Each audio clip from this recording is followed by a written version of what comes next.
별도의 채널 같은 경우는 저희가 홈페이지에 안내를 해뒀기 때문에 홈페이지를 통해서 다시 한번 확인을 해주시면 감사하겠습니다. 그럼 잠시 후 1시 30분부터 ICT 이노페스타 2020 시작하도록 하겠습니다.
다시 한번 안내 말씀 드리겠습니다. 잠시 후에 ICT 이노페스타 2020 본행사 시작하도록 하겠습니다. 오늘 행사에 함께하기 위해서 이곳을 찾아주신 분들은 행사장 안으로 들어오셔서 마련된 자리에 앉아서 오늘 행사 함께 해주시면 감사하겠습니다. 여러분 지금 아마 마스크를 착용하고 계셔서 조금 답답하실 수도 있습니다만 사회적 거리두기 방역 준수가 무엇보다 필요하기 때문에 행사장 안에서는 마스크를 꼭 착용해 주시기 바라고요. 행사장 출입 시에는 매번 이동하실 때마다 손소독을 꼭 해주시면 감사하겠습니다. 그리고 실내에서도 거리를 두어서 착석해 주시면 감사하겠습니다. 우리가 하루빨리 이 위기를 좀 이겨낼 수 있도록 여러분의 적극적인 동참 부탁드리겠습니다. 그리고 오늘 행사가 원활하게 진행될 수 있도록 가지고 계신 휴대전화 진동이나 무음으로 전환을 하셨는지 다시 한 번만 확인을 해주시면 감사하겠습니다. 그리고 오늘 행사는 웨비나 형식으로 운영이 되고요. 유튜브와 이벤터스를 통해서 온라인으로 생중계가 되고 있습니다. 더불어서 정보통신산업진흥원의 유튜브 채널과 카카오 TV로도 시청하실 수가 있으니까 주변에 홍보도 해주시고 관련 분야에 계신 분들께 널리 알려주시면 감사하겠습니다. 또한 저희가 이벤터스를 통해서 생중계가 되고 있는데요. 이벤터스를 통해서 사전에 등록하신 분들께는 이벤터스를 통해서 시청하실 때 기념품과 경품을 드리고 있다는 점도 말씀을 드리고 또 그 외 분들께는 죄송합니다라는 너그러운 양해의 말씀까지 부탁드리겠습니다. 사전 등록자에 한해서 본행사 접속해서 시청하시는 분들께 기념품 쿠폰 드리고 있고요. 경품 추첨까지 진행하도록 하겠습니다. 오늘 행사는 개막 행사가 종료된 이후에 IR 피칭과 ICT 세미나 행사로 나뉘어서 진행이 되고요. 별도의 채널로 생중계가 되기 때문에 여러분이 참고해 주시면 감사하겠습니다.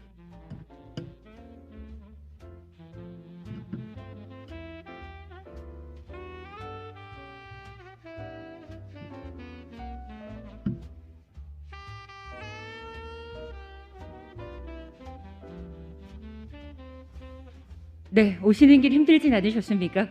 오늘은 그래도 날씨가 좀 괜찮지 않았나라는 생각을 하는데요. 바쁜 일정 중에도 불구하고 소중한 자리 함께하기 위해서 찾아주신 내외 귀빈 여러분 그리고 참석자 여러분께 먼저 감사의 인사를 드리겠습니다. 먼저 정식으로 인사드리겠습니다. 저는 오늘 행사 진행을 맡은 아나운서 김승주입니다. 반갑습니다.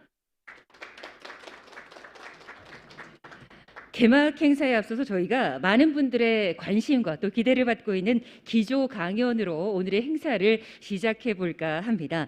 오늘 기조 강연은요, 세상의 변화 또 흐름을 한눈에 볼 수 있는 강연이 되지 않을까 이렇게 기대를 걸어보는데요. 데이터를 분석하고 흐름을 읽는 빅데이터 전문가인 주식회사 바이브 컴퍼니 송기령 부사장님께서 준비를 하고 계십니다. 오늘 기조 강연의 주제가요, 일어날 일은 일어난다 이렇게 정하셨는데 과연 어떤 일들이 일어날지 송기령 부사장님의 기조 강연을 통해서 여러분 직접 확인해 보시겠습니다. 송기령 부사장님을 큰 박수로 맞아주시면 감사하겠습니다.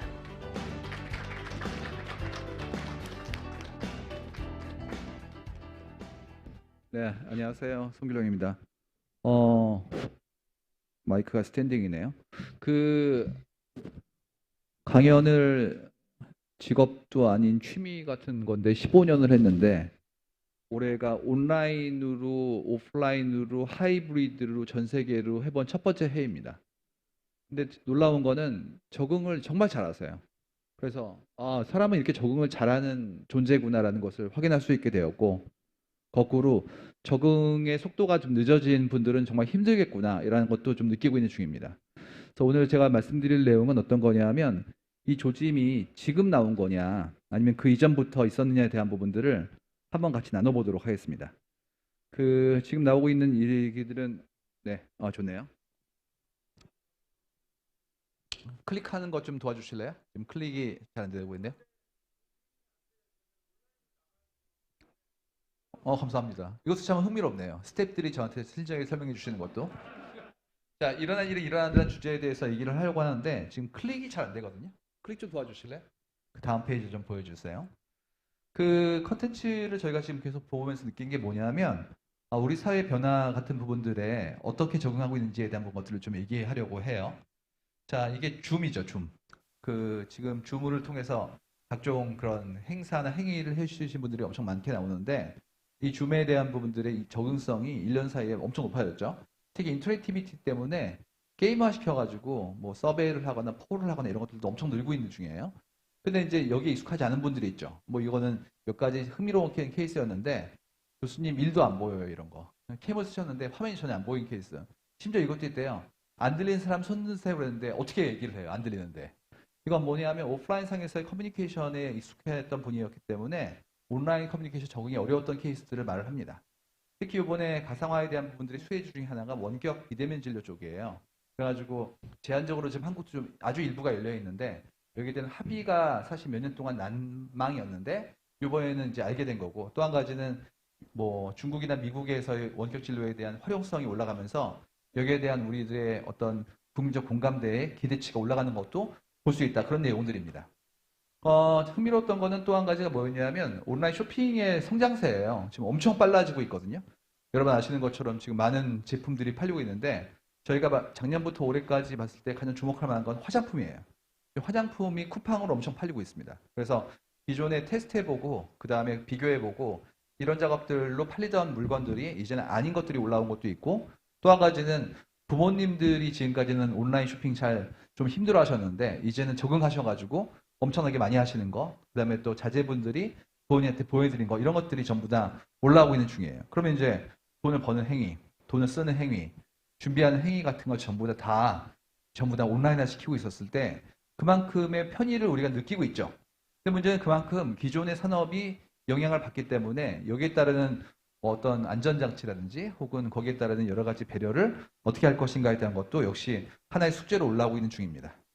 재미있었던 게 이거였어요. 이번에 이탈리아 명품 브랜드가 코로나로 런웨이가 취소됐는데 이거를 동물의 숲에서 했습니다. 그래서 동숲에 사람들한테 보여줬다는 얘기는, 첫 번째가 플랫폼이 바뀔 수 있구나라는 걸 알려줬던 거, 두 번째는 그러면 앞으로도 이렇게 할 수 있지 않을까에 대한 새로운 가능성을 보여줬던 것들, 더 나아가서 이렇게 여러 사람들이 동시에 활동하는 그런 온라인의 커뮤니티나 혹은 미디엄이 나온다면 기존의 물리적 공간에 제한되었던 것들에 새로운 어떤 시금석이 나오지 않을까에 대한 새로운 가능성에 대한 것들, 이런 것들이 전부 다 올라오고 있는 중이에요. 메트로폴리탄 미술관도 이번에 동숲에서 작품을 풀었단 말이에요. 그럼 이제 접근성이 달라지고 있기 때문에 그랬을 때 기존의 오프라인 공간의 어떤 유일함 내지는 기능 같은 것들이 어떻게 새로이 정의될 수 있을 것인가에 대한 것도 굉장히 흥미롭습니다. 예를 들어서 오늘 같은 경우에도 우리가 이 코엑스라는 큰 공간의 일부에서 행사를 진행하고 있는데 예전에 여기가 사람들이 모이기 좋은 곳이었기 때문이었다는 얘기죠. 그럼 거꾸로 오프라인에서 모일 필요가 없다면 왜 여기였을까? 굳이 여기에 와야 되는 이유는 혹시 관성이 아닐까? 이런 것도 생각이 들었고요. 또 한 가지는 제가 오다 보니까 지금 여기 메가박스라는 그런 영화관이 있는데 예전보다 영화관에 가는 비중이 줄고 있죠. 이유는 넷플릭스부터 OTT가 있기 때문에. 지금 뭐 하신 거예요 했더니 메트로폴리탄 미술관처럼 똑같이 굉장히 유명한 메트로폴리탄 그 극장에 오페라를 지금 중계하고 있더라고요. 그래서 이제는 오히려 스트리밍으로 하는 것처럼 다른 나라의 공연을 볼 수 있는 창구로 사용되는 것이 영화관의 새로운 기능으로 올라오고 있다고 그런 내용들입니다. 특히 이번에 재밌었던 게 어린이날 행사를 마인크래프트로 했었어요. 청와대가. 언제나 청와대를 개방해서 어린 친구들이 오셔가지고 볼 수 있도록 도와주는 작업을 했었는데 이번에는 그거를 어떻게 했냐면 올 수 없으니까 마인크래프트로 이제 풀어낸 거죠. 그렇기 때문에 거꾸로 생각해보면 더 많은 어린이가 온 거예요. 기존에는 청와대에 올 수 있는 친구들의 숫자가 기껏해 몇십 명, 몇백 명 수준이었다면 이제는 마인크래프트를 쓸 줄 아는 분들은 다 오신 거죠.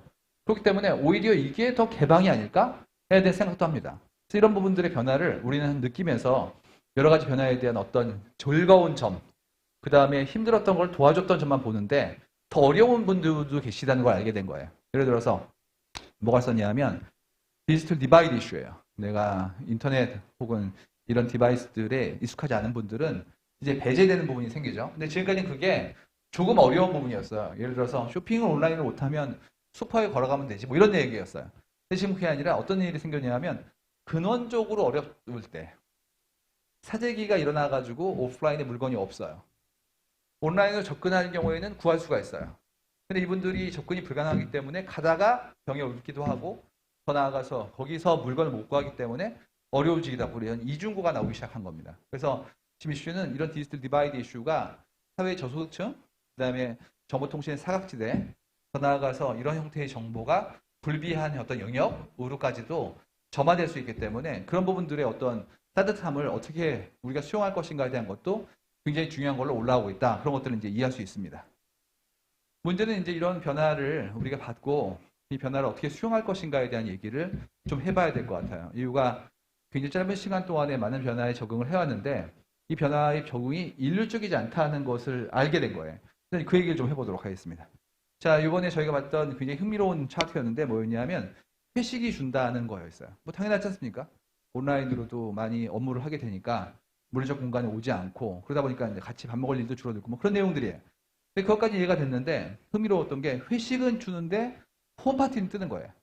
그래가지고 보면서 생각이 이거 우리의 어떤 사고와 행동 자체에 예상치 못했던 일이 벌어지는구나라는 걸 알게 된 거예요. 그래가지고 왜 똑같이 게더링인데 회식은 줄고 그렇지 않고 뭐 프라이빗한 홈파티는 뜨는 것이냐 그걸 이제 펼쳐봤어요. 이런 게 나오더군요. 자, 온라인으로 업무를 해요. 이유는 사회적 거리두기 때문에 3주 동안에 이제 우리는 집에서 일을 한 거예요. 3주 만에 이제 만난 겁니다. 그래가지고 이제 얘기하는 거죠. 아유, 오랜만이에요. 특히 이제 부장님, 부의 수장이 얘기하시는 거예요. 아유, 우리 부 사람들 그동안 힘들었죠. 3주 만에 보니까 반갑구만요. 그러니까 오늘 업무 끝난 다음에 같이 삼겹살에 소주 한 잔 이렇게 권유를 한 겁니다. 그랬더니 직원들이 뭐라고 얘기하시면 이렇게 얘기하는 거죠. 안 돼요, 부장님. 이유가 근무는 할 수 있지만 아직도 사회적 거리두기가 1.5단계. 그렇기 때문에 아직까지 끝난 다음에 같이 밥 먹는 거는 좀 시기상조죠. 그러니까 회식은 코로나 끝나고 나중에 합시다. 그래가지고 부장님은 실망해가지고 혼자 집에 가고 있는데 가다가 식당을 봤더니 나 빼놓고 다 모여 있는 거예요. 무슨 얘기냐면 당신이랑 밥 먹기 싫다고요. 이유가 당신은 밥 먹을 때 자꾸 일 얘기를 해요. 그 다음에 파도를 태우고 건배사를 권합니다. 그러니까 이 사람이랑 같이 밥 먹으면 마땅치가 않은 거죠. 이유가 수직적 위계에 의해서 업무 시간 이외의 시간에도 나한테 권위를 요구하고 있기 때문에 그건 싫다는 거예요. 근데 그분만 안 계시면 우리끼리 사이가 너무 좋단 말이죠. 그렇기 때문에 수평적인 형태의 어떤 우리의 취향이 포함된 모임은 지금도 되고 있다. 이런 내용입니다. 무슨 얘기냐면 코로나가 부장님을 제거하기 위해 이해할 수 있는 핑계를 준 겁니다. 이걸 보면 알게 된 게 뭐냐면 인풋이 같더라도 거기에 따른 결과가 달라요. 이유는 변화가 상수라면 거기에 욕망이 하나의 변수가 되기 때문에 우리가 하고 싶은 건 하고요. 하기 싫은 건 하지 않습니다. 근데 이번에 변화가 커졌기 때문에 거기에 대한 선택지가 넓어졌다고 이렇게 보는 거예요. 저희가 보기에 이거는 non 컨택이 아니라 일종의 셀렉티브 컨택입니다. 무슨 얘기냐면 만나고 싶은 사람은 지금도 만나고요. 만나고 싶지 않은 사람은 안 만날 수 있는 절호의 찬스가 온 겁니다. 그런 이유로 이렇게 됐을 때 내가 만나고 싶은 사람이 될지에 대한 부분들을 깊게 고민해 보시기 바랍니다. 이제는 내가 강제화시킬 수 없기 때문에 대안이 나왔을 때 나에 대한 어떤 사람들의 선호가 어떤 형태의 결과가 나올 것인가에 대해서도 고민해 볼 때가 되었다. 그런 내용들이에요. 지금 보시면 홈이 엄청 뜨고 있어요. 홈 베이킹, 홈 스타일링, 홈 가드닝, 홈 파티. 엄청 중요해집니다. 왜 그러냐면 집안에서 보내는 시간이 늘어난 거죠. 옛날 같았으면 출근해야지 했는데 지금은 아니 집에서 일할 수 있는데 그러면 그만큼의 공간을 요구하기 시작했죠. 저희 데이터에서 뭐가 나왔냐면 집이 좀 좁은 데가 나오기 시작했어요. 이유가 누워서 자고 나오는 경우에는 뭐 10평 공간도 그리 좁은 게 아니었어요.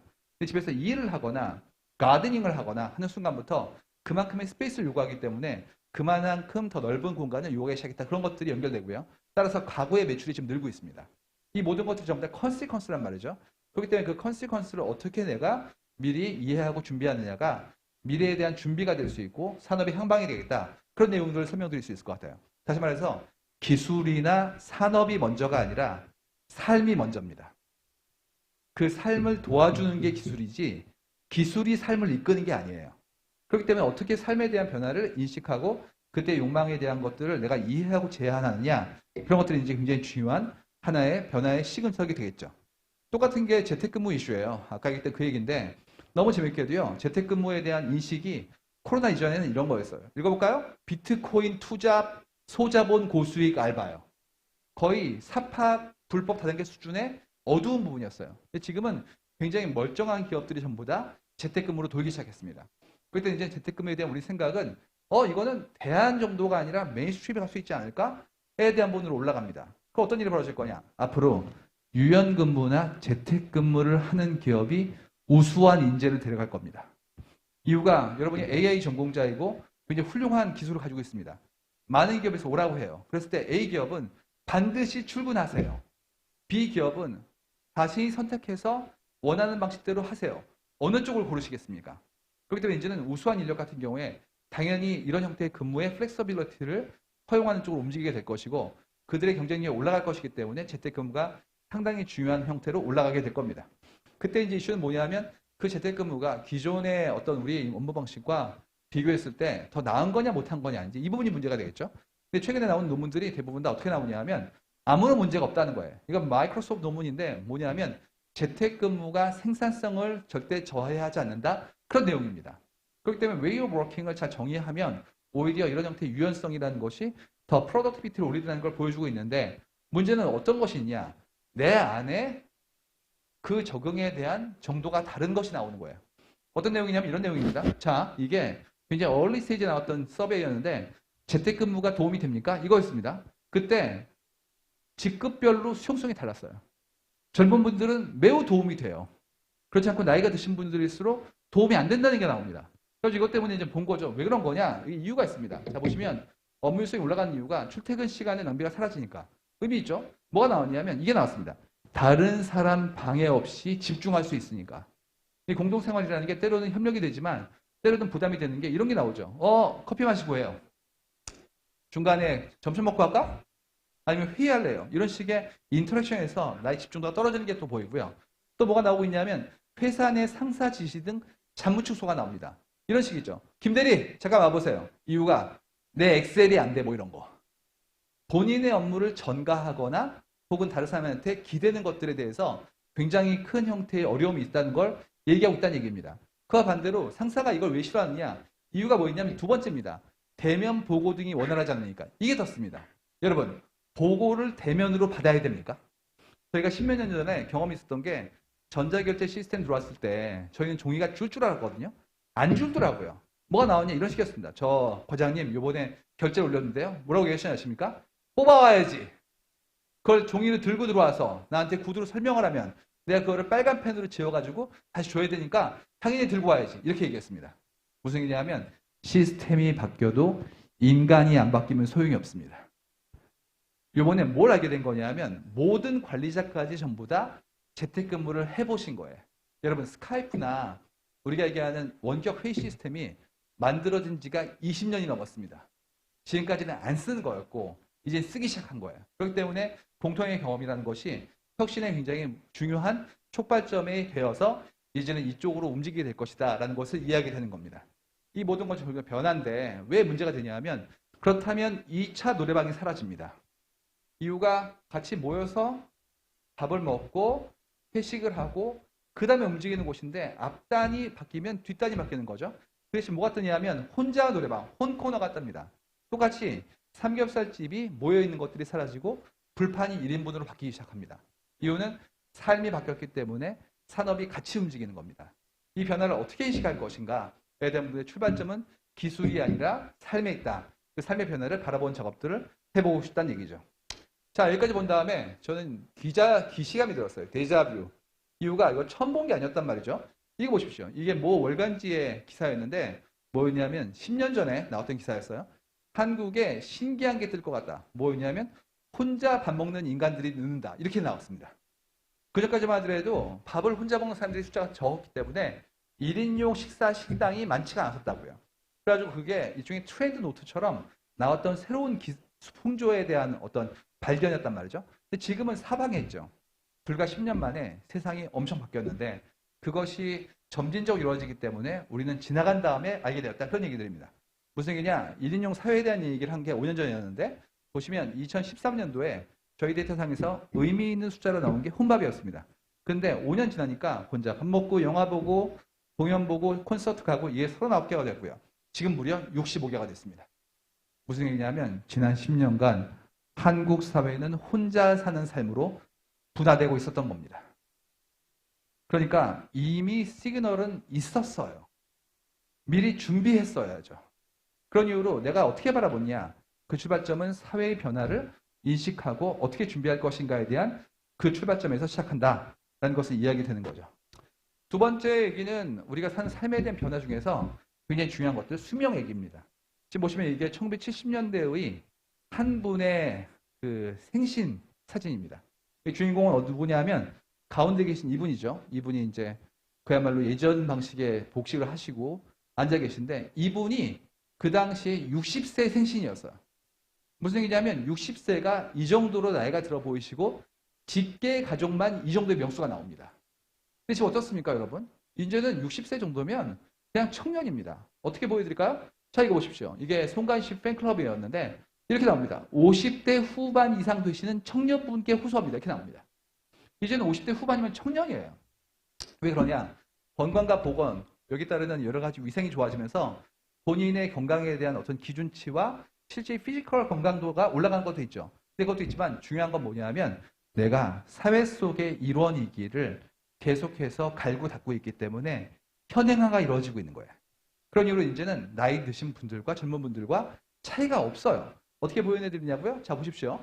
이게 어떤 거냐면 어떤 브랜드에 대한 사람들의 언급 부분이 나오는 건데 전 연령층에서 한국의 가장 높은 그런 프랜차이즈 1등은 스타벅스가 나옵니다. 근데 60대 이상 되는 시니어 쪽에도 1등이 스타벅스예요. 그러니까 지금 보시면 이 양쪽에 뭐가 싱크로율이라고 하죠. 그 정합성이 60%가 넘습니다. 무슨 얘기냐? 연령이 높은 분들도 젊은 분들과 똑같은 삶의 퀄리티와 다양성을 유지하고 있습니다. 그렇기 때문에 나이 드신 분을 따로이 대우를 해드릴 필요가 있을 수도 있겠지만 물리적으로 때에 따라서는 일반적인 생활에 있어서는 차이가 없다는 얘기예요. 그렇다면 이제 이렇게 길어진 삶을 내가 어떻게 수용하거나 준비할 것인가에 대해서도 고민해봐야겠죠. 이 얘기입니다. 세 번째 얘기를 해보도록 하겠어요. 오늘의 가장 중요한 얘기인데 non-contact 얘기를 해보도록 하겠습니다. 무인이에요, 무인. 제가 몇 개월 전에 뭐 편의점에 갔었는데 물건을 산 다음에 계산대에 갔었는데 계산을 안 해주는 거예요. 그래가지고 저번에 계시길래 물었죠. 계산해 주시면 안 돼요? 그랬더니 뭐랬는지 아십니까? 이렇게 얘기했습니다. 담배와 술만 가져오세요. 담배랑 술은 보건복지부가 아이디를 검사하도록 했기 때문에 내가 보고 해줘야 돼. 나머지는 키오스크가 있으니까 셀프로 하세요. 이렇게 나온 겁니다. 무슨 얘기냐면 이제는 자동화가 엄청 빨라지고 있습니다. 그게 뭡니까? 바로 여러분 오늘 들어오실 때 했던 겁니다. 바로 이거요. 체온 측정기. 기억나십니까? 3월달만 하더라도 이게 알바를 썼습니다. 하루 일당 7에서 9만 원 정도로 써가지고 이분들한테 비용을 지불해서 새로운 형태의 잡을 만들었죠. 제가 아는 분은 한 건물 주인이었는데 한 달에 1,000만 원을 알바비로 썼습니다. 근데 지금은 전부 다 자동화 시켜버렸습니다. 불과 몇 개월 만에 자동화가 일어난 거예요. 그렇다면 이런 형태의 자동화가 일어난 만큼 우리는 혜택을 누리지만 그만큼 직업에 대한 어떤 총량을 유지하기가 어려운 이슈가 생기기 시작하죠. 이거에 대한 것들을 지금부터 고민을 해보는 겁니다. 근데 이것이 과연 기술의 문제만 있는 거냐? 저희는 아니란 쪽이에요. 왜 그러냐 하면 사람들이 인간과의 접점에 대해서 부담을 느끼는 분들이 보이는 걸 저희가 발견했기 때문이죠. 이게 몇 년 전에 한국의 화장품 기업이 거리샵, 로드샵에서 썼던 기법입니다. 들어갈 때 바구니가 두 종류가 있는데 오른쪽 바구니는 도움이 필요해요. 왼쪽 바구니는 난 혼자 볼게 옵니다. 무슨 얘기냐면 바구니로 사인을 보내가지고 점원과의 인터랙션을 줄이고 싶어 했다고요. 이유는 점원이 와서 말 거는 것을 힘들어하니까요. 그러니까 이 부분은 어떤 거냐면 기술의 준비가 한 축이라면 그것보다 사용자의 수용성이 더해짐으로써 자동화가 빨라지고 있는 현상을 말하는 거죠. 무슨 얘기냐면 사람과의 접점을 힘들어합니다. 저희가 4년 전에 했던 강연 중에 하나였는데 뭐였냐면 전화 주문이 힘들어하는 사람들입니다. 이게 뭐냐? 배민 같은 경우에요. 뭐가 나오냐면 앱으로 하는 게 좋아. 왜냐하면 앱이 편한 게 아니라 전화가 싫으니까가 나왔습니다. 전화는 말이지 힘든 게 나는 전화를 통해서 주소를 말할 때 긴장한다니까. 또 뭐가 나왔냐면 이런 거 나왔습니다. 전화로 음식 주문하는데 긴장해가지고 말을 못해. 메모장에다가 주소 메뉴 다 쓴 다음에 보면서 읽지가 나왔습니다. 무슨 얘기냐면 사람과의 접점에서 리얼타임으로 붙는 이런 프레셔를 힘들어하는 분들이 나오기 시작했다는 얘기죠. 이게 누구냐면 바로 전화 공포증이에요. 지금 이 단어가 뜨고 있습니다. 이게 한국만 있는 거냐? 글로벌리 밈이 있는데 이런 식입니다. 내가 쉴 때 심장 가만히 있고요. 운동할 때 뛰고요. 전화 받을 때 매우 뛴다고요. 지금 이러고 있습니다. 전화를 힘들어한다고요. 어떻게 됐냐면 예전에 이동통신회사의 플랜 같은 경우에도 이런 식이었습니다. 500분 무료 통화, 그 다음에 500MB 프리 그랬죠. 요즘 뭐랬는지 아십니까? 요즘은 10GB, 그 다음에 통화는 무제한입니다. 왜냐고요? 어차피 통화를 안 해요. 전화를 많이 하십니까? 나이가 드신 겁니다. 이러니까 금요일날 밤 8시에 과장님이 자기와 함께 일하는 직급 낮은 분한테 전화로 얘기했다. 그건 끔찍한 겁니다. 싫은 게 두 개가 한꺼번에 왔으니까요. 그런 이유로 상대편이 어떤 형태의 감정을 느끼고 수용할지에 대한 부분들을 바라보지 못하면 내가 컨벤셔널에 하는 행위도 폭력이 됩니다. 이 부분을 어떻게 이해할 것인가? 결국 어떤 이슈가 벌어질 거냐? 자동화가 빨라질 겁니다. 그게 뭐냐면 바로 RPA예요. 로보틱 프로세스 오토메이션이라고 부르죠. 그래가지고 이 경우에는 뭐냐면 사무자동화를 극단적으로 끌어올린 거예요. 지금까지 했던 일들이 무슨 뭐 팩스를 보내거나 이메일을 보내거나 이런 것들을 좀 도와주는 형태의 수준이었다면 아니면 MIS 같은 거 이런 게 아니라 fully automation 시키는 거예요. 그래서 지금 뭐가 나오고 있냐면 온갖 종류의 페이퍼워킹을 자동화시키는 것이 나오기 시작했습니다. 이 경우가 딱 맞는 케이스인데 후콕생명 같은 경우에 2017년도에 보험의 언더라이팅 같은 것도 자동화시켰어요. 심사 청구 같은 것 자동화시켰는데 자동화율은 100%였고요. ROI는 1년에 나왔습니다. 즉 그해 투자비하고 그해 아낀 인건비가 1대1로 같았던 거예요. 그러면 세컨 이어부터 이득이죠. 어떤 일이 벌어집니까? 엄청 빨라집니다. 그렇기 때문에 앞으로 이렇게 페이퍼워킹이 자동화되었을 때 지금에 제공되고 있는 화이트 컬러의 일자리를 어떻게 전환시키고 기존에 있는 사람들에게 어떤 형태의 업무를 새로이 만들어 줄 것인가에 대한 부분도 정말 깊게 고민해 봐야 됩니다. 이유는 이게 빨라질수록 더 분배 시스템이 약해지기 때문이에요. 이 딜레마는 지금 우리 세대가 만들었고 처음 겪는 일일 거예요. 그랬을 때 여기에 대한 예제를 도저히 예전부터 가져올 수 없기 때문에라도 지금부터 깊게 궁리하고 여기에 대한 해안들을 만드는 작업들을 해야 된다라는 것들을 저희는 이제 느끼고 있는 중이죠. 자, 세 가지의 어떤 상수 같은 것들이에요. 첫 번째는 분화하는 사회. 우리가 지금 1인용 사회, 작은 집단으로 좀 더 작아지고 있다. 두 번째는 장수하는 인간. 이제 인간은 상당히 오랜 기간 동안에 살게 될 것이다. 세 번째는 비대면의 확산. 우리가 얘기하는 접점이라는 것이 예전처럼 또 페이스 투 페이스 물리적인 것이 아니라 상당히 여러 가지 방법이 나올 것이고 여기엔 단순히 기술의 발달뿐만 아니라 우리가 접점에서 받는 스트레스를 줄이고 싶어하는 욕망이 결합되어 있다. 이 내용이에요. 여러분이 이전 형태의 컨스턴트를 받았다면 어떻게 반응하실 겁니까? 앞으로 의사결정할 때 이런 형태의 상수화된 것들을 전부 다 베이스로 놓고 시작하셔야 돼요. 이건 우리가 겪을 일이고 이미 겪고 있는 일이기 때문에 이런 부분에 파운데이션에 맡기는 것들을 내가 어떻게 이해하고 준비할 것인가에 대해서 고민해 보는 거죠. 무슨 얘기냐면 지금의 가치관을 한번 의심해 보시기 바랍니다. 제가 이번에 만들었던 키워드가 뭐냐면 가치관의 액상화입니다. 액상화는 지진이 난 다음에 집안이 유동화돼 가지고 건물이 살 수 없도록 만들어진 상태를 말합니다. 이번에 똑같이 우리의 가치관이 흔들리기 시작했어요. 해볼까요? 자, 회사는 나와야 되는 거 아니야? 왜 그러냐면 출근부에 도장 찍어야 되는데 그랬더니 뭐가 나왔습니까? 재택근무요.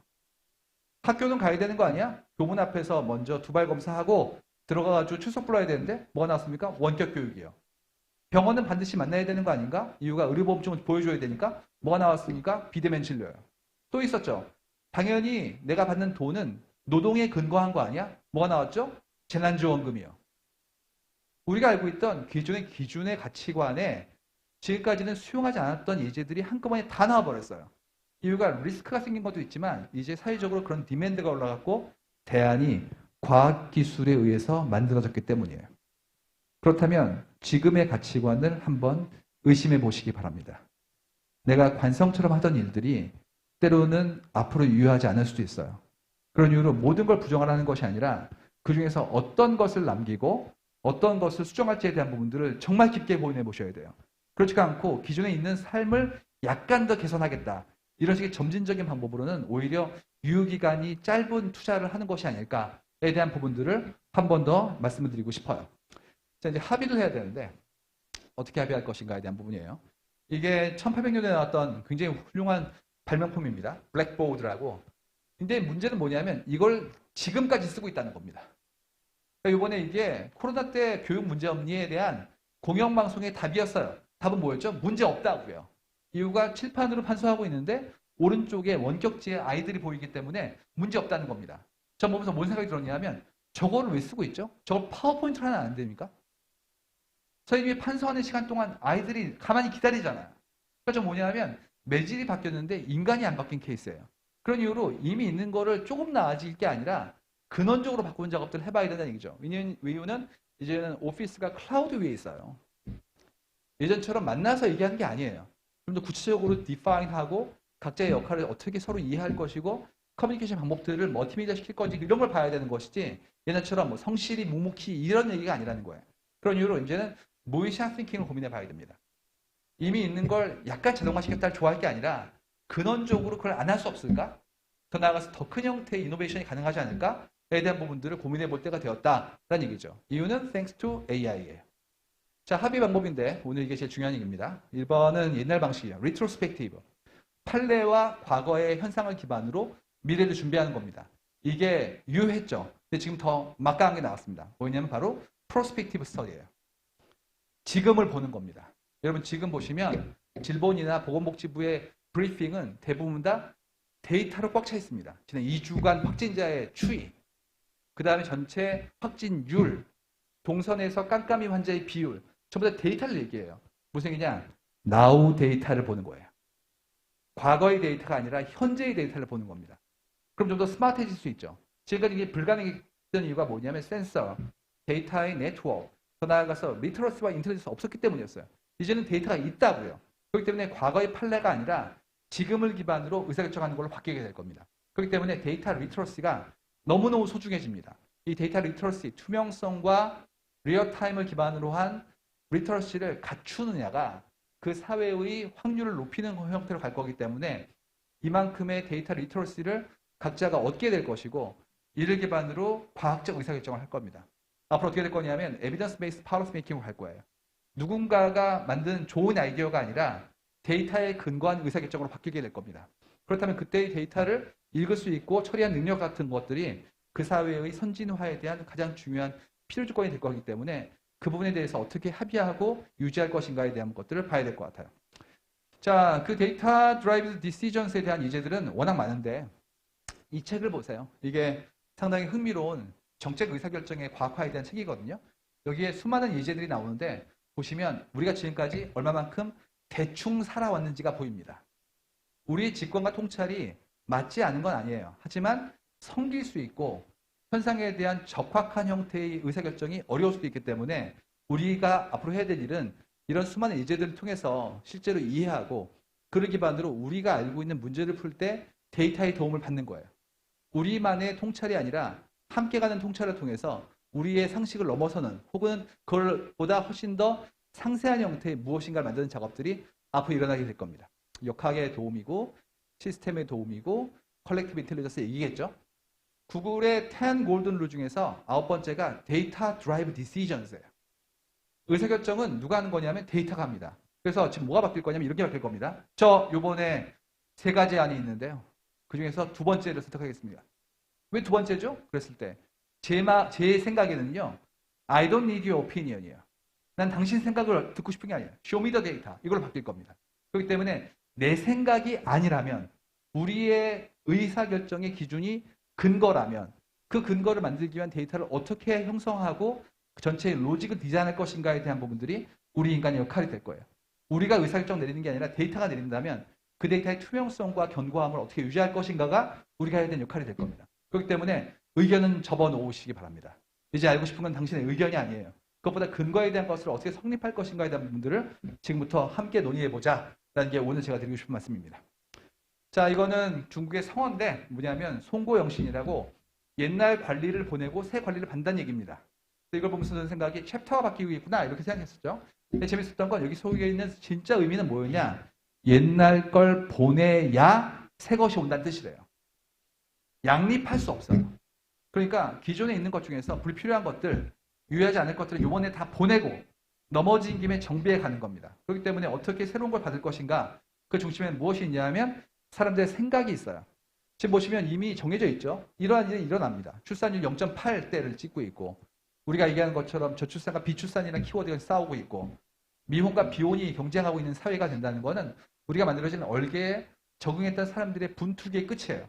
그런 이유로 이런 형태의 결과가 미리 정해져 있는 상태로 이해해야 한다면 이거를 간과하지 말고 사려 있게 바라보면서 함께 만들어가는 겁니다. 제일 중요한 건 뭐냐? 먼저 하는 거예요. 제가 늘 듣는 말 중에 하나가 그겁니다. 옛날이 좋았지. 이런 얘기 들으시죠? 변화는 중립적인 거예요. 변화엔 옳고 그름이나 좋고 나쁨이 없습니다. 근데 준비가 돼 있으면 기회고요.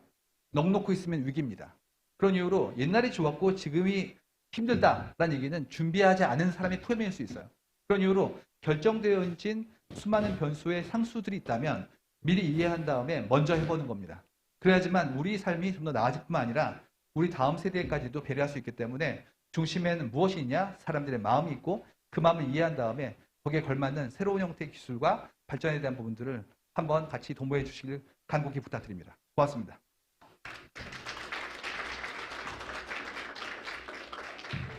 네, 감사합니다. 왜 일어날 일은 일어난다라고 주제를 정하셨는지 충분히 느낄 수 있는 기조 강연이었던 것 같습니다. 솔직한 이런 화법으로 또 이야기에 빠져들게끔 만들어주셨던 주식회사 바이브컴퍼니 송기련 부사장님께 다시 한번 큰 박수 부탁드리겠습니다. 네, 저희가 잠시 장례 정리 이후에 공식 행사 본격적으로 시작하겠습니다. 아마 긴 시간 동안 또 여러분이 응원도 해 주셔야 하고 ICT 이노페스타 2020 공식 행사에서 힘도 얻어 가셨으면 좋겠고 이어지는 ICT 세미나라든가 IR 피칭 대회에도 여러분의 많은 관심을 보내주시길 부탁드리도록 하겠습니다. 저쪽에 플래카드가 걸려 있습니다만 언택트 시장의 확산, ICT 산업의 또 다른 기회라는 슬로건이 무척이나 눈에 띕니다. 이곳에 계시는 분들이 또 많은 힘을 실어 주셔야 하고 또 응원을 해 주셔야 다시금 기회가 될 수 있으리라 생각을 합니다. 자, 그러면은 오늘 여러분과 함께하는 ICT 이노페스타 2020 공식 행사 진행을 하겠습니다. 다시 한번 인사드리겠습니다. 오늘 진행을 맡은 아나운서 김승주입니다. 오늘 행사는요, 대한민국 ICT 대상 등 ICT 우수 기업과 유공자들에 대한 시상이 진행이 되겠고요. 국내 ICT 스타트업들의 경연장인 IR 피칭이 진행이 됩니다. 그리고 통신 3사에 대한 비즈니스 상담회 기회를 제공하는 ICT 중소벤처 상담회와 더불어서 ICT 산업과 투자 트렌드를 공유하는 ICT 세미나를 함께 개최하게 됐습니다. 그야말로 ICT 산업의 활성화를 도모하는 자리다, 이렇게 말씀을 드릴 수가 있을 것 같습니다. 그리고 이 자리를 통해서 대한민국의 미래를 선도할 ICT 중소벤처기업인들의 열정과 더 높은 곳을 향한 도전의 의지를 다시 한번 확인하실 수가 있을 겁니다. 시상식과 개막 행사, IR 피칭 행사는 바로 이곳에서 여러분이 시청하시는 채널을 통해서 함께 하실 수가 있고요. ICT 세미나는 별도의 온라인 채널을 통해서 시청하실 수가 있습니다. 자, 그럼 지금부터 저희가 ICT 이노페스타 2020 개막 행사를 여러분의 큰 박수로 시작하겠습니다.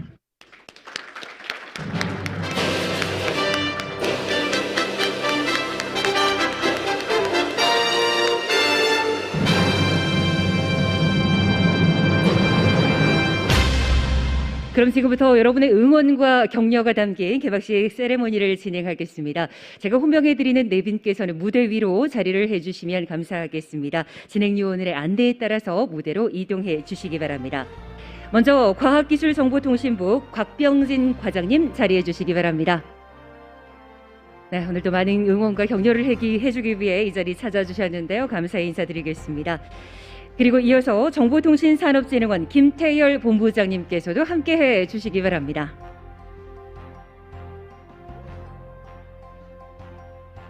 계속해서 한국정보방송통신대연합 노영구 부회장님 함께해 주시기 바랍니다.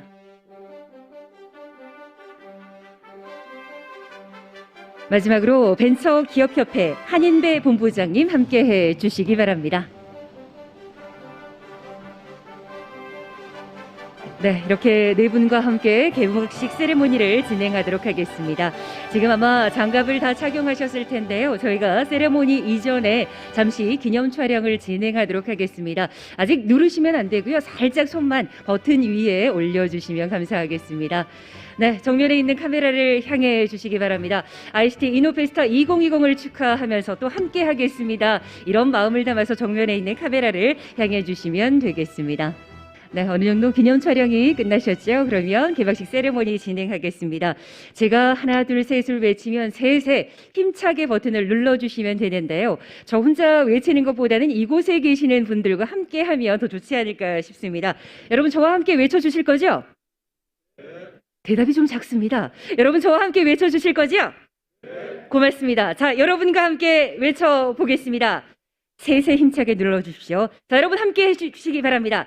하나, 둘, 셋! 버튼을 눌러주시기 바랍니다. 고맙습니다. ICT 이노페스타 2020 개막을 힘차게 출발했습니다. 많은 내빈 여러분 그리고 오늘 현장에 참석해 주신 참가자분들의 많은 관심과 참여를 부탁드리겠습니다. 네, 내빈 여러분께서는 안내 도우미의 안내를 받아서 자리로 돌아가 주시면 되겠습니다. 여러분 개막식에 함께해 주신 내빈 여러분께 다시 한번 큰 박수 보내주시면 감사하겠습니다.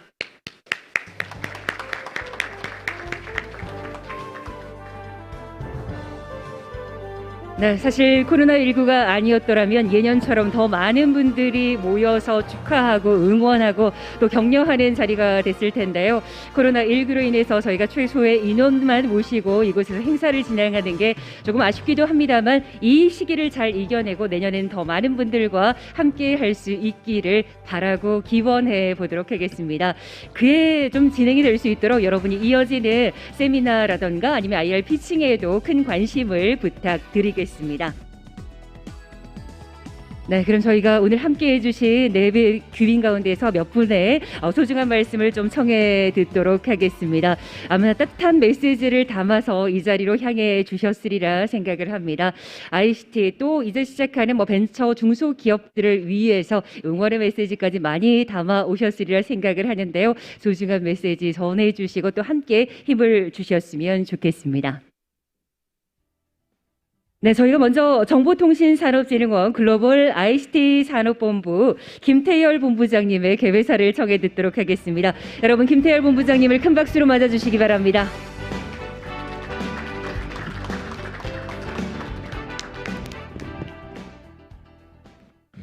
네, 반갑습니다. 방금 소개받은 정보통신산업진흥원 글로벌 ICT 산업본부장 김태열입니다. 언택트 시장의 확산, ICT 산업의 또 다른 기회라는 주제로 개최되는 ICT 이노베스타 2020에 참석해 주신 여러분 모두 환영합니다. 특히 오프라인으로 참석하신 분뿐 아니라 온라인으로 참석해 주신 분들께도 감사 말씀드립니다. 금년도 ICT 이노페스타는 코로나19 확산으로 인해 지금 말씀드린 주제와 같이 언택트 온라인으로 개최하게 되었습니다. 그럼에도 불구하고 많은 분들이 전년에 비해서도 더 많은 분들이 신청하신 걸로 이해하고 있습니다. 대단히 감사합니다. 우선 바쁘신 중에도 행사에 참석해 주신 과학기술정보통신부 박병진 과장님, 한국정보방송통신대연합 노영규 부회장님, 벤처기업협회 한인배 본부장님 참석해 주셔서 감사합니다. 작년 말 발생하여 글로벌 팬데믹이 된 코로나19는 우리 인류를 가보지 않은 길로 이끌고 있으며 정치, 경제, 사회 다방면에서 다양한 변화를 초래하고 있습니다. 그중 한 가지가 바로 언택트 기술의 발전과 확산입니다. 비대면 화상회의, 온라인 쇼핑, 온라인 주문, 온라인 교육 등 비대면 언택트 기술이 새로운 트렌드와 시장을 창출하고 있습니다. ICT 기반의 기술이 창출할 새로운 시장과 경제의 확산은 우리 ICT 산업의 또 다른 성장의 기회로 다가오고 있습니다. 의기는 기회입니다. 기회는 변화입니다. 새로운 성장 기회에 우리가 미래가 있고 그 중심에는 혁신적인 ICT 스타트업들이 있어야 된다고 생각합니다. 미래를 주도할 스타트업 성장 생태계 구축을 위해 정보통신산업진흥원은 스타트업들의 빠른 창업과 해외 시장 진출 이 두 가지를 큰 전략 과제로 생각하고 추진하고 있습니다. 창업 지원과 성장 지원을 통해서 스타트업들의 반짝이는 아이디어가 사업화되고 그것이 글로벌로 진출할 수 있도록 도와드리겠습니다. 오늘 개최되는 ICT 이노페스타 2020은 이런 중요한 역할을 하고 있는 스타트업들과 국내 ICT 기업들을 격려하고 더 멀리, 더 높이 글로벌 기업으로 도약하도록 하는 자리입니다. 끝으로 금일 일부 시상식에 대한민국 ICT 대상 수상기업과 벤처 및 중소기업 활성화 유공자, ICT 중소기업 발전 유공자 표창을 받으시는 분들께 축하의 말씀을 드리고 이제 남은 2020년 잘 마무리하시고 내년에 더욱더 크고 좋은 일이 이뤄내시길 기원합니다. 코로나가 내년 하반기 정도면 백신이 나와서 끝날 거라고 예상은 하고 있지만 그래도 많은 전문가들은 이제 포스트 코로나가 아니라 위딘 바이러스라고 얘기들을 합니다. 그렇기 때문에 언택트 기술을 보유한 ICT 스타트업들이 다음 세대에 더 중요한 역할을 할 것이라 믿어 의심치 않습니다. 여러분들의 건승을 기원합니다. 감사합니다. 네, 고맙습니다. 정보통신산업진흥원 글로벌 ICT 산업본부 김태열 본부장님의 개회사였습니다. 열심히 달리기를 준비하고 있는 벤처 또 중소기업들이 있습니다. 어떻게 해야 할까요? 여기 계시는 분들이 많이 응원을 해주셔야 된다라고 생각을 합니다. 또 지원을 또 많이 해주시리라 생각합니다. 계속해서 과학기술정보통신부 각병진 과장님의 축사를 청해 듣겠습니다. 여러분 과장님을 따뜻한 박수로 맞아주시면 감사하겠습니다.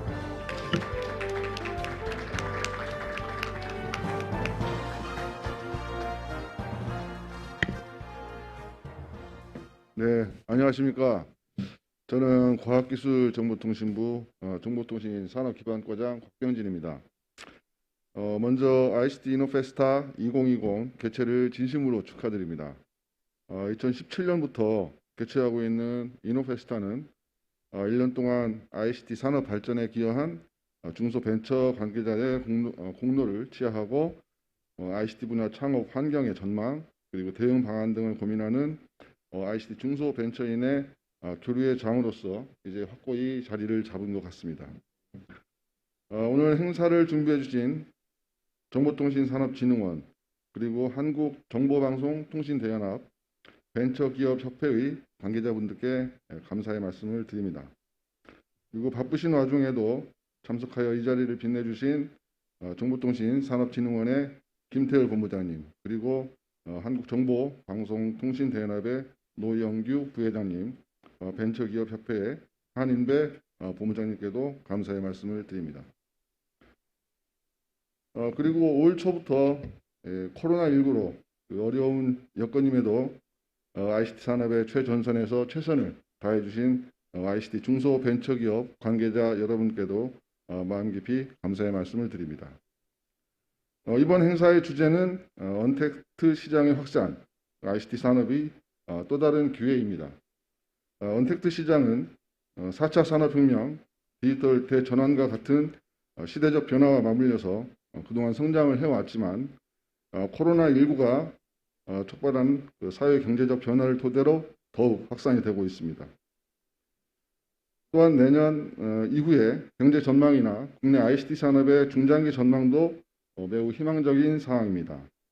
IMF와 OECD와 같은 세계 유수의 기관들은 한국의 경제 성장률을 3% 내외로 코로나19 이전 수준으로 회복할 것으로 전망을 하고 있습니다.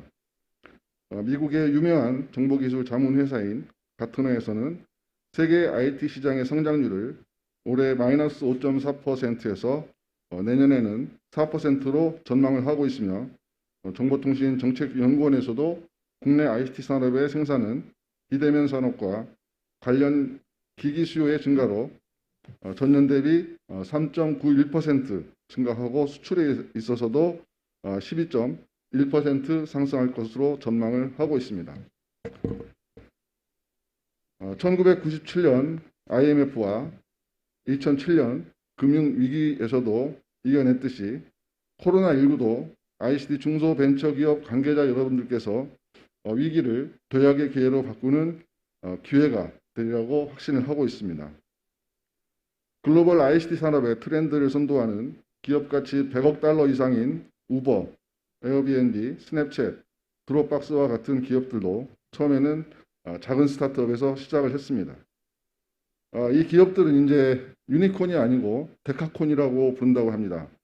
유니콘이 뿔이 하나였다면 데카콘은 뿔이 10개, 그래서 우리 돈으로 10조 원 이상의 그 기업 가치를 가진 기업으로 성장을 했다고들 합니다. 현재와 같은 새로운 변화의 물결이 다가오는 시기에는 혁신성과 창의성 그리고 유연성을 골고루 갖춘 ICT 중소벤처 기업들이 변화와 혁신을 주도할 새로운 주인공입니다. 저는 우리 ICT 중소벤처 기업들이 가지고 있는 혁신적인 아이디어와 기술, 열정과 끈기, 그리고 도전 정신에 정부의 지원이 더해진다면 우리 기업들도 글로벌 시장에서 선도 기업으로 도약할 수 있는 기회가 반드시 올 거라고 생각을 합니다. 우리 부에서는 그 스타트업을 위해서 기술력과 성장성을 갖춘 ICT 유망 스타트업을 발굴하여 해외 진출 특화 프로그램, 보증 투자, 자금 연계 등 종합 지원을 통해 미래의 글로벌 유니콘 기업으로 성장시키는 ICT 그로스 사업을 시행하고 있으며 엑셀러레이팅을 통한 글로벌 성과를 창출하기 위해서 엑셀러레이터와 스타트업을 발굴하는 K 글로벌 엑셀러레이터 사업, 그리고 오늘 2부 행사로 계획된 IR 피칭 대회를 통해서 유망 스타트업을 발굴하고 시상하는 K 글로벌 스타트업 공모전을 시행을 하고 있습니다. 앞으로도 과기정통부에서는 우리 ICT 중소벤처기업들과 스타트업이 글로벌 시장에서 새로운 역사를 만들어낼 수 있도록 적극적인 지원을 할 예정입니다. 마지막으로 오늘 행사를 준비해 주신 관계자분들과 이 행사에 같이 참여해 주신 기업인 여러분들께 다시 한번 감사드립니다. 이상 마치겠습니다. 감사합니다. 과학기술정보통신부 곽변진 과장님의 축사였습니다.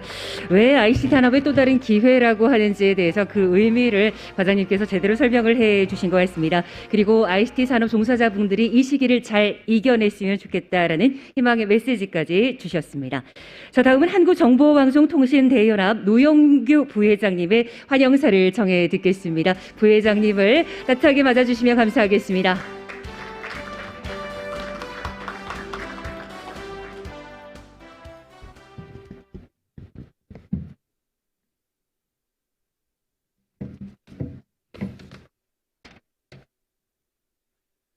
네, 여러분 안녕하십니까? 한국정보방송통신대연합 부회장 노영규입니다. 먼저 바쁘신 가운데 이 자리에 참석해 주신 과학기술정보통신부 곽병진 과장님, 정보통신산업진흥원 김태열 본부장님과 벤처기업협회 한현배 본부장님 비롯한 내빈 여러분들께 감사 말씀드립니다. 오늘 ICT 이노페스타 2020은 아시다시피 ICT 우수기업을 발굴해서 시상을 하고 이것을 통해서 산업 활성화와 근무하시는 분들의 사기를 높여드리고 또한 강연과 세미나를 통해서 ICT 산업 전망이나 국내 우수 스타트업 발굴 비즈니스의 기회를 제공하는 뜻깊은 자리로 알고 있습니다. 2020년 올해 화두는 당연히 강연에서도 나왔고 앞에 우리 곽 과장님이나 김 본부장님 말씀하신 대로 코로나19, 언택트, 그리고 디지털 뉴딜 이게 될 것 같습니다. 뉴스에 보면 전 세계 코로나 바이러스 누적 환자가 2,200만이, 우리나라 인구가 5천만이니까 거의 반에 상당하는 분이 코로나 바이러스 환자이고 매일 25만 명의 신규 환자가 발생하고 있다고 합니다. 이러한 코로나 바이러스 확산이 지속될수록 우리의 생활 또한 언택트로 급속히 바뀌고 있고 직장도 재택근무, 제가 처음 직장 생활할 때는 재택이라는 말 자체가 없었고 토요일 저녁까지 근무하고 일요일도 오후에 나와서 하는 그런 당연히 일은 직장에서 하는 걸로 그래서 퇴근할 때 한 말이 집에 잠깐 다녀오겠습니다. 그렇게 했는데 이제는 정말 시프트가 돼서 집이 일터가 된 정말 뉴노멀을 맞고 있는 것 같습니다. 그리고 다 배달이나 배송 서비스가 뜨고 있고 특히 학생들 올해 1학년 학생들, 대학 1학년 학생들 오면서 우리 본부장과 얘기를 했는데 전문대 다니는 분들은 내년도 코로나 이렇게 되면 2년간 학교는 안 가보고 졸업하는 이러한 새로운 세대가 나올 것 같습니다. 이러한 언택트 시장이 확산되면서 우리 경제는 AI라든지 5G, 이동통신, 빅데이터 등 첨단 ICT 기술을 적용하는 디지털 뉴딜로 빠르게 전환하고 있고 또 전환되어야 될 것 같습니다. 우리는 코로나19로 촉발된 우리 대한민국 경제가 현재 당하고 있는 여러 가지 어려움들을 이기고 우리 젊은 세대들의 일자리를 만들고 성장 동력을 확보해 나가기 위해서 같이 마음을 모아야 될 것 같습니다. 그래서 사실 돌이켜보면 오늘의 대한민국의 발전은 기업들, 기업 관계자 여러분들의 부단한 연구와 노력과 수고가 있었기에 가능하다고 생각합니다.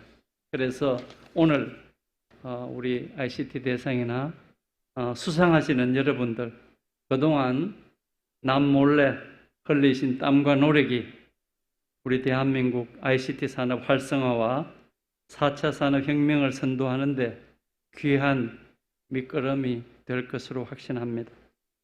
다시 한번 오늘 ICT 이노페스타 2020에서 수상하시는 모든 분들께 진심으로 축하의 말씀을 드립니다. 감사합니다.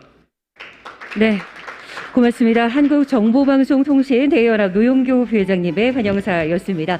ICT 산업 발전을 위해서 노력해 주신 수상자분들께 다시 한번 축하 메시지를 담아주셨습니다. 계속해서 벤처기업협회 한인배 본부장님의 환영사가 있겠습니다. 여러분 본부장님을 힘찬 박수로 맞아주시면 감사하겠습니다.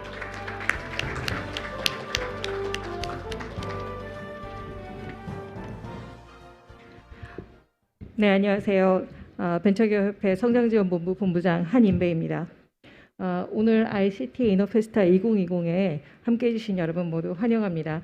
올해 ICT 이노페스타가 온 오프라인으로 진행되면서 보다 많은 분들을 모시고 진행하게 되었는데요. 작년만 해도 우리가 4차 산업혁명이나 온 오프라인이 연결되는 초연결 사회를 말로는 많이 언급했지만 실제 우리 생활에서 만나게 되는 것은 좀 더 시간이 걸리지 않을까 그렇게 생각을 했었습니다. 그런데 올해 정말 엄청나게 닥쳐온 코로나19라는 생존을 위협하는 큰 위기가 우리가 생각했던 그런 변화의 속도를 엄청나게 가속화시켜서 우리는 매일매일 그동안 생각만 했던 여러 가지 변화들을 실생활에서 목격하고 또 경험하게 되는 그런 놀라운 변화를 체감하고 있습니다.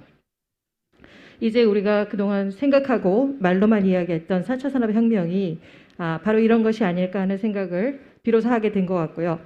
디지털 세상, 디지털 사회, 디지털 경제라는 말이 이제 더 이상 의심되지 않는 세상을 살고 있습니다. 이제 우리가 일상으로 가졌던 일상의 대면 활동들이 비대면으로 대체되고 병행되는 것이 어색하거나 낯설지 않고 있습니다. 그리고 이러한 상황들이 일시적으로 끝나거나 코로나가 종식된 이후에 다시 예전으로 돌아갈 것이라고 믿는 분들도 거의 안 계시는 걸로 알고 있습니다. 이제 비로소 진짜 4차 산업혁명 시대가 열리는 게 아닌가 하고 있습니다. 이러한 변화를 가장 먼저 체감하시고 또 이 변화에 대응하면서 새로운 혁신의 방향을 제시하는 데 있어서 가장 앞장서는 주체는 역시 ICT 벤처 기업가들이셨습니다. 이분들이 만들어내시는 혁신의 성과들과 새로운 시도와 도전들이 4차 산업혁명 시대가 그냥 허언이 아니었음을 우리에게 보여주고 있습니다. 오늘 ICT 이노페스타 2020에서는 이러한 일련의 성과들을 함께 축하하고 또 이런 분들이 만들어내신 성과들을 보여드리는 그런 자리가 될 것 같습니다. 그래서 저희가 함께 준비한 시상식과 또 이런 세상이 내년에는 좀 더 본격화될 텐데요. 어떻게 전개될지 전망을 알아보는 세미나도 함께 준비되어 있고요. 또 개별적으로 갖고 계신 여러 고민들을 어떻게 해결할까를 또 함께 다뤄주는 상담회 역시 같이 준비되어 있습니다. 저희 벤처기업 협회도 내년에도 역시 이어질 디지털의 각 격변 속에서 새로운 도전을 경주하실 ICT 벤처 기업가들을 돕기 위해서 지속적으로 노력할 예정입니다. 여러분들과 함께 4차 산업혁명 시대 디지털 세상 멋지게 맞이했으면 좋겠습니다. 다시 한번 ICT 이노페스타 2020에 함께해 주신 여러분 환영합니다. 감사합니다. 네, 고맙습니다. 벤처기업협회 한인배 본부장님의 환영사였습니다. 디지털의 격변 속에서도 함께해 주신 ICT 기업들이 힘내주시길 메시지에 담아주셨습니다. 다시 한번 함께해 주신 환영사 전해주시고 또 개회사까지 해주신 네 분께 감사의 인사를 드리겠습니다. 자, 그럼 지금부터 저희가 시상식을 진행을 하도록 하겠습니다. 시상식 또 수상하시는 분들에게 여러분이 정말 아낌없이 축하해 주시고 또 격려를 해 주시면 아주 좋을 것 같습니다. 오늘 시상식에서 시상을 해주실 분을 먼저 무대로 모셔보겠습니다. 오늘 시상은 과학기술정보통신부 곽병진 과장님께서 수고해 주시겠습니다. 여러분 과장님을 따뜻한 박수로 맞아주시면 감사하겠습니다. 네, 과장님께서 오늘 시상을 많이 해주셔야 돼서 먼저 박수로 저희가 답을 먼저 드렸습니다. 자, 그럼 대한민국 ICT 대상 시상을 진행하겠습니다. 대한민국 ICT 대상은 과학기술정보통신부 장관상으로 5G와 지능정보, ICT 혁신 등 3개 부분에서 대상 6점과 우수상 석점의 상장이 수여되겠습니다. 먼저 5G 부문입니다. 호명된 수상기업의 대표께서는 단상으로 자리해 주시면 감사하겠습니다. 수상자입니다. 우수상 주식회사 FR텍입니다. 여러분 큰 박수로 축하해 주시면 감사하겠습니다.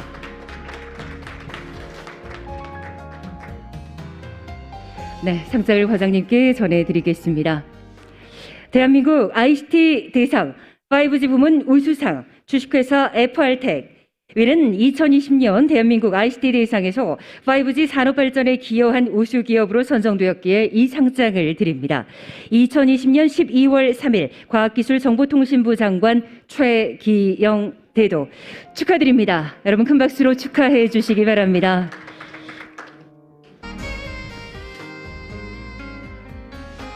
네, 과장님께서 상장과 또 꽃다발 시상 보드까지 전달을 해드리고 있는데요. 함께 상장을 보일 수 있도록 혹시 펼칠 수가 없으면 정면에 있는 카메라를 향해서 기념 촬영을 진행해 주시면 감사하겠습니다. 네, 축하드립니다. 네, 수상자분께서는 자리로 돌아가 주시면 되겠습니다. 다음은 계속해서 대한민국 ICT 대상 5G 부문 대상입니다. 대상은 주식회사 이노와이어리스입니다. 여러분 큰 박수로 축하해 주시기 바랍니다.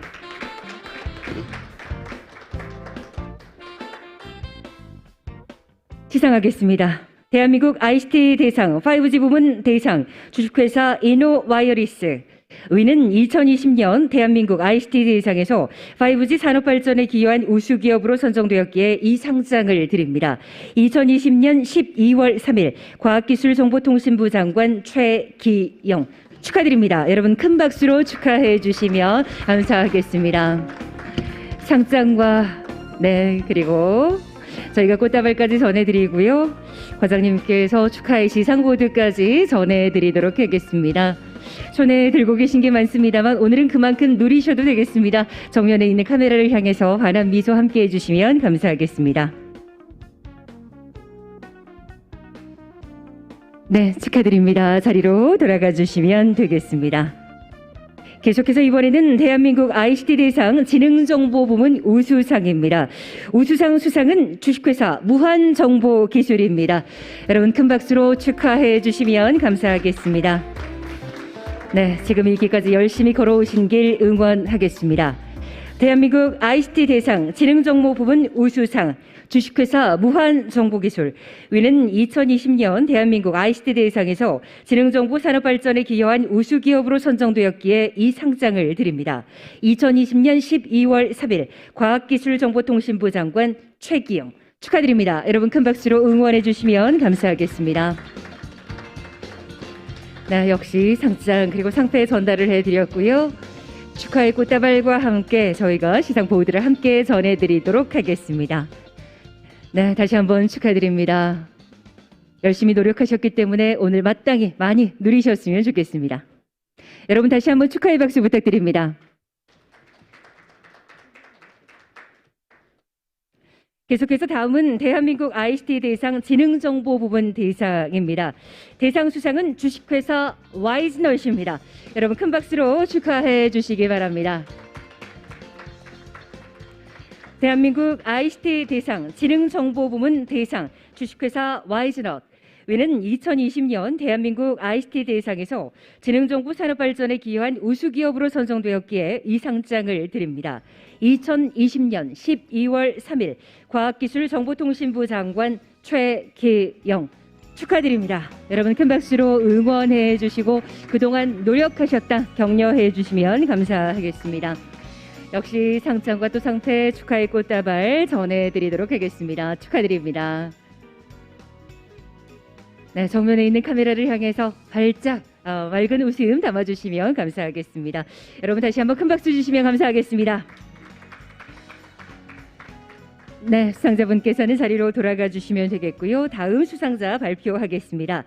대한민국 ICT 대상 ICT 혁신 부문 ICT 일자리 분야 우수상입니다. 우수상은 주식회사 LK테크넷입니다. 여러분 큰 박수로 축하해 주시면 감사하겠습니다. 대한민국 ICT 대상 ICT 혁신 부문 일자리 분야 우수상 주식회사 LK테크넷 위는 2020년 대한민국 ICT 대상에서 일자리 창출에 기여한 우수기업으로 선정되었기에 이 상장을 드립니다.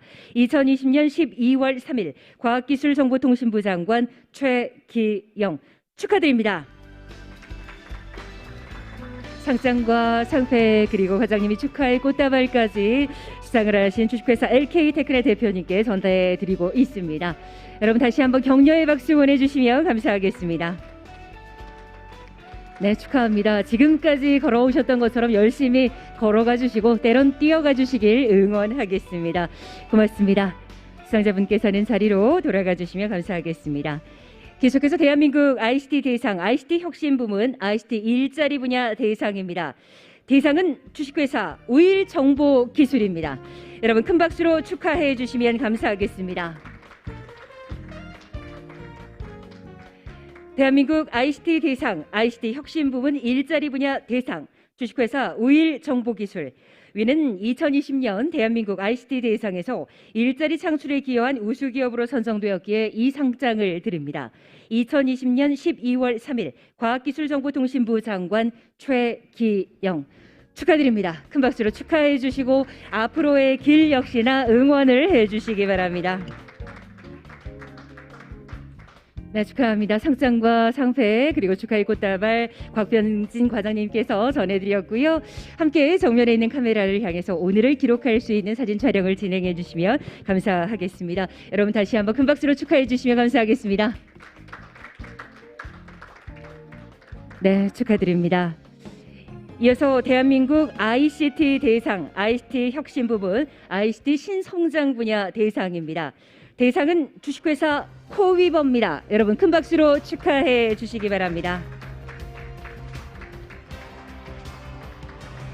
대한민국 ICT 대상 ICT 혁신 부문 신성장 분야 대상 주식회사 코위버 위는 2020년 대한민국 ICT 대상에서 신성장 부분의 성과를 거둔 우수기업으로 선정되었기에 이 상장을 드립니다.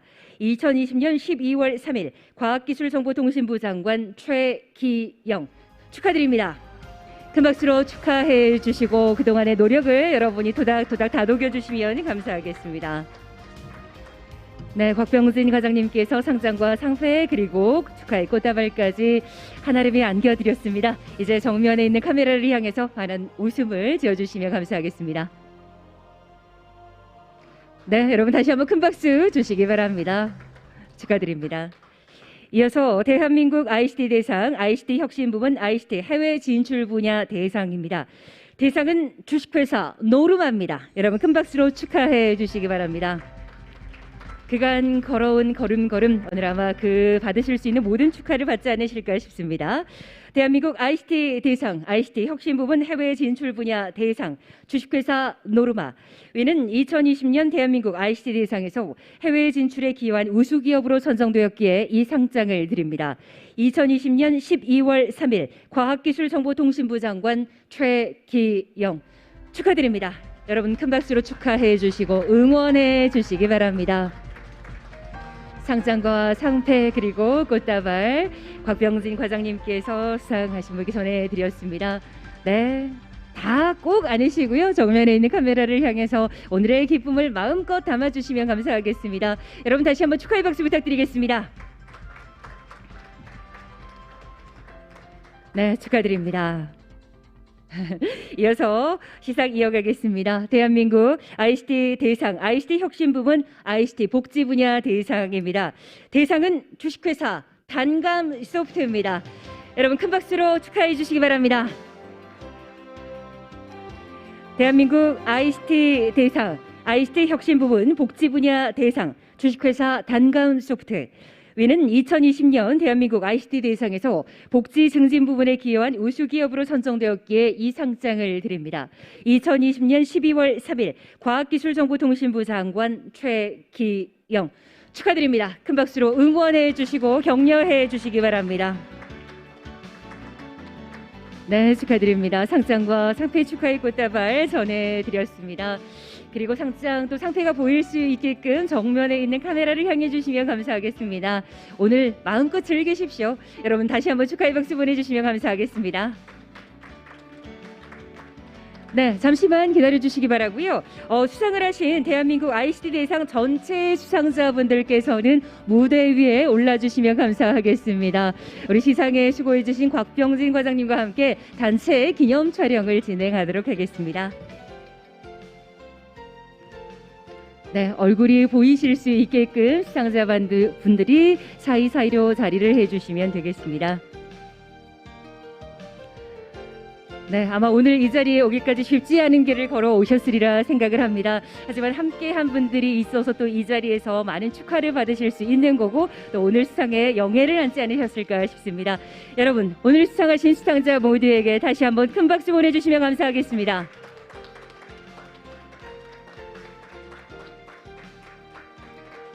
네, 고맙습니다. 수상자분들은 자리로 돌아가 주시면 감사하겠습니다. 하지만 곽병진 과장님은 계속해서 시상을 해주셔야 됩니다. 조금만 기다려 주시기 바랍니다. 이어지는 시상은 벤처 중소기업 활성화 유공자에 대한 과학기술정보통신부 장관 표창 수여입니다. 시상은 개인 넉 점 그리고 단체 2점이 수여되겠습니다. 호명해 드리는 수상자분께서는 무대 위로 자리해 주시면 되겠습니다. 먼저 개인 부문입니다. 신용보증기금 김형준 팀장님 축하드립니다. 무대 위로 자리해 주시면 감사하겠습니다. 표창장 신용보증기금 팀장 김형준.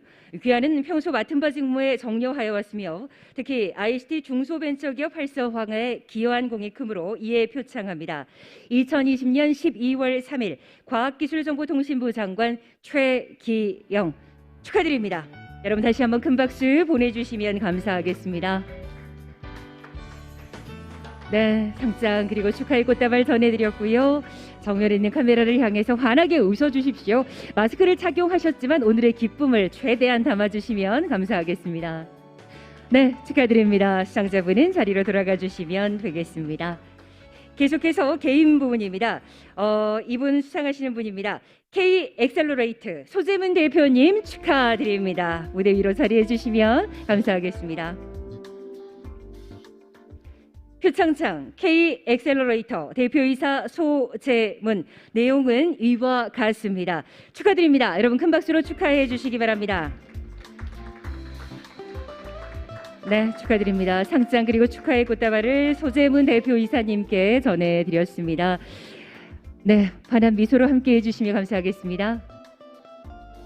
네, 여러분 다시 한번 축하의 박수 보내주시면 감사하겠습니다.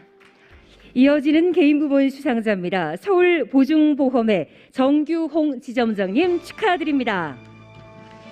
네, 큰 박수로 여러분 환영해 주시기 바랍니다.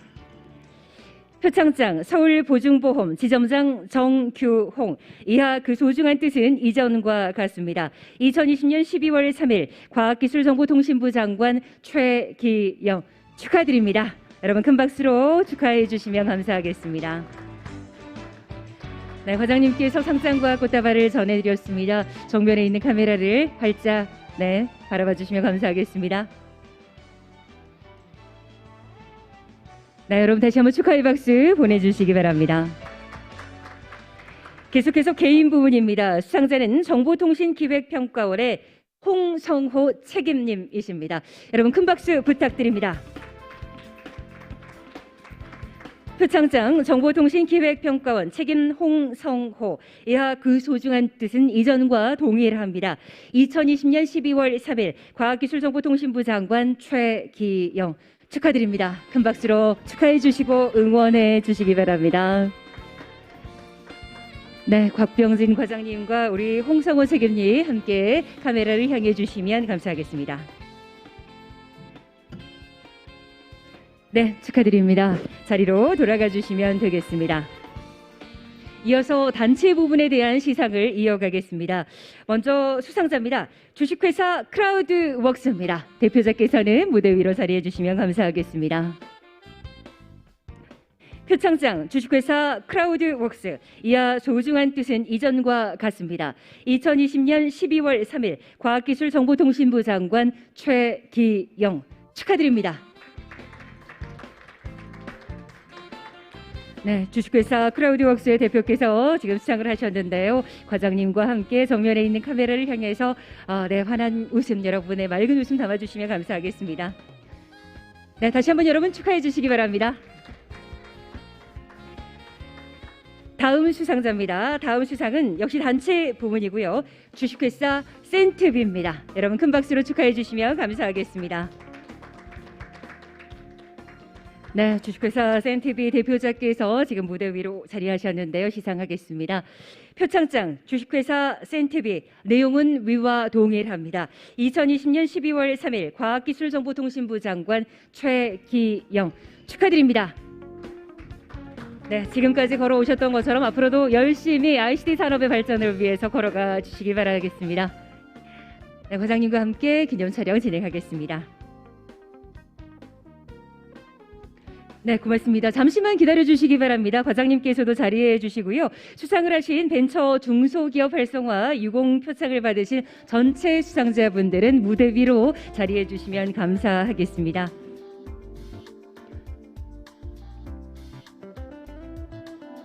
네, 그야말로 ICT 산업 발전을 위해서 열심히 뛰어오신 수상자들입니다. 여러분 다시 한번 큰 박수로 응원을 해주시기 바라겠습니다. 네, 고맙습니다. 수상자분들 다시 한번 축하드리고요. 자리로 돌아가 주시면 감사하겠습니다. 계속해서 곽병진 과장님께서 시상에 함께해 주시겠습니다. 이어서 정보통신 중소기업 발전 유공자에 대한 과학기술정보통신부 장관 표창을 이어가도록 하겠습니다. 첫 번째 표창 수상자 발표해 드리겠습니다. 수상자는 빅피처 인터랙티브의 송광준 대표십니다. 여러분 큰 박수로 맞아주시면 감사하겠습니다. 표창장 빅피처 인터랙티브 대표이사 송광준, 귀하는 평소 맡은 바 직무에 정려하여 왔으며 특히 정보통신 중소벤처기업 발전에 기여한 공익금으로 이에 표창합니다. 2020년 12월 3일 과학기술정보통신부 장관 최기영 축하드립니다. 네, 여러분 큰 박수로 응원해 주시면 감사하겠습니다. 상장과 또 축하의 꽃다발 전해드렸고요. 송광준 대표이사님과 과장님께서 함께 기념 촬영을 진행하시겠습니다. 네, 축하드립니다. 계속해서 다음 수상자 발표해 드리겠습니다. 다음 수상자는 이노와이어리스의 곽영수 대표십니다. 여러분 큰 박수로 축하해 주시면 감사하겠습니다. 표창장 이노와이어리스 대표이사 곽영수. 이하 그 소중한 뜻은 이전과 동일합니다.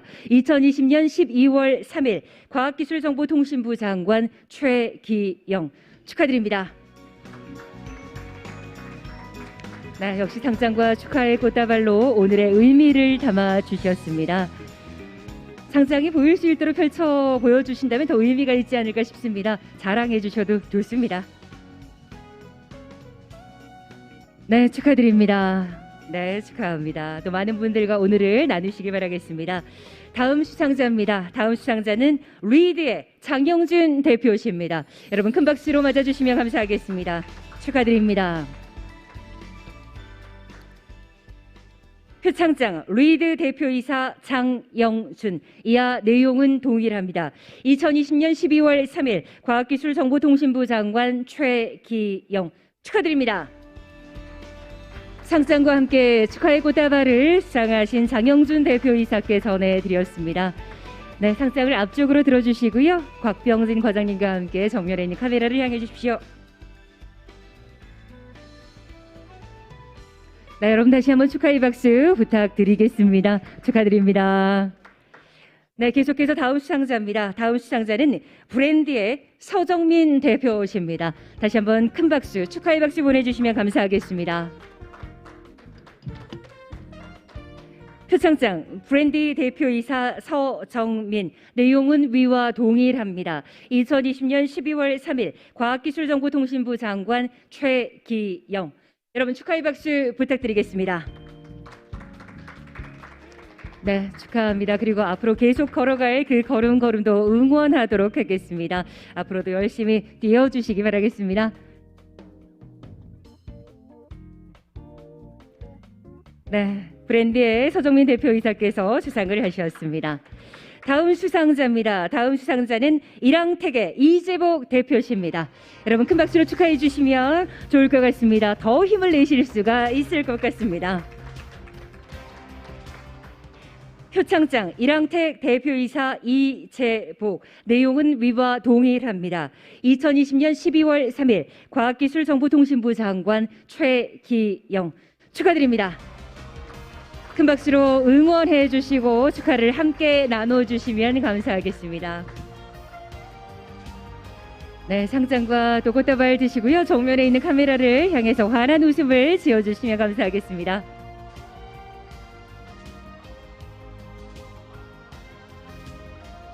네, 여러분 다시 한번 축하의 박수 부탁드리겠습니다. 축하드립니다.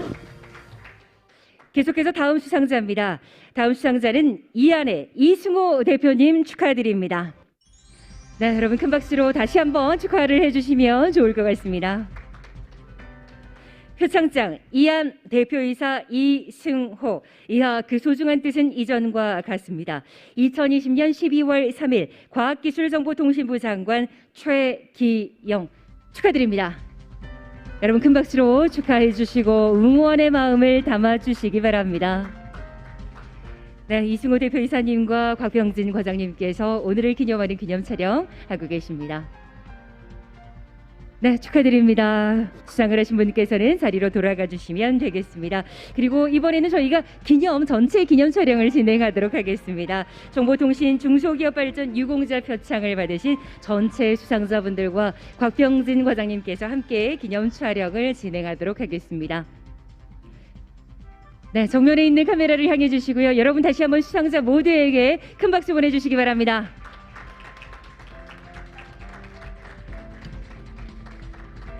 네, 수상을 하신 수상자분들 시상에 수고해 주신 곽병진 과장님께서도 자리로 돌아가 주시면 되겠습니다. 정말 많은 분들께 상을 주시느라 수고 많으셨습니다. 네, 여러분 함께해 주셔서 고맙습니다. 이상으로 ICT 이노페스타 2020 개막 행사와 시상식을 모두 마치겠습니다. 하지만 아직 저희 프로그램 끝나는 게 아닙니다. 계속해서 IR 피칭과 ICT 세미나가 진행될 예정입니다.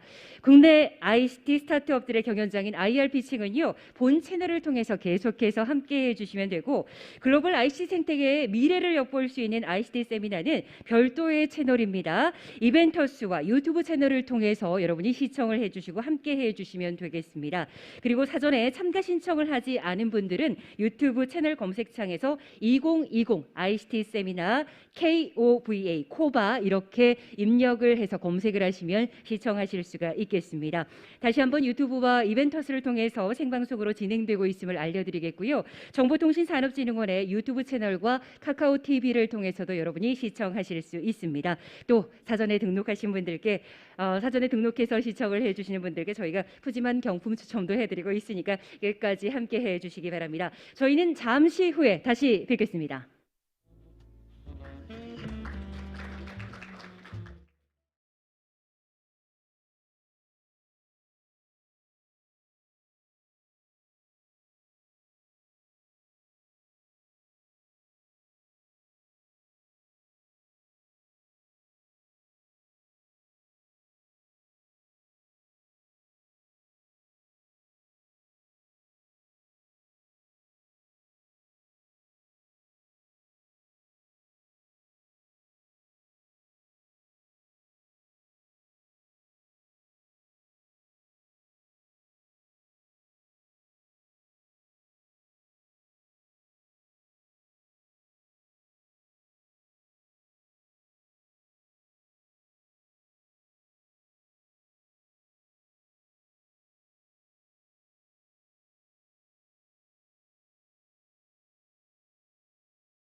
네, 여러분 오래 기다리셨습니다. 지금부터 2020년 K글로벌 스타트업 공모전의 피칭 대회를 시작하겠습니다. 저는 오늘 피칭 대회 진행을 맡은 아나운서 김승주입니다. 반갑습니다. 네. 오늘 행사는요, 코로나19 감염병 확산 예방을 위해서 저희가 청중 여러분들을 온라인 생중계로 모시게 됐습니다. 온라인으로도 많은 분들이 시청을 해주고 또 응원도 해주시기 때문에 최종 결선에 오른 10팀의 최선을 다하는 모습 끝까지 보여주시길 바라겠습니다. 또한 오늘 현장에서는 피칭 대회 진행을 위해서 최소한의 인원만 현장에 참석해 있는 상황이고요. 정부의 방역 지침을 준수해서 운영하고 있음을 미리 말씀을 드리겠습니다. 오늘 행사는 1부와 2부로 나뉘어서 진행이 됩니다. 먼저 1부에서는 K글로벌 스타트업 공모전의 최종 결선인 피칭 대회가 진행이 되고요. 2부에서는 결과 발표와 함께 공모전에 대한 시상식이 진행되겠습니다. 끝까지 여러분 함께 해주시고 또 응원해 주시기 바랍니다.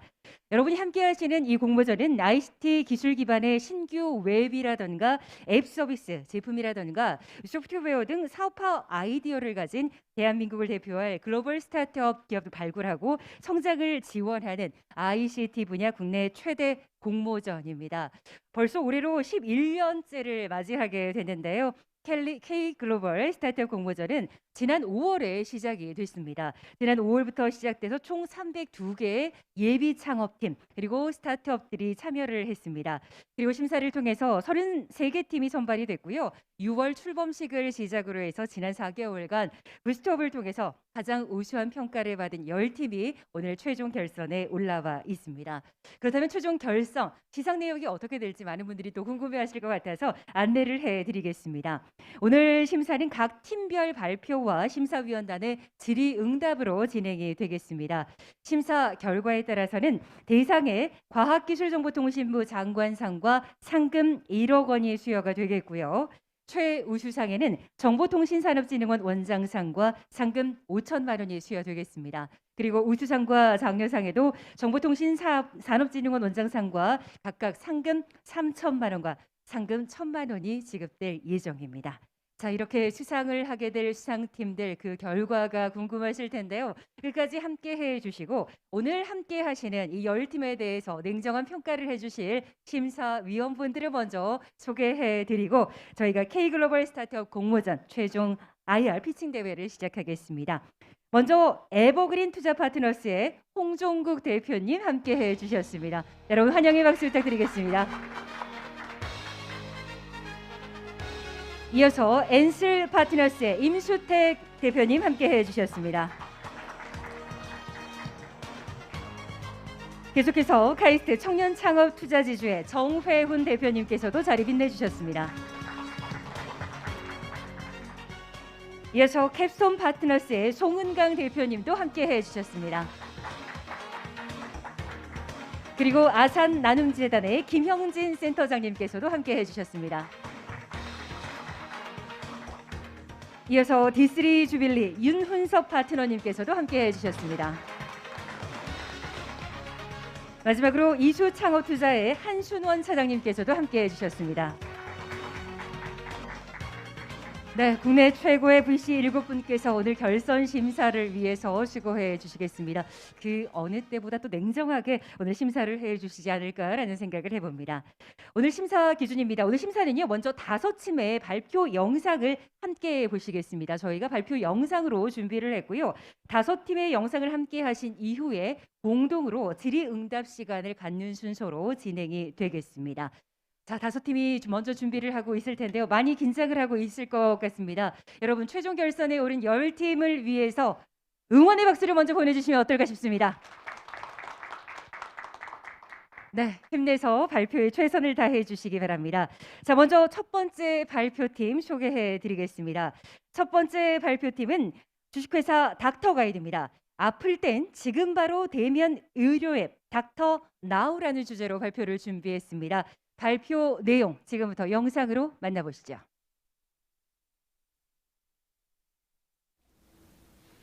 안녕하십니까. 닥터나우 서비스 대표 장지호입니다.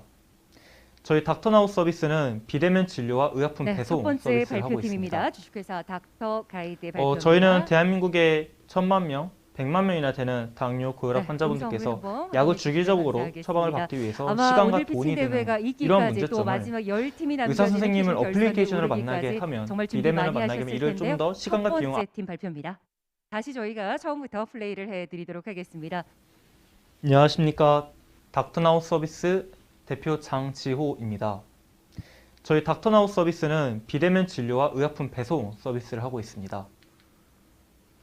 저희는 대한민국의 1000만 명, 100만 명이나 되는 당뇨, 고혈압 환자분들께서 약을 주기적으로 처방을 받기 위해서 시간과 돈이 드는 이러한 문제점을 의사 선생님을 어플리케이션으로 만나게 하면, 비대면을 만나게 하면 이를 좀 더 시간과 비용을 아낄 수 있지 않을까 생각을 해서 시작을 하게 되었습니다. 사실 대한민국의 대면 진료 시장은 꾸준하게 9%대로 성장하고 있었습니다. 그리고 연간 진료 횟수도 17회로 OECD 평균 2.7배로 많은 횟수를 기록하고 있습니다. 근데 다만 환자분들께서는 1분 진료를 받기 위해서 30분 동안 대기를 해야 되는 그러한 기존의 고질적인 문제는 아직도 해결되지 않고 있었습니다. 그래서 저희는 이를 모두 해결하고자 환자분들의 시간, 비용, 편의성을 비대면 진료를 통해서 해결하고자 했습니다. 사실 미국의 텔레닥 닥터, 중국의 핑안 헬스케어, 그리고 일본의 라인 헬스케어까지 등 지금 코로나19 이전에도 전 세계 원격 진료 시장은 매우 빠르게 커지고 있었습니다. 그리고 코로나19 이후에는 연 40%대로 훨씬 더 빠르게 성장하고 있는 상황입니다.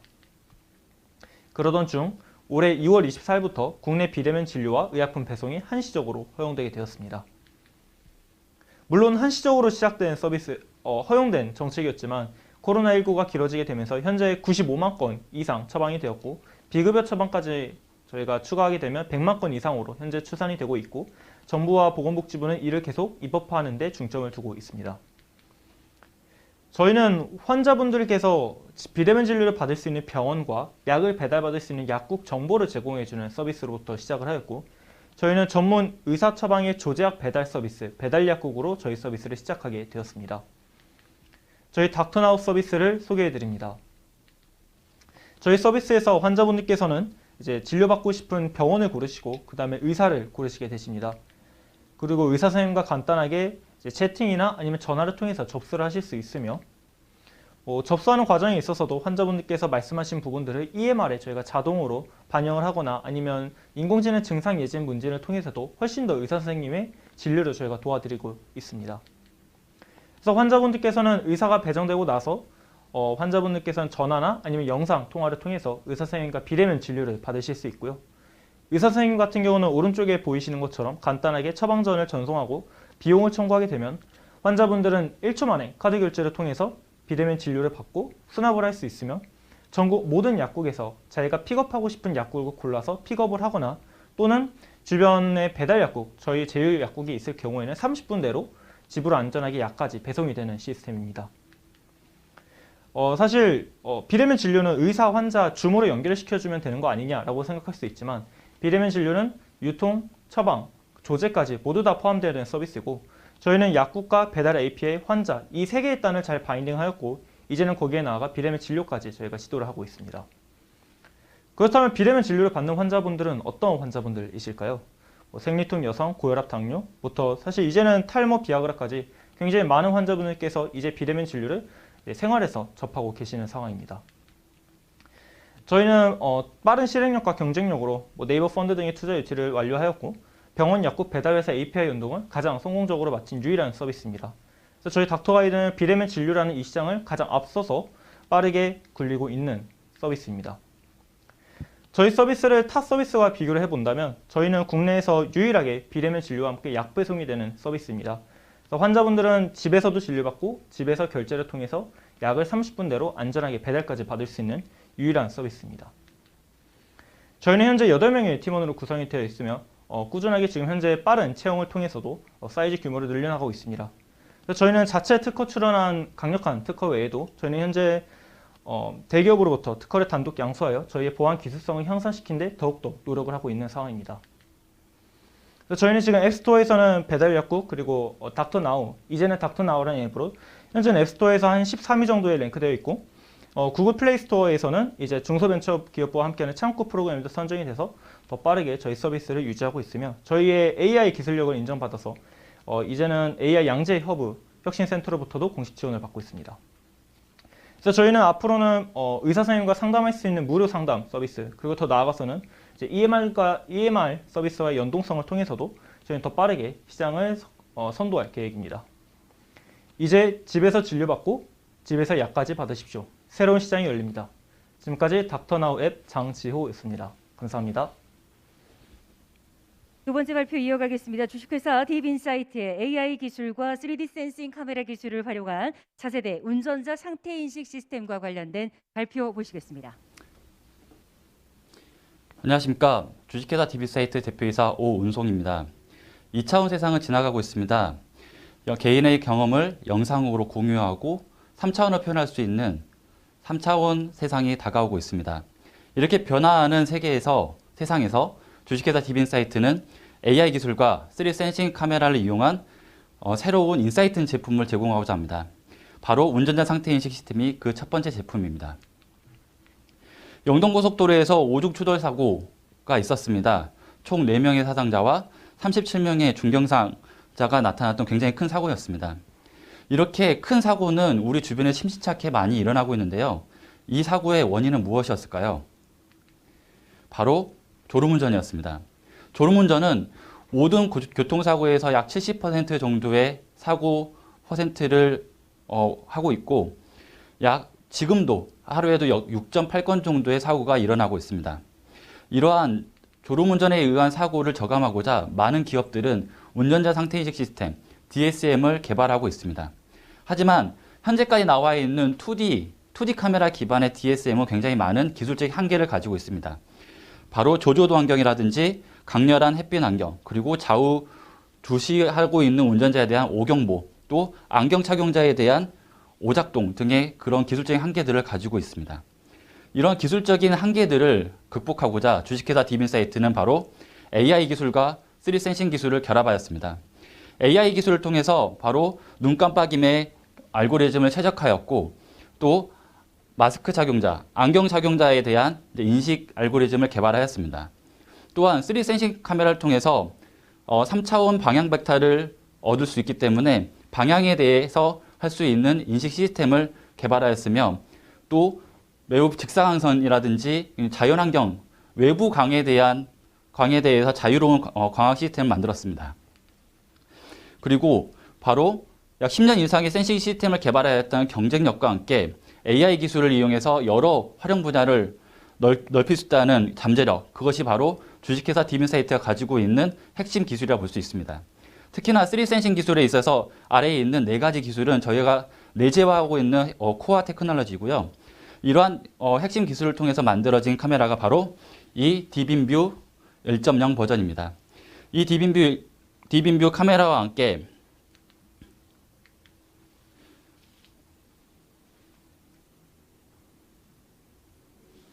지금 보시고 계시는 소프트웨어들은 저희 핵심 기술을 통해서 만들어진 소프트웨어입니다. 딥인뷰 1.0이라고 명명하고 있는데요. 보시다시피 안경 착용자도 졸음에 대해서 굉장히 잘 인식을 하는 것을 볼 수가 있습니다. 또한 이 졸음에 대한 부분과 더불어서 운전하고 있는 운전 상태, 운전에 대한 분석을 이와 같은 DB를 통해서 저희가 계속 확보를 할 수가 있고, 또 운전 상태와 함께 사고 분석까지 가능할 수 있도록 소프트웨어로서의 그 가치를 높였습니다.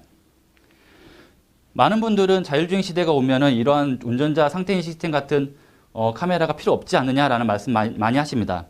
하지만 여러 센서와 카메라와 더불어서 이 ADAS 시장 굉장히 커질 것이라고 예측하고 있고, 2019년도는 약 10조에서 2030년까지 40조가량 4배에서 5배 이상 시장의 규모가 커질 것으로 예상하고 있습니다.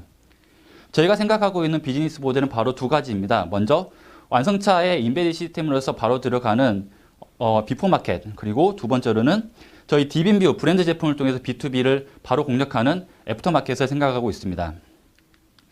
저희 버전 0, 딥인뷰 버전 0은 올해 12월에 출시할 예정이며, 또 이 다음 버전은 2021년, 2020년 약 2년 정도의 노력을 통해서 완성차 시장의 인베디드화를 계획하고 있습니다. 이를 통해서 여러 다른 기능들, 제스처 기능, 또 음주 센서의 기능, 열화상 센서의 기능 등을 더 추가함으로써 2023년에는 약 385억 원 정도의 매출을 계획하고 있습니다. 이러한 자신감과 계획에는 바로 저희의 팀원들이 함께하고 있습니다. AI 기술과 3D 분야의 최고 경험을 가지고 있는 전문가 집단과 함께 지금 Z세대의 엔지니어들이 불철주야 열심히 노력하고 있으며 저희가 가지고 있는 대기업, 연구소, 외국계의 출신을 통해 이끌어진 네트워크가 저희의 또 다른 강점이라고 할 수가 있겠습니다.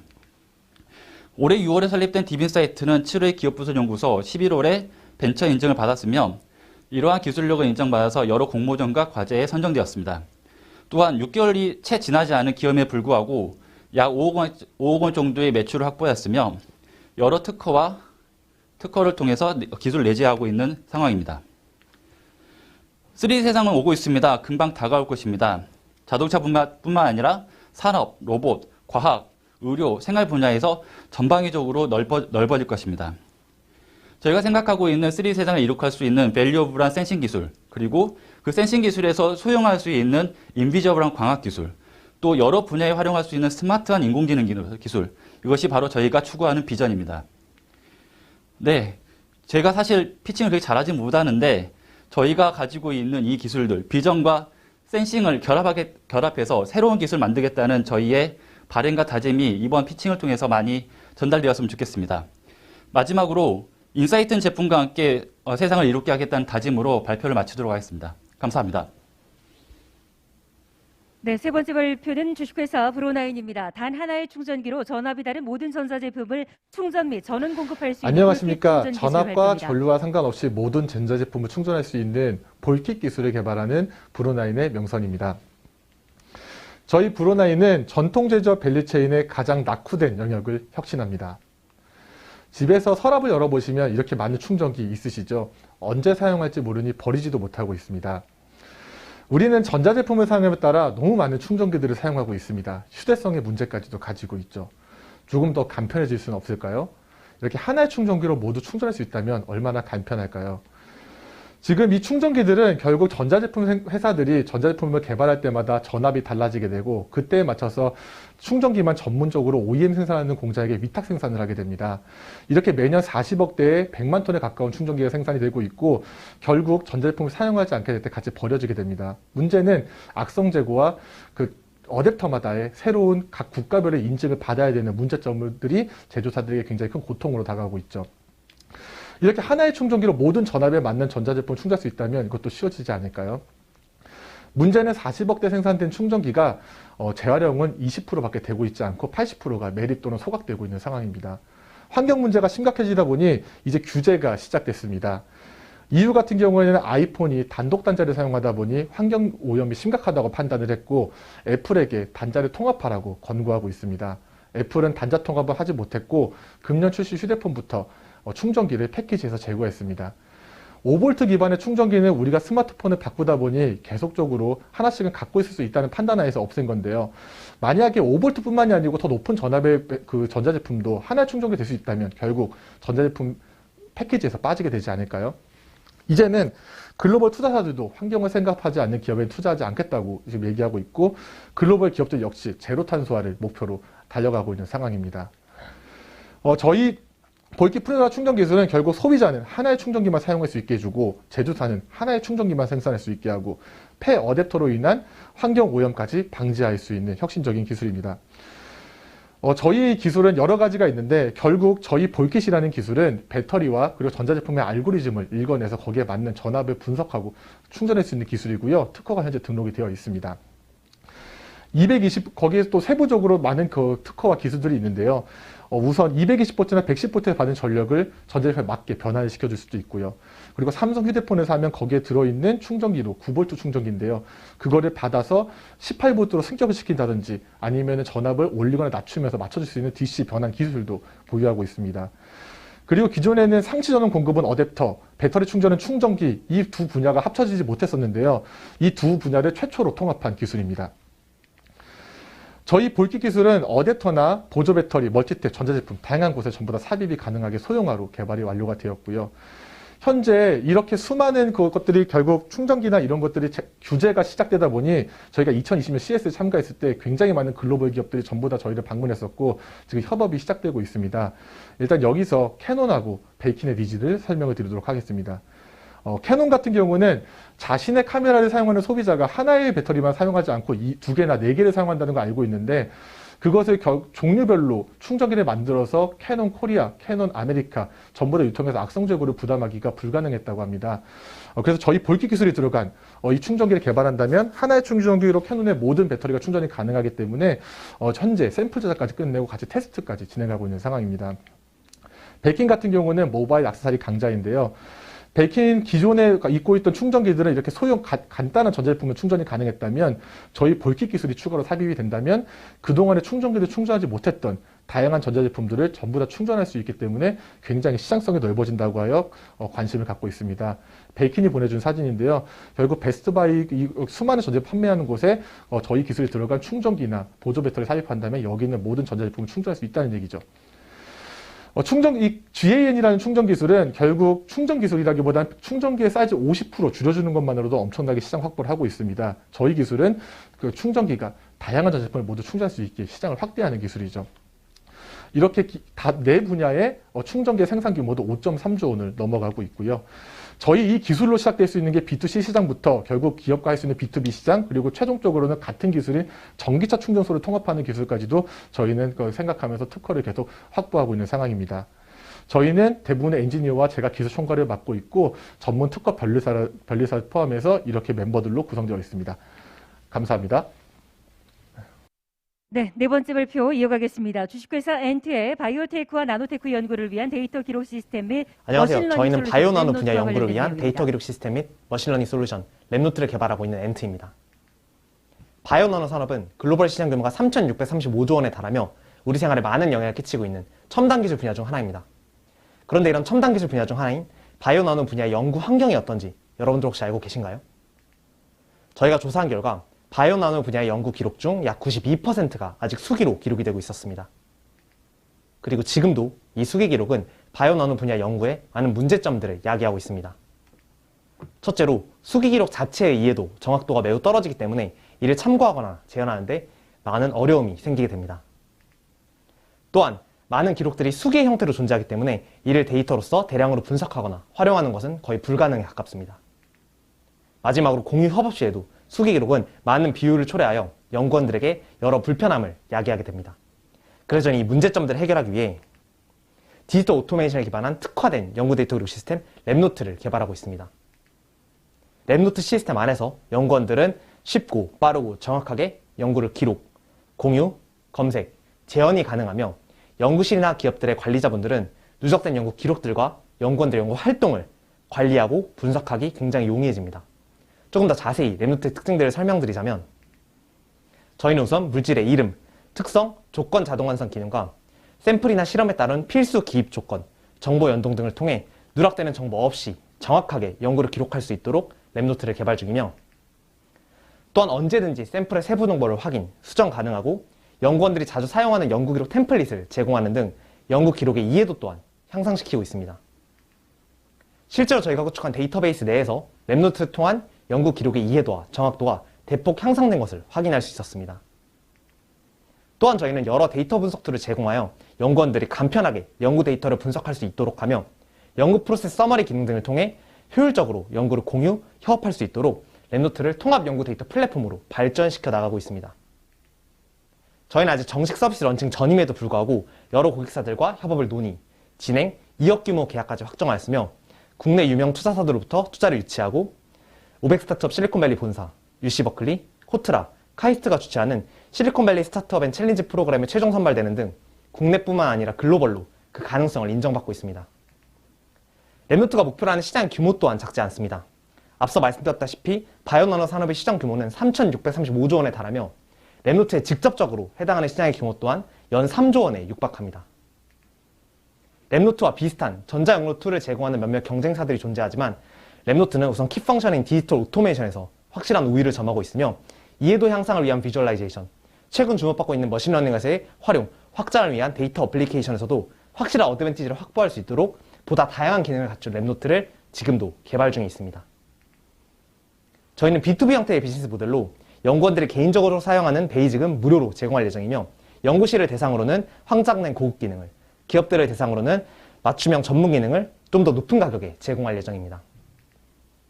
그리고 서비스를 정식 런칭한 내년을 시작으로 랩노트는 폭발적으로 성장하며 업계의 표준 툴로 자리 잡을 것입니다. 그리고 이렇게 성장하기 위한 계획도 저희는 이미 착실하게 진행 중에 있습니다. 그리고 이렇게 서비스를 정식 런칭하고 성장하는 데 필요한 자금도 저희는 이미 충분히 확보해 놓은 상황입니다. 이번 K글로벌 스타트업으로 저희는 런웨이 12개월에 해당하는 자금을 모두 확보할 예정이며 내년 팁스 사업으로 안정적인 여유 자금까지 확보할 것입니다.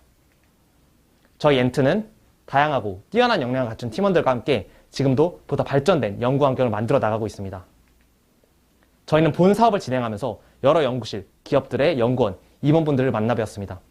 이분들이 말씀하신 여러 페인들 중 가장 공통적으로 많이 나온 페인은 바로 연구실과 기업들이 가지고 있는 연구 기록들은 굉장히 가치 있는 기록들임에도 불구하고 이를 보관하는 것 외에 데이터로 활용할 수 없다는 것이었습니다. 바로 수기로 기록되었기 때문입니다. 랩노트는 이렇게 가치 있지만 죽어있던 연구 기록들을 디지털 트랜스포메이션을 통해 그 가치대로 자유롭게 활용할 수 있도록 데이터로 탈바꿈할 것입니다. 그리고 이 데이터가 활용되었을 때 그 결과는 바이오 나노 분야 연구의 많은 부분을 변화시킬 것입니다. 그리고 그 변화가 바로 랩노트가 고객들에게 제공하는 가장 큰 가치 중 하나일 것입니다. 지금까지 바이오 나노 분야 연구를 위한 데이터 기록 시스템 및 머신러닝 솔루션 랩노트를 개발하고 있는 엔트였습니다. 감사합니다. 네, 이어지는 5번째 팁입니다. 주식회사 파인더스 AI의 AI로 완성하는 모두를 위한 영상 스토리텔링 기술입니다. 저는 파인더스 AI 한명원입니다. 파인더스 AI, 저희 회사는 급성장 중인 온라인 영상 시장에서 AI 기술력 기반으로 혁신을 이루고자 하는 기업입니다. 올해 5월에 법인을 갓 설립한 신생 법인으로 저희 4명의 핵심 멤버가 저희 혁신을 하기 위해서 업무에 매진하고 있습니다. 바야흐로 모두가 온라인으로 영상을 시청하는 시대입니다. 2020년 대부분의 온라인 사용자가 영상을 시청하고 있습니다. 그 배경에는 유튜브 같은 영상 플랫폼의 대중화가 있습니다. 또한 비디오 커머스, 라이브 커머스, 인플루언서의 영상 광고 등도 급격한 성장세를 보이며 영상 시장의 폭발적 성장을 야기하고 있습니다. 당연히 영상 편집 시장 또한 급격한 성장세를 보이고 있습니다. 특히 모바일 기기의 성능 발달로 높은 수준의 촬영, 편집이 가능해지며 급격한 성장세를 보이고 있습니다. 올해 글로벌 모바일 영상 편집 시장은 18년 대비 4배 성장할 것으로 추정되며 전체 영상 편집 시장의 30%를 초과할 것으로 예상하고 있습니다. 최근까지 영상 편집 시장은 PC 소프트웨어를 사용하는 높은 진입 장벽을 가진 전문가의 영역으로 여겨졌습니다.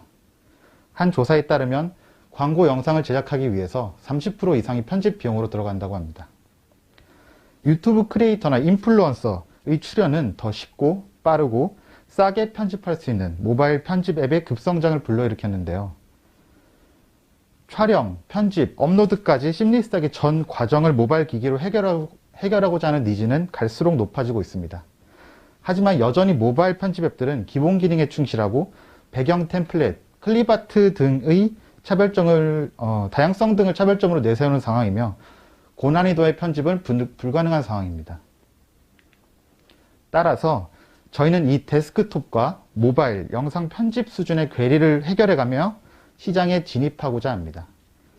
왼쪽 하단은 타사의 국가별 상위 MAU 자료입니다. 인도네시아 등 데스크탑 시대를 상대적으로 건너뛴 나라들은 모바일 위주의 편집 수요가 높은 것을 확인할 수 있습니다. 마치 중국에서 신용카드를 건너뛰고 모바일 핀테크가 발전한 것처럼요. 이러한 필연적으로 모바일 편집 수요가 높은 국가 사용자들에 더해 모바일로 촬영, 편집, 업로드 등을 완성하고 싶어하는 니즈 또한 높아짐을 여러 인터뷰를 통해서 알 수 있었습니다. 저희는 데스크톱에서만 가능했던 편집 기술들을 우선적으로 모바일에 구현해 나가며 시장을 공략하고자 합니다. 여기 따라다니는 얼굴 자막 사례가 있습니다. 초상권 문제를 해결함과 동시에 센스 있는 의미 전달로 국내에서 유행하는 편집 기법입니다. 이 사례에서는 약 9분의 영상에서 300회 이상의 얼굴 자막을 수작업으로 처리하고 있습니다. 현재는 이걸 처리하기 위해서는 프레임별로 자막을 이동해 가면서 이동하는 작업이 필요하고요. 당연히 모바일 툴로는 구현이 불가능합니다. 저희는 이러한 기술적 니즈가 확연한 부분을 공략하여 AI 트래킹 기술로 특정 오브젝트에 편하게 따라다니는 자막을 삽입할 수 있는 MVP를 출시하였습니다. 작업 시간이 기존 방식에 비해 10분의 1 이하로 감소하며 이 제품을 국내뿐 아니라 인도 등 모바일 편집 시장이 활성화된 곳을 제한적으로 테스트 예정입니다. 저희는 계속하여 기존 제품들과 확연한 기술적 차별성을 바탕으로 시장을 공략할 예정입니다. 이 중 저희가 가장 핵심적으로 생각하는 다음 기술 한 가지만 설명드리겠습니다. 영상에서 특정 오브젝트의 배경을 재경하는 일명 눕기 따기 작업인데요. 마찬가지로 엄청난 수작업을 요하는 작업입니다. 크로마키 등의 촬영에서 물리적 제한을 해결함과 동시에 글로벌 시장에 큰 임팩트를 줄 수 있는 핵심 기술로 생각하고 있습니다. 스튜디오 촬영을 대체하거나 트렌디한 밈 등을 따서 개인이 활용할 수 있을 정도의 기술적 완성도를 갖춘다면 시장에서 큰 수요가 있을 것으로 확신합니다. 저희는 계획된 시장 진입 전략에 맞추어 기술 개발을 진행해 나가고 있습니다.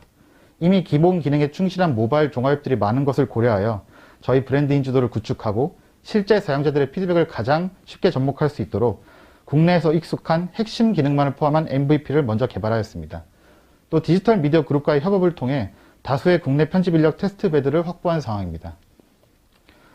글로벌 니즈가 있는 자동 배경 제거 기술 등을 골자로 하여 2021년 상반기 내에 글로벌 시장에서 유료화 제품을 출시할 예정입니다.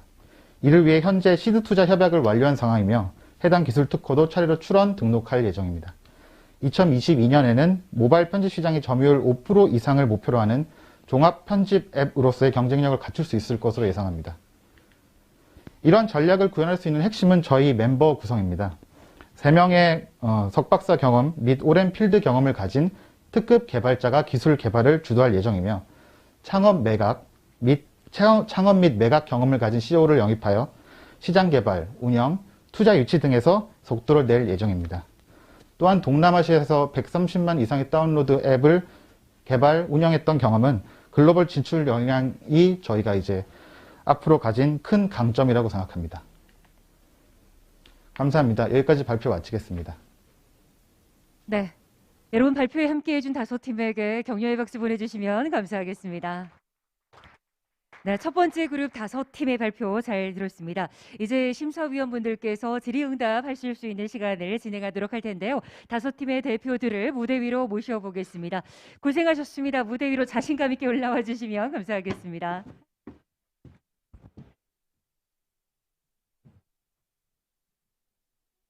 네, 그럼 지금 5팀의 발표를 함께 하셨는데요. 이제 심사위원분들이 궁금하셨던 부분에 대해서 질문을 하시고 또 심사평을 해주시면 되겠습니다. 혹시 먼저 손을 들어주시면 저희가 순서가 이렇게 섞이지 않도록 저희가 좀 조절을 해드리도록 하겠습니다. 네, 홍정국 대표님. 첫 번째 팀에 질문 드리겠습니다. 네. 그동안 오랜 기간 사회적으로 필요한 분야를 하시는 것에 대해서 굉장히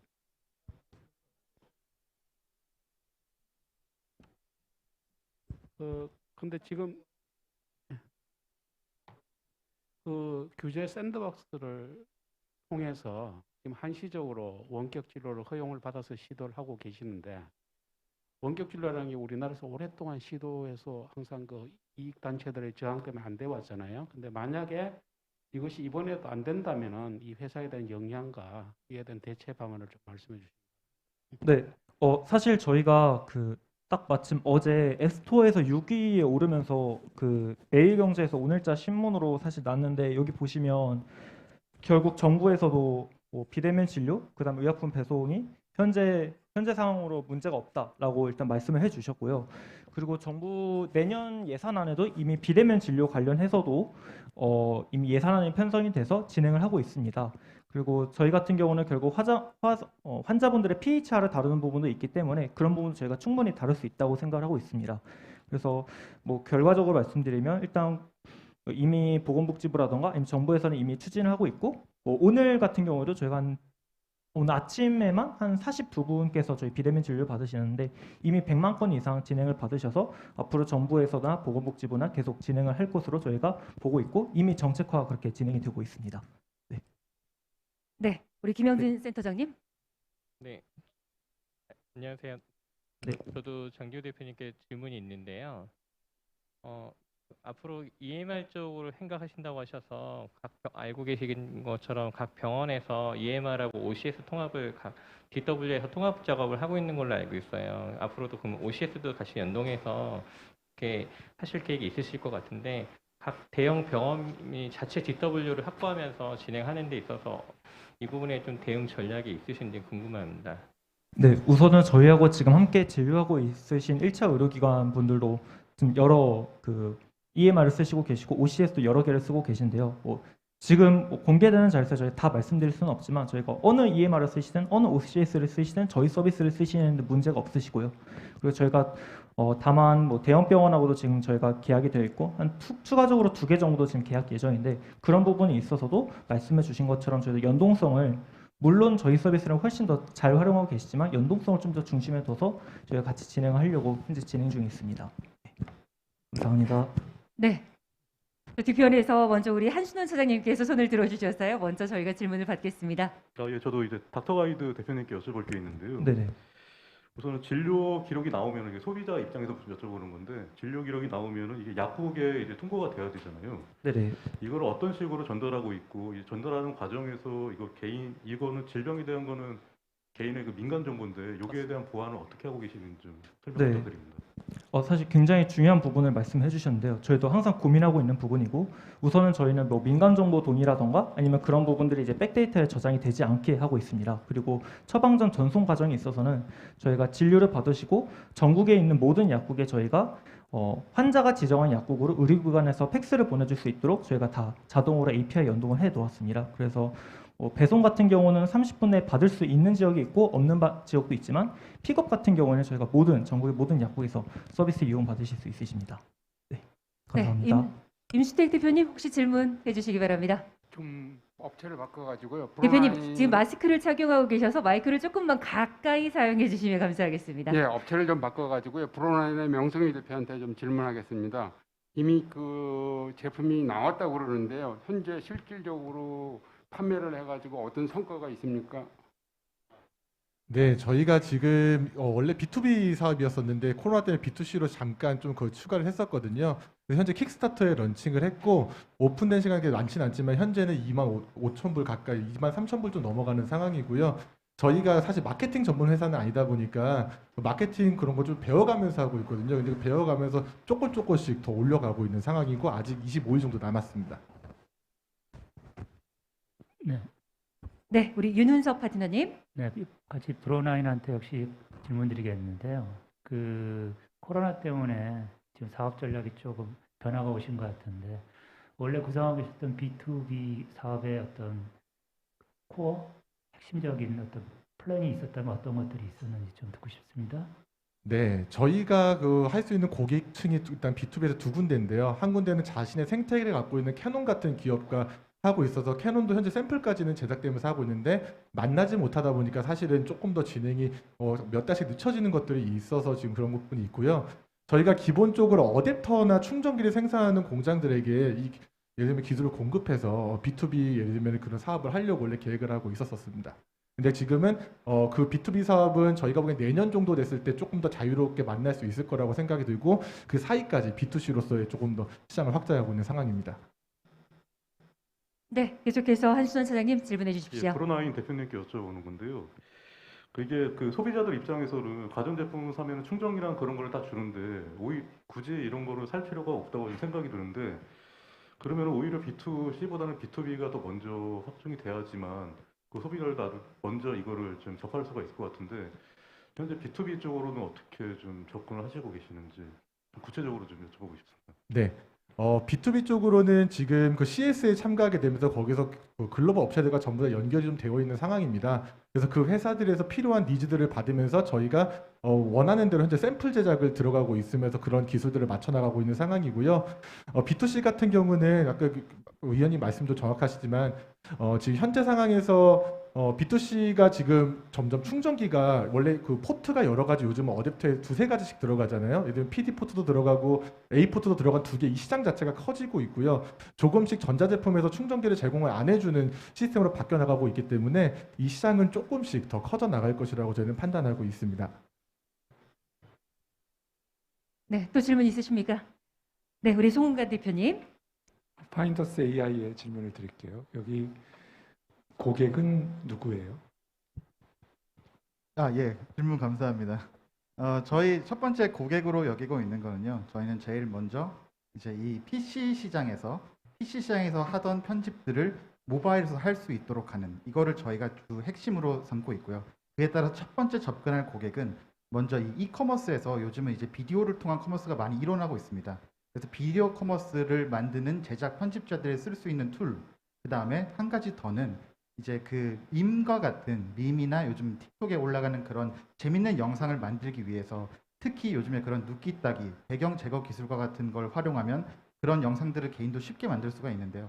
그걸 위해서 이제 그런 밈 같은 걸 만드는 라이트 유저들을 먼저 대상으로 합니다. 그러니까 고객이 정확하게 이제 업체가 될 텐데요. 그 업체들 만나보시고 제가 보기에는 이거를 우리 거를 쓰지 않고 직접 하겠다는 요구가 있을 것 같아서 피드백이 어땠는지 좀 궁금합니다. 일단 저희는 첫 번째로는 B2C를 목표로 하고 있고요. 그래서 일단 개인들을 대상으로 하고 있습니다. 또 그 다음에 이게 다른 기업들, 다른 이런 비슷한 유사 서비스들과의 차별점으로 저희가 이제 접근하고 있는 가장 핵심 기능으로 생각하는 이 배경 제거 기술 같은 경우에요. 이 기술 같으면은 이 세그멘테이션, 오브젝트 세그멘테이션이라고 하는 이제 AI 분야인데요. 이 많은 연구들이 일어나고 있고 어느 정도 성과를 거두고 있습니다. 하지만 이 상용화를 하기 위해서는 좀 부족한데요. 이게 부족한 가장 큰 이유는 이제 데이터입니다. 이 기존의 연구들이 주로 이제 뭐 유튜브 VOS라던가 코코 이런 오픈 데이터 영상들을 쓰기 때문에 이 그들 영상이 많이 있는 자료들은 잘 해내지만 거기에 없는 케이스들은 이제 엣지 케이스가 돼서 잘 해내지 못합니다. 이걸 위해서 저희는 이 기존의 이제 모 디지털 미디어 그룹과의 이 협약을 해서 저희는 이 실제 전문가들이 눕기따기 한 작업의 데이터를 수집을 하고 있습니다. 이들 데이터를 통해서 저희는 이제 이 한국은 또 워낙 이 디지털 편집의 워낙 강자이기도 하고 또 하나 이제 실제 눕기따기 작업이 필요한 그걸 요청받아서 만든 자료이기 때문에 실제 저희의 데이터셋으로서의 가치가 매우 높습니다. 그래서 이들을 통해서 저희가 이 글로벌 경쟁력을 갖출 수 있을 것으로 생각하고 있습니다. 네. 정혜원 대표님 질문하시겠습니까? 네. 네. 그 세 분은 질문을 받으셨고 두 분이 아직 질문을 안 받으셨는데 저는 딥인사이트하고 엔트 각각 질문을 드릴게요. 딥인사이트는 지금 일단 시장을 이 ADAS 그쪽 이제 시스템 업체하고 그다음에 애프터마켓 동시에 지금 얘기를 하셨는데 이제 각각의 시장에서 어느 쪽이 타임 투 마켓이 더 진입하기 좋다고 생각을 하고 얼마나 지금 근접해 있는지 그걸 갖다 좀 마켓 디벨롭 측면에서 설명을 좀 해주시고요. 그다음에 랩노트는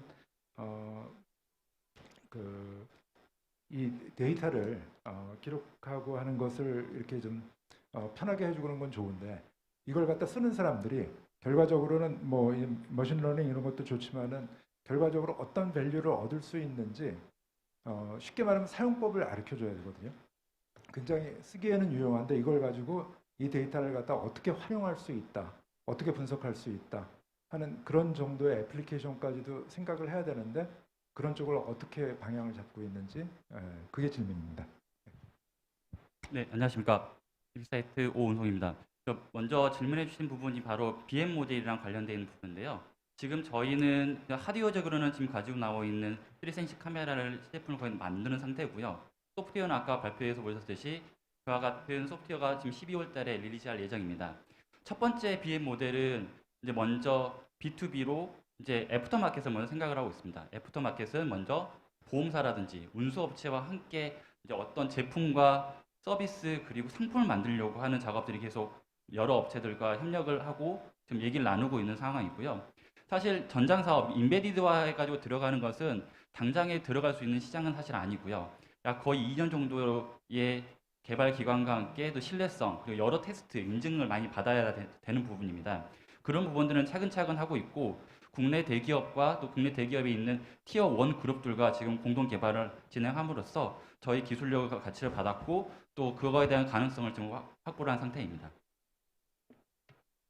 제가 이제 답변을 드리자면 우선 첫 번째로 연구원분들이 지금까지 수기로 기록을 했기 때문에 사실 그 쓰기에 굉장히 익숙한 상황인데 이 컴퓨터로 넘어오는 과정에서의 걱정을 연구원분들도 많이 해주셨고 뭐 임원분들도 걱정을 많이 해주셨는데 저희가 조사해본 결과 그 바이오나 나노 쪽의 경우 이제 웨틀랩이라고 해서 진짜 실험을 하는 실험실과 컴퓨터가 있는 연구실로 나눠지게 됩니다. 연구 환경이. 그랬을 때 사실 연구를 플래닝한다던가 혹은 이 연구를 정리하고 기록하는 과정은 전부 다 컴퓨터가 있는 연구실에서 일어나게 됩니다. 그렇기 때문에 저희가 컴퓨터로서 저희가 웹 서비스로 그 기록 시스템을 제공하는 데 있어서 저희가 참고자료 맨 마지막으로 나와 있는데 그 수기를 기록하는 걸 어차피 컴퓨터가 있는 연구실에서 하기 때문에 저희가 플래닝적인 측면에서 아까 말씀드린 디지털 오토메이션, 저희는 연구 물질과 연구 프로세스, 연구 장비들을 전부 다 데이터베이스로 구축해 놓고 있거든요. 그렇기 때문에 수기만큼 편하게 연구원분들이 뭐 예를 들면 복잡한 화학식을 일부만 쳐도 자동 완성을 시켜준다든지 혹은 뭐 프로세스를 진행하는데 필수적인 조건들을 제시하는 등의 편의 기능을 제공해서 우선 연구의 편의성 그리고 사용성을 높여서 굳이 따로 사용을 뭐 설명을 듣거나 이러지 않고도 쉽게 접근할 수 있도록 개발을 했고요. 그 다음에 이제 두 번째로 이걸 어떻게 사용할 것인가에 따라서 사실 머신러닝까지 안 가더라도 그 이제 이 제품을 사시는 바이어분들은 가장 원하시는 게 연구원들의 연구 활동이나 연구 기록들을 이걸 머신러닝으로 활용하지 않더라도 간단하게라도 분석을 하시고 싶어 하셨습니다. 예를 들면 연구를 하는데 예를 들면 이 AgNO3라는 물질을 얼마나 쓰는지 연구원들이 얼마나 쓰는지 우리가 한 달에 이게 얼마나 필요한지를 알고 싶다 이런 식으로 필터링도 사실 지금은 거의 안 되는 상황입니다. 왜냐하면 수기로 기록되었기 때문에요. 그래서 저희는 이런 것들을 이 수기 기록을 전부 다 레이블링이 된 파싱이 된 데이터로 자동으로 바꿔주기 때문에 이 데이터들을 가지고 간단한 필터링 그리고 뭐 연구 경향성 분석부터 제약회사 임원분들이나 연구원분들은 이 데이터를 가지고 간단한 머신러닝부터 분석까지 돌릴 수 있길 원하시는데 여기서 가장 큰 페인이 이 데이터들을 다시 가공해야 된다라는 가장 큰 문제점이 있거든요. 그리고 그걸 가공하기 위해서 연구원들은 굉장히 많은 시간과 노동력을 들여야 합니다. 그렇기 때문에 그 과정을 간소화시킴으로써 그 페이어, 연구원들, 임원분들과 유저인 연구원분들의 모든 페인을 저희가 해결할 수 있을 것이라고 보고 지금 알파 테스트까지 끝내고 그 연구원분들에게 좋은 피드백들을 받은 상황입니다. 네. 연구원들 반응은 그러니까 데이터 입력 측면과 입력 후에 이제 그 분석 출력 측면은 두 가지인데 어느 쪽에서 더 이렇게 스파크가 일어납니까? 후자인 이제 연구 이유를 데이터로 활용하는 측면에서 굉장히 이제 와우 포인트가 굉장히 많았었습니다. 네, 질문에 대한 답이 좀 되셨으리라 생각을 합니다. 첫 번째 그룹 5팀에 대해서 질의응답이 오고 갔고요. 또 여러분이 또 생각하시는 부분들에 대해서 질문을 주셨던 것 같습니다. 첫 번째 그룹에 대한 시간은 여기까지 저희가 갖도록 하겠습니다. 수고해 주신 5팀에게 여러분 큰 박수 보내주시면 감사하겠습니다. 고생 많이 하셨습니다. 네, 내려가 주시면 되겠고요. 계속해서 두 번째 그룹 5팀의 발표를 이어가도록 하겠습니다. 질문을 저도 들었습니다. 역시 날카롭게 질문들을 해주셨던 것 같습니다. 자, 긴장하고 있을 두 번째 그룹 발표 이어가겠습니다. 주식회사 비즈니스 캠퍼스가 올인원 오피스 소프트웨어로 발표를 시작하겠습니다. 안녕하세요. 리서치부터 문서 작성, 지식 관리까지 원스톱으로 문서 업무를 혁신하는 도큐멘테이션 소프트웨어 타입들을 만드는 비즈니스 캔버스 대표 김우진입니다. 코로나 바이러스는 우리의 일하는 방식을 완전히 바꿔놓고 있습니다. 수년 전부터 회자됐던 워크플레이스 내 디지털 트랜스포메이션은 기업의 주요 어젠다로 떠올랐는데요. 오늘날의 문서 업무는 두 가지 큰 변화가 있습니다. 첫째, 문서 작업은 빠르게 데이터 드리븐해지고 있습니다. 현재의 지식 노동자는 문서 작업을 위해 웹, ERP 및 CRM 데이터, 내부 자료 등을 참고하며 이러한 정보 검색을 위해 하루 평균 2.5시간을 쓰는데 이는 실제 문서 작성 자체보다 더 많은 시간입니다. 둘째, 문서 업무는 또한 디지털 협업 중심으로 변모하고 있는데요. 출력이나 메일을 통해 개별 파일을 전달했던 이전과는 달리 원격 근무 본격화로 전사적 가시성 확보를 위해 기록 문화와 비동기적 협업이 중요해지다 보니 동시 문서 작성 및 실시간 피드백, 그리고 클라우드 기반 온라인 공유가 일반화되고 있습니다. 그러나 우리가 표준 툴로서 사용하고 있는 마이크로소프트 워드는 이러한 변화에 대응하는 최적화된 솔루션을 제시하고 있지 않습니다.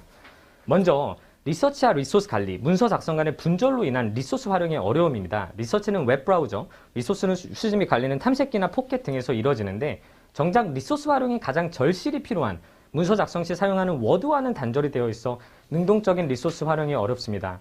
실제 직장인의 60%가 자료 활용에 스트레스를 받고 40%가 리소스 관리에 어려움을 호소하는데 이는 경제적으로는 직원 1000명 기준 연간 300억 원의 손실을 낳습니다. 둘째, 팀 차원에서는 문서 협업과 최종 산출물 작성, 버전 컨트롤 간의 분절로 인한 지식 관리의 어려움입니다. 실시간 동시 작성 기능을 지원하는 구글 닥스도 83년 출시된 워드의 A4 출력물 중심 인터페이스를 따르고 있는데 이는 한 문서 내 페이지별 권한 관리도 불가하며 문서내 위에서 누가 글을 쓰면 아래서 작성하는 사람이 영향을 받는 등 결코 협업에 최적화된 어프로치가 아닙니다. 그래서 최근 스타트업을 중심으로 많이 쓰이는 노션은 워드와 호환이 불가해 최종 산출물 작성은 어렵습니다. 이렇게 쓰인 문서들은 여러 버전이 중구난방으로 로컬이나 클라우드 스토리지에 따로 저장되는데 버전 관리 이슈는 결국 전사적 지식 관리의 비효율로 이어져 중복 자료 작성 등으로 매년 50억 원의 손실이 발생합니다. 그래서 저희는 타이핑만으로 1년의 데이투데이 문서 업무가 스마트하게 혁신되는 타입들을 만들었습니다. 첫째, 타입들은 다양한 개인과 팀 프로젝트에 최적화된 아웃라인 템플릿을 제공합니다.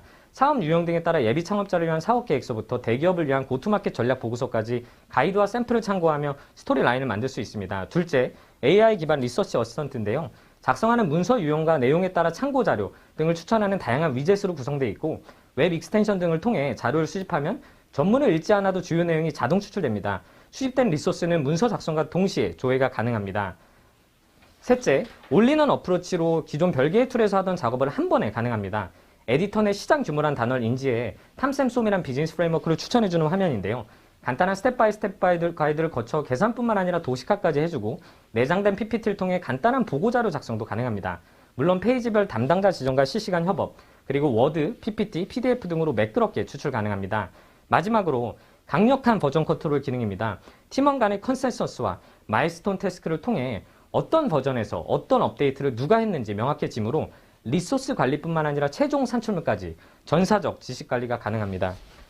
지난 10개월간의 수많은 사용자 인터뷰, 가설 검증을 거쳐 연말 클로즈드 베타 출시를 앞두고 있는 타입들은 얼마 전 단 3일 동안 1000명 이상의 국내 사전 가입자를 확보했습니다. 이는 데모를 본 사람의 61%에 달했으며 48%는 상세한 개인정보를 제공하며 제품 설명 웨비나에 신청했습니다. 저희는 트렐로, 아사나, 노션의 성공적인 초기 시장 진입 전략과 마찬가지로 B2C 생산성 툴로서 시작해 후에 협업, 보안 기능 등을 강한 B2B, 엔터프라이즈 솔루션으로 나아갈 것입니다.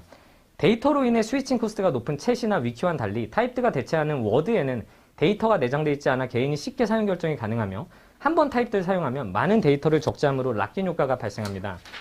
2025년 32조 규모로 폭발적으로 성장 중인 업무용 사스 시장에서 이미 검증된 프리미엄 구독 모델로 내년 2분기 한국과 북미에 동시 정시 출시하여 3년 후 100억 원의 연매출을 목표로 합니다. 올 7월 법인 설립 전 이미 한 AI 회사에서 손발을 맞춘 저희 공동 창업 멤버는 미국, 영국, 프랑스 등 글로벌 경험이 풍부하며 각자 창업 경험이 있는 엔터프르너로 구성된 원팀입니다. 저희 가장 큰 장점은 폭발적 실행력인데요. 올 6월 K글로벌 스타트업 지원 당시 예비 창업팀이었던 저희는 2차례 걸쳐 시드를 유치했고 초기 창업 패키지 최대 예산 배정, 최근에는 YC와 텍스타에 1차 합격하며 내년 북미 법인 설립을 계획 중입니다. 곧 불혹을 맞이할 워드가 언제까지 지금의 자리를 유지할 수 있을까요? K 스타트업으로서 글로벌 표준 문서 툴로 자리매김할 타입들을 주목해 주시기 바랍니다. 감사합니다. 다음은 주식회사 수호아이오입니다. 소프트웨어 소스 코드의 결함과 해결 방법을 자동으로 찾아서 알려주는 지능형 보안 소프트웨어 오딘입니다. 안녕하세요. 스마트 컨트랙트 자동 분석 솔루션 오딘에 대해서 소개해드릴 수호아이오의 박지수입니다. 저희 수호는 한 문장으로 표현하면은 클릭 한 번에 코드를 고치는 서비스 오딘을 만들고 있고요. 소프트웨어 결함 문제를 해결하고 있습니다. 소프트웨어 결함 문제는 소프트웨어가 탄생한 직후부터 존재한 문제로 아직까지도 굉장히 많은 문제를 야기하고 있습니다. 지금처럼 무인 자동차가 사고가 나거나 로켓이 폭발하거나 공장에서 불이 나는 등 굉장히 많은 인명피해까지 발생시키고 있습니다. 이러한 소프트웨어 결함 문제는 오픈소스 문화가 발달하면서 더욱더 심각해지고 있습니다. 화면에 보이는 것처럼 99% 이상의 기업들이 오픈소스를 활용하고 있고 굉장히 많은 분야의 DT, 디지털 트랜스포메이션이 일어나면서 더욱더 많은 분야의 소프트웨어가 적용되고 있습니다. 그래서 대기업인 IBM이나 MS와 같은 회사에서는 이런 오픈소스 결함, 소프트웨어 결함을 해지하기 위해서 적극적인 인수를 펼치고 있습니다. 이런 식으로 오랫동안 있었던 소프트웨어 결함 문제는 자동 혹은 수동으로 해결하려는 시도는 많이 있었습니다. 하지만 수동으로 분석할 경우에는 사람을 고용해야 하기 때문에 비용이랑 시간적인 문제가 존재합니다. 그리고 자동으로 소프트웨어를 통해서 해결하려고 하더라도 어떤 곳이 취약한지만 알려주기 때문에 개발자로 하여금 더욱더 많은 일을 하게 하는 생산성이 저하되는 문제가 존재했습니다. 저희는, 우리 수호는 지금까지 소프트웨어 결함을 전문적으로 연구하던 연구원들이 모여 만든 회사입니다. 굉장히 많은 상용화와 많은 연구들을 진행해온 전문 연구팀인데요. 저희는 블록체인 결함에 현재 집중하고 있습니다. 블록체인은 유일하게 오픈소스로 만들어진 300조 이상의 자산이 거래되고 있는 금융 플랫폼입니다. 앞서 말씀드렸던 여러 가지 리스크들도 존재하고 있고, 그러한 리스크들을 저희 오딘을 통해서 해결하고 있습니다. 오딘은 클릭 한 번에 블록체인 속 어플리케이션인 스마트 컨트랙트를 자동으로 고치는 서비스입니다. 개발자가 언제든지 고칠 수 있도록 웹 기반으로 분석을 할 수도 있고, 개발 도구나 배포, 빌드 도구에 붙어서 언제든지 소프트웨어 결함을 해결할 수 있습니다. 가장 중요한 것은 지금까지의 보안 도구의 약점이라고 볼 수 있는 생산성을 떨어뜨리지 않는다는 겁니다. 오히려 패치를 제공함으로써 어떻게 고쳐야 되는지를 더 구체적으로 알려주기 때문에 개발자들로 하여금 개발 생산성이 올라가는 효과를 누릴 수 있습니다. 저희가 속한 이 어플리케이션 보안 테스팅 시장은 소비재 시장이랑 유사합니다. 결국에 제품의 품질은 물론이고 어떤 제품이 가장 대세감이 있는지가 가장 중요한 시장입니다. 그래서 적극적으로 합병과 규모가 성장하고 있는 그런 활발한 시장이라 볼 수 있습니다. 일예로 스닉이라고 하는 2016년도쯤 시작한 이 회사는 최근 들어서 누적 2천억 투자를 유치하였고, 매출은 200억밖에 되지 않지만 굉장히 빠른 속도로 대세감 있는 소프트웨어를 만들고 있습니다. 이러한 보안 도구 시장에서 아직 빠져있는 이 패치를 자동으로 생성하고 제공하는 서비스를 오딘을 통해서 제공하고 있습니다. 저희는 이런 차별성 있고 경쟁력 있는 기술을 바탕으로 블록체인 소프트웨어의 결함을 해결하고 있습니다. 그 다음에는 이런 글로벌 인지도를 확보하고 더 넓은 섹터, 금융이라든지 스마트 팩토리, 제조기업과 같은 곳으로 확대할 예정입니다. 이미 블록체인 프로젝트, 글로벌리 많이 활용하고 있는 글로벌 프로젝트들에 저희 서비스를 공급하고 있고요. 보이는 것처럼 금융보안원이나 DTA 혹은 삼성 SDS와 같은 대기업 혹은 표준기관들이 저희 서비스를 이용하고 있습니다. 이처럼 시장의 수요를 확인을 하면서 저희 서비스를 고도화하고 상용화하고 있습니다. 앞서 말한 것처럼 블록체인을 선택한 이유는 바로 글로벌입니다. 글로벌을 위해서 이더리움 코파운더 조셉 루빈의 컨센서스 투자를 창업한 지 2개월 만에 유치하였습니다. 저희는 굉장히 기민하게 움직이고 있습니다. 앞으로도 이 보안 시장에서 소프트웨어 결함을 위해 해결하는 가장 빠르고 단단한 스타트업이 되도록 하겠습니다. 감사합니다. 네, 계속해서 다음은 주식회사 아스트론 시큐리티입니다. 국내 최초 인공지능 기반 클라우드 워크로드 보안 솔루션입니다. 안녕하십니까. 아스트론 시큐리티 대표 조근석입니다.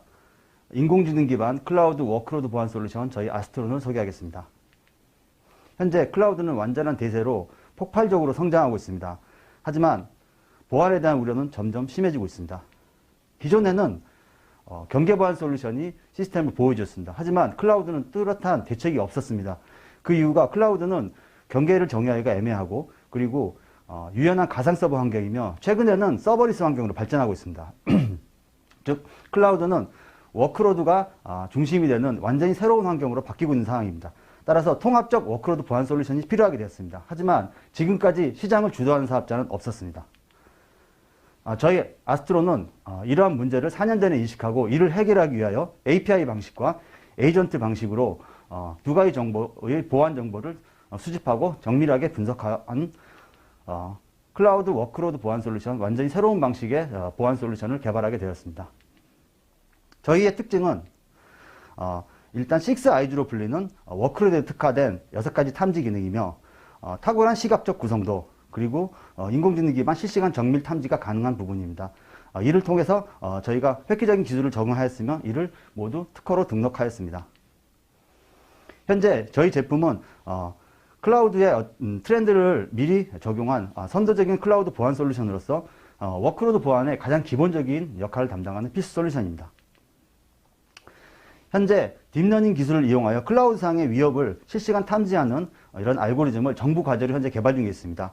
이를 통해서 클라우드 위협 탐지율을 90% 이상 유지하는 이런 부분이고, 그리고 이 부분 또한 특허로 출원하고 있는 상황입니다. 현재 글로벌 경쟁사 대비해서 탐지 항목이나 멀티클라우드 지원 부분에서 저희가 월등한 우위를 점하고 있습니다. 특히 아시아에만 로컬 클라우드 10개 이상이 존재합니다. 아시아 로컬 시장을 공략하기 위해서 이에 대한 지원이 필수적인데 글로벌 및 로컬 클라우드 지원하는 것은 저희밖에 없습니다. 따라서 이러한 탁월한 경쟁력을 바탕으로 저희가 시장을 공략할 계획입니다.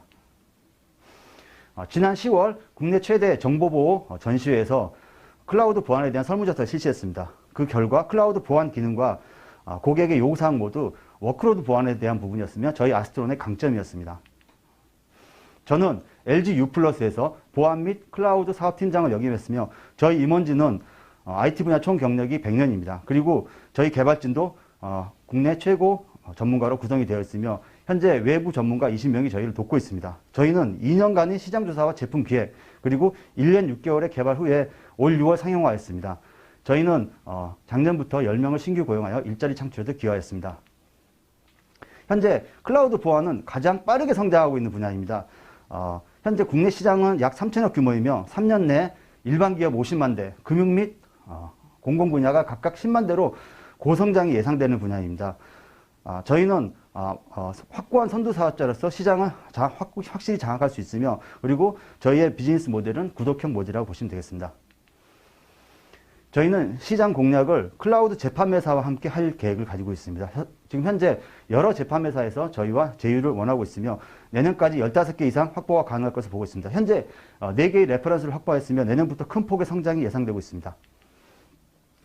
판매 가능한 실제 국내 시장은 3년 내 약 연간 1,200억 수준으로 성장할 것으로 예상되며 저희는 시장 선점을 추진할 계획입니다.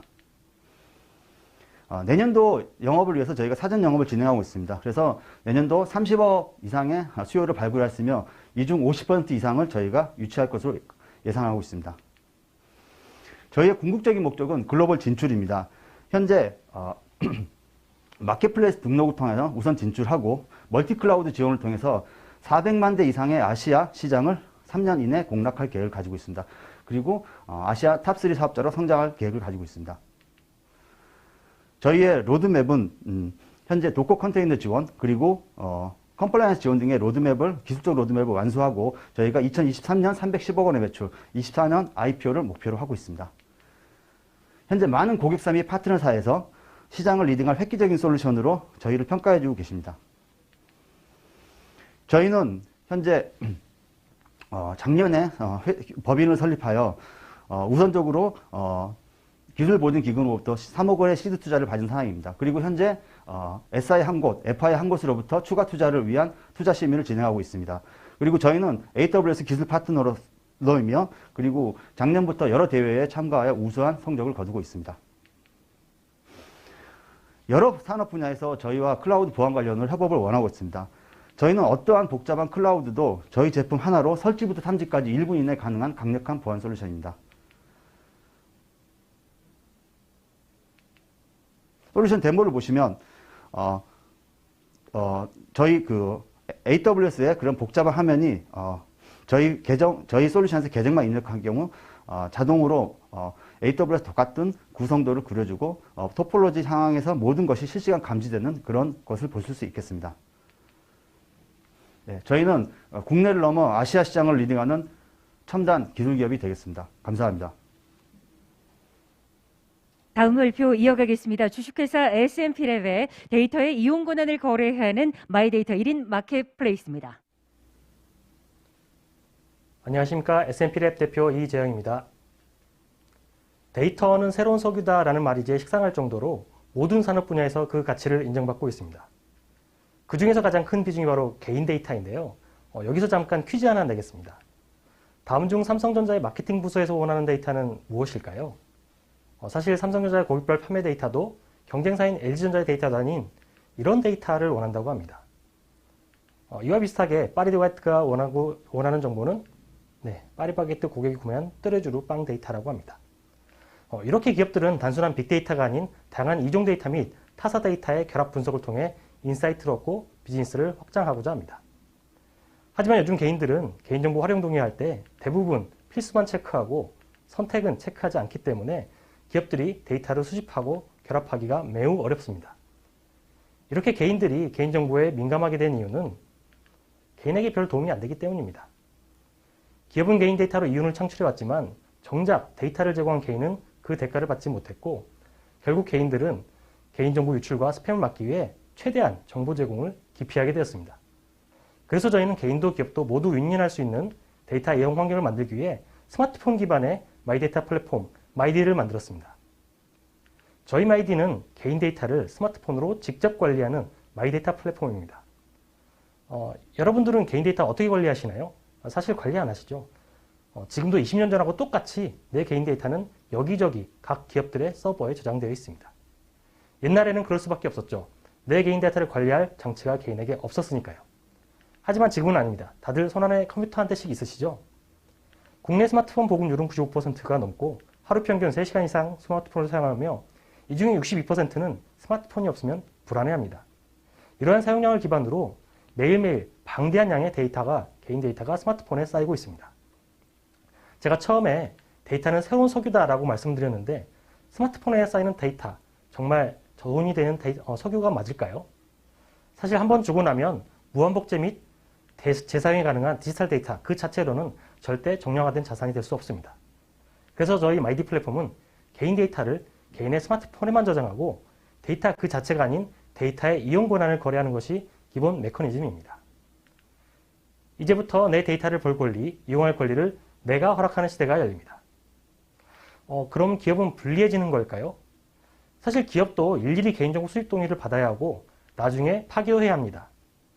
데이터 저장과 분석에 많은 비용이 들어가고 해킹으로부터 보호도 해야 합니다.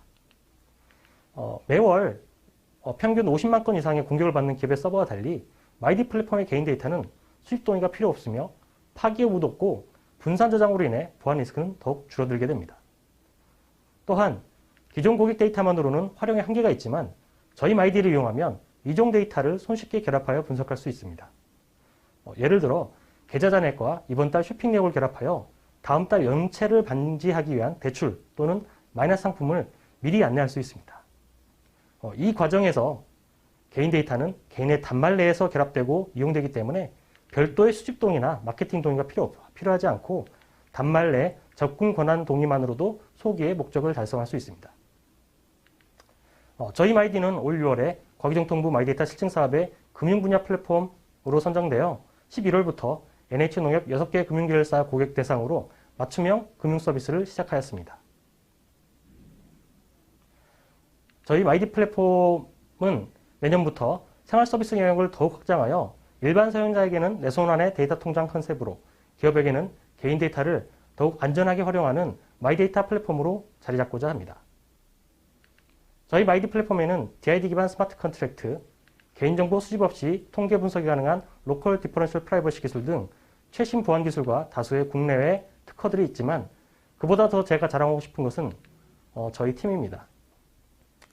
삼성전자 무선사업부 개발실 시큐리티 팀에서 함께 동고동락했던 책임 연구원들을 시작으로 삼성 SDS, 한컴퓨터 스쿼트한 개발진들이 합류하였고 벤처기업에서 다양한 노하우를 쌓은 경력자들과 함께 그리고 영장 가능한 주저들과 함께 온디바이스 마이데이터 플랫폼을 만들고 있습니다. 2년 전 삼성전자 시랩과제를 시작으로 개인정보 비식별 대회 및 마이데이터 해커톤, 정보부 해커톤 장관상 등 각종 대회 수상은 물론 해외 보안학회에서도 주목을 받았습니다. 설립된 지 1년이 채 안 되었지만 꾸준히 개인 데이터 활용 기술로 업력을 쌓아가고 있습니다. 데이터 테크놀로지를 넘어 데이터 이코노미 시작, 저희 S&P랩이 열어가겠습니다. 감사합니다. 네, 마지막 발표 이어가겠습니다. 주식회사 마이로의 자유여행자들을 위한 AI 여행 스케줄링 플래너 마이로입니다. 안녕하십니까. AI 여행 스케줄링 플래너 마이로 대표 조준영입니다. 코로나라는 특수한 상황을 제외하고 폭발적으로 성장해온 자유여행 시장은 여행자들 그리고 이들에게 여행 상품을 판매하는 온라인 트래블 에이전시, 즉 OTA들로 이루어져 있습니다. 먼저 이 여행자들이 여행을 준비하는 과정을 살펴보면 큰 틀에서 비슷한 과정을 거칩니다. 자유여행을 준비해보신 분들이라면 공감하실 텐데요. 첫째, 여행지와 여행 일자를 정하고 둘째, 해당 여행지에서 가고자 하는 장소, 맛집 등을 쭉 리스팅합니다.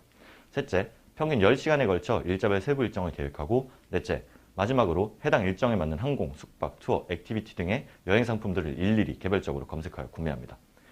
이 과정에서 OTA들은 교차 판매를 위한 데이터를 얻기 위해 혈안이 되어 있습니다. 예를 들면 행선지 정보를 파악하기 위해 아무런 마진 없이 항공편을 판매하면서까지 말이죠. 여행자들은 어떨까요? 위치, 동선, 영업일, 영업시간, 식사시간, 이동시간 등 수많은 요소를 고려하여 평균 10시간에 걸쳐 일자별 세부 일정을 계획합니다. 하지만 이 복잡한 세부 일정 계획을 약 10분 내로 손쉽게 끝낼 수 있다면 어떨까요? 사용자의 단편적인 데이터가 아닌 전체 일정을 알고 이에 대한 맞춤형 서비스를 제공할 수 있다면 어떨까요? 마이로를 통해서라면 가능합니다. 먼저 실제 현재 운영 중인 서비스 시연 영상을 함께 보시겠습니다. 마이로는 국내외 78개 도시를 대상으로 여행 일자, 일자별 숙소, 그리고 가고 싶은 장소들만 장바구니에 담듯이 선택하면 위치, 동선, 영업일, 영업시간, 식사시간, 이동시간, 장소별 체류시간 등 여행 일정에 필요한 모든 요소를 고려하여 일자별 분단위 일정을 자동으로 스케줄링해주며 손쉽게 커스터마이징 가능한 여행 플래너 서비스입니다. 구글 지도와 연동 가능한 모바일용 일정 페이지, 그리고 일정 엑셀 다운로드 등 이외에도 수많은 편리한 기능들을 제공하고 있으니 여행 가실 때 꼭 한번 사용해 보시길 바랍니다. 보신 바와 같이 일자, 숙소, 그리고 가고 싶은 장소들만 선택하면 일자별 분단위 세부 일정을 자동으로 스케줄링 해주는 플래너 서비스를 현재 개발 완료하여 운영 중이며 추후 누적되고 있는 유저 데이터 분석과 서비스 디벨롭을 통해 여행지, 여행일자, 항공편부터 시작해 숙소, 명소, 식당 등 모든 선택에 대해 더욱 정교한 맞춤형 추천 서비스를 제공할 예정이며 나아가 사용자의 일정에 맞는 OTA들의 모든 여행 상품들을 비교 분석하고 구매할 수 있는 시스템을 도입하여 자유여행 준비에 A to Z를 책임지는 통합 여행 준비 플랫폼으로 확장해 나가고자 합니다. 현재 많은 여행 플래너 서비스들이 있지만 유저 맞춤형으로 100% 전체 일정을 자동으로 스케줄링 해주는 서비스는 마이로가 유일하며 저희는 이 AI 엔진 개발에만 1년이 넘는 시간을 투자하였고 이에 대해서 특허 출원을 준비하고 있습니다. 이 AI 엔진이 스케줄링 해주는 일정에 대한 만족도를 검증하기 위해 서비스 오픈 전 2달 간격으로 3번의 유저 테스트를 거쳐 알고리즘을 보완, 개선하여 일정에 대한 만족도가 4점, 7점, 9점으로 상승하였으며 현재까지 접수된 약 300건의 피드백 중 일정에 대한 불만족은 단 한 건도 없었습니다.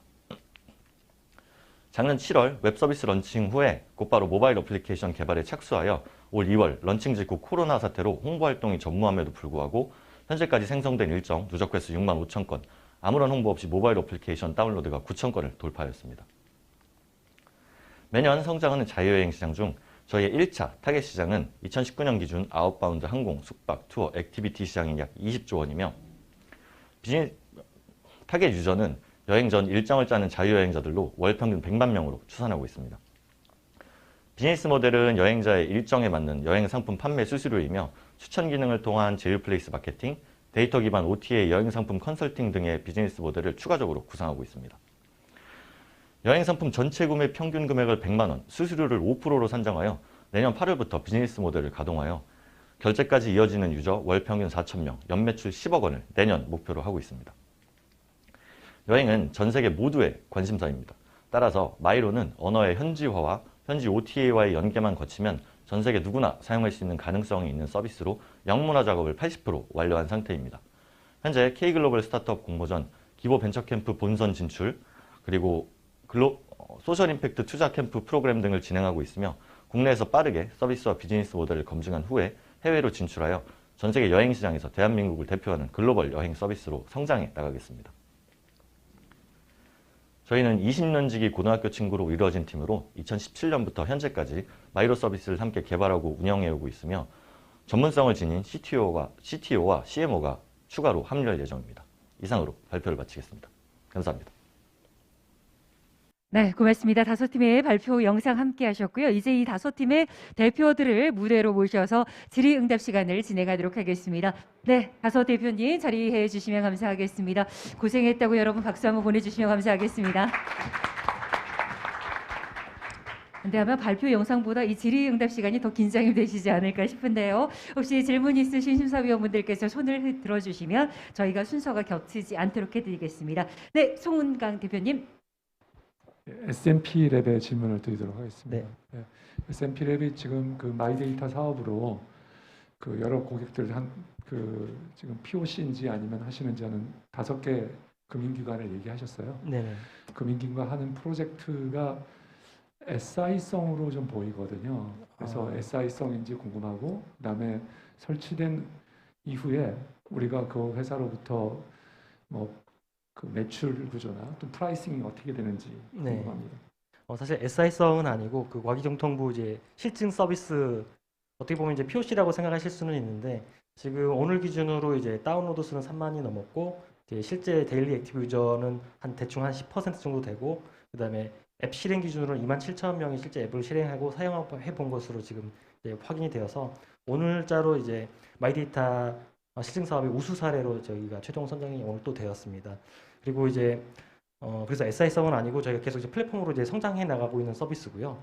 그리고 이제 비즈니스 모델을 말씀을 드리자면, 이제 크게 보면은 결국은 이제 개인정보, 개인 데이터는 개인이 컨텐츠 프로바이더고 기업이 어떻게 보면 컨슈머입니다. 그래서 기업이 결국은 이제 이 플랫폼을 통해서 개인에게 보상하는 형태로 비즈니스 모델은 구성이 되어 있습니다.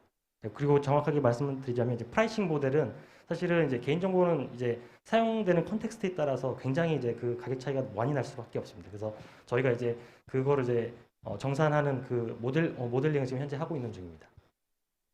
네, 다음 질문 있으신 분 임수택 대표님. 아스트로노의 질문이 있습니다. 네.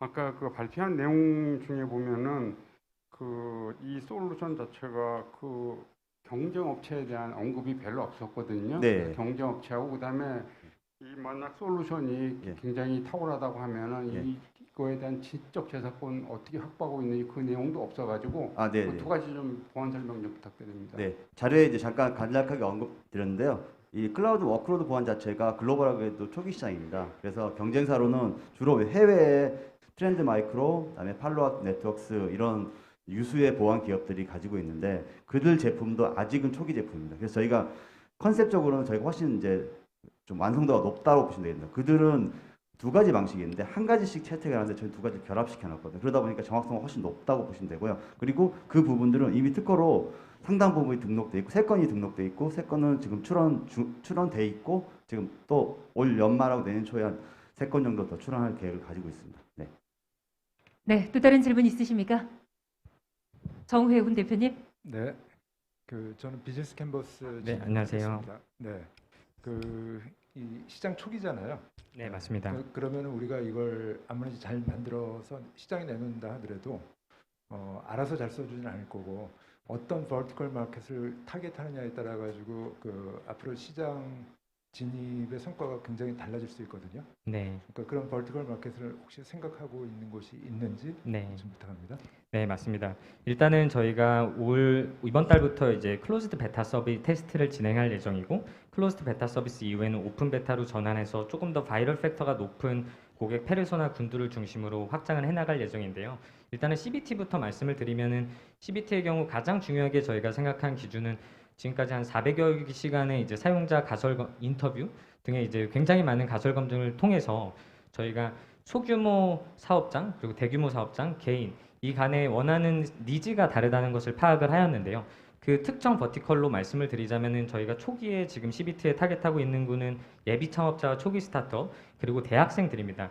특히 한국의 경우에는 저희가 투자세 네트워크를 통해서 이미 내년 1월부터는 엑셀러레이팅 프로그램에 저희가 예비 창업자와 초기 스타트업들이 사업 계획서를 쓰는 저희 템플릿 컨텐츠 등을 같이 협업해서 제작을 하고 있고, 그분들을 중심으로 즉 클라이언트는 엑셀러레이터, 엔드 유저는 초기 스타트업과 예비 창업자를 중심으로 바이럴을 할 예정이고요.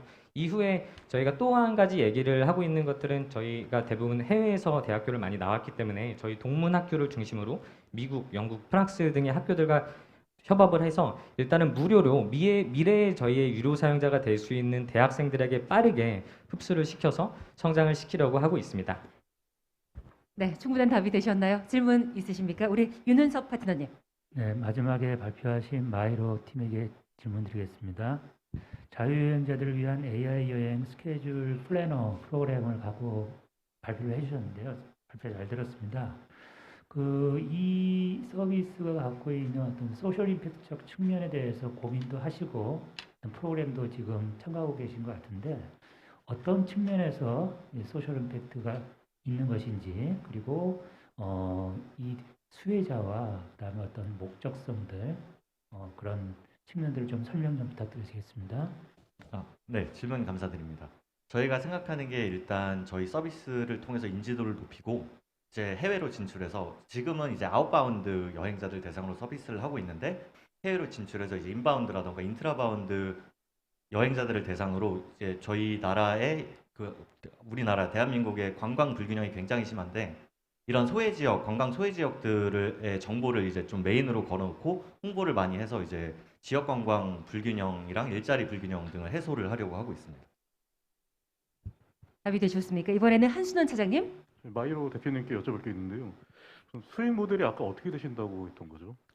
네, 질문 감사드립니다. 저희 수익 모델이 이제 여행자들이 일정을 짜는 걸 보면 일정을 짠 다음에 본인 일정에 맞는 항공이나 숙박, 투어 이런 여행 상품들을 일일이 개별적으로 검색을 하고 있는데 이제 스카이스캐너처럼 저희가 이제 좀 유저가 많이 확보가 되고 경쟁력이 생기면 이제 클룩이나 마이럴 트립 등과의 협약을 통해서 그들의 여행 상품 중에서 이제 사용자가 저희를 통해서 짠 일정에 딱 맞는 여행 상품들을 비교 분석하고 또 저희 플랫폼 안에서 구매할 수 있도록 하는 것이 저희 비즈니스 모델입니다. 여행사가 구매를 하는 건가요? 아니면 개인이 구매를 하는 개인이 구매를 하는 거로 일단 1차 목표를 하고 있습니다. 그러면 개인 입장에서 보면은 제가 여행 가서 이제 뭐 숙박 시설이나 아니면 뭐 먹는다 하면 비용을 지불하는데 이거 스케줄을 짜주면서도 비용을 지불하면은 좀 더 부담이 된다고 생각할 것 같아가지고요. 스케줄을 짜는 데는 무료고요. 일단 스케줄을 짜고 나서 이제 저희 일정표가 딱 나오면 거기서 이제 OTA들과 이제 협약을 통해서 뭐 API를 뚫어서 이 사용자 일정이 이런데 이 일정에 가용한 여행 상품들을 우리한테 달라라고 해서 저희 플랫폼에서 그 상품들만을 보여주고 이제 유저는 거기서 이제 비교 분석하고 구매할 수 있는 시스템을 도입하는 것이 저희 비즈니스 모델입니다. 혹시 뭐 다른 팀들에 대해서도 또 다른 질문 있으십니까? 네, 먼저 저희가 뒤에 계시는 김영진 센터장님께 마이크를 먼저 넘기겠습니다. 네, 안녕하세요. 저는 수호 아이오 대표님께 질문이 있는데요. 굉장히 엄청난 내공의 프로그래머분들이 많이 계시는데 저희가 평가를 할 때 사업성이라는 평가 항목이 있습니다. 국내외 진출이나 이렇게 스케일러빌리티를 보는데 멤버 중에 혹시 사업 개발을 담당하시는 인력이 있으신지 대부분 이제 개발 인력 중심으로 되어 있어서 한번 알려주셨으면 합니다. 네, 우선은 말씀해 주신 것처럼 개발 능력이 있으신 분들 위주로 많이 모여 있는 거는 R&D 중심의 회사이기 때문이 어쩔 수 없는 부분인데요. 개발 관련해서 사업 개발 관련해서는 제가 직접 진행을 하고 있고 저 같은 경우는 두나무라고 하는 초기 핀테크 회사에서 초기부터 일을 했던 경험이 있습니다. 그러한 경험을 바탕으로 제가 직접 사업을 진행을 하고 있고 아무래도 보안 서비스다 보니까 단순히 뭐 B2C나 이런 서비스 중심의 사업보다는 협약이나 B2B 그리고 보안 점검과 같은 좀 특수성 있는 사업 분야이다 보니까 어떤 뭐 정말로 많은 경험이 있는 사업 쪽보다는 이 도메인에 특화된 분들이 더 많이 필요하다고 이해해 주시면 될 것 같습니다. 네, 홍성국 대표님 질문하시겠습니까? 네. 저는 아스트론 시큐리티에 질문을 드리겠습니다. 대기업 출신들이 나오셔가지고 굉장히 제가 보기에는 안정적인 사업 기반으로 시작을 하시는 것 같은데요. 내년에 30억 이렇게 하신다고 그러셨거든요. 이게 대부분 SI성 사업이 아닌가. 그리고 SI성 사업이면은 계속해서 확장하는데 사람도 같이 따라서 증가를 해야 되기 때문에 한계가 있지 않은가 이런 느낌이 드는데 어떻게 생각하세요? 네, 저희는 뭐 SI는 전혀 제품이 아니고요. 일단 왜냐하면 저희 제품 자체가 AWS 바로 올라가게 돼 있습니다. 네, 올라가서 거기서 이미지로 다운받아 가지고 설치하고 그다음에 AWS의 자체도 월 빌링 시스템이지 않습니까? 그렇기 때문에 그 빌링을 따른다고 보시면 되겠고요. 국내도 KT나 네이버나 이런 데랑 협력해서 거기에 맞는 빌링 시스템하고 동일하게 연동이 돼서 과금된다고 보시면 되겠습니다. 네, 그래서 서브스크립션 모델이라고 보시면 되겠습니다. 네, 마지막으로 임수택 대표님 마지막 질문 받고 저희가 두 번째 그룹의 발표까지 마무리 짓도록 하겠습니다. S&P랩 대표님한테 좀 질문하겠습니다. 이게 이제 개인용 1인 마켓플레이스라 그랬죠. 네네. 그러면은 B2C 시장 공략하셔야 되겠는데 네, 맞습니다. 구체적으로 어떻게 하실 건가 좀 설명해 주시겠어요? 일단 그 인지가 좀 필요합니다. 사실 지금까지 개인들은 개인정보를 가지고 내가 먼저 제어해 본 적도 없고 관리해 본 적도 없기 때문에 이 기업들이 개인정보를 가지는 걸 너무 당연하게 생각을 했었고 아까 말씀드렸던 것처럼 이제 진짜 일단 주면 항상 피만 보니까 되도록이면 뭐 체크 다 안 하려고 하는 이제 이런 경험들이 있었는데 이제 이런 것들이 이제 개인 단말에서 내가 직접 제어할 수 있다. 일단 이런 경험들을 먼저 심어주고 그리고 이렇게 결합된 데이터를 내가 모아놨더니 정말 자산이 되는구나. 이런 경험들을 하나씩 심어주려고 합니다. 결국은 그 보상에 대한 거를 여기 이 플랫폼에 참여하는 기업들로부터 사실 받아야 되는데 이제 그런 것들은 이제 아까 말씀드렸던 뭐 좀 약간은 이제 약간 자극적인 예였었는데 심지어 경쟁사 데이터들도 이게 저희 S&P랩이 직접 서버를 가지고 뭔가 이렇게 릴레이를 한다고 하면 사실 저희가 소송을 받겠죠. 하지만은 개인이 직접 건네주는 모델은 컴플라이언스 측면도 저희가 다 이제 법무 검토에서 받았고 이런 부분들은 사실 개인이 자유롭게 할 수 있기 때문에 여기서 이제 기업들이 정말 보상을 제공할 것이다. 실제로 저희가 이제 얘기를 하고 있는 것들이 있습니다. 네, 충분한 답이 되셨으리라 생각합니다. 고맙습니다. 자, 5팀의 대표분들 함께 해주셨는데요. 이제 자리로 돌아가서 오늘 결과를 기다려주시면 되겠습니다. 여러분 고생했다고 응원의 박수 보내주시면 감사하겠습니다. 수고하셨습니다. 그리고 피칭 대회 참가팀들 진짜 뭐 발표를 듣다 보니까 혁신적인 아이디어다, 열정적인 발표라는 것을 아마 느끼실 수 있으셨을 겁니다. 과연 누가 대상의 영광을 거머쥐게 될지 벌써부터 궁금하고 기대가 되는데요. 심사하느라 고생하신 우리 심사위원들께서 잠시 점수 집계를 위해서 행사장에서 잠시 자리를 이동하시도록 하겠습니다. 저희 진행 요원들을 따라서 함께 이동을 해주시면 감사하겠고요. 오랜 시간 심사해 주신 우리 심사위원들께도 여러분 큰 박수 보내주시면 감사하겠습니다. 네, 고맙습니다. 고생하셨습니다.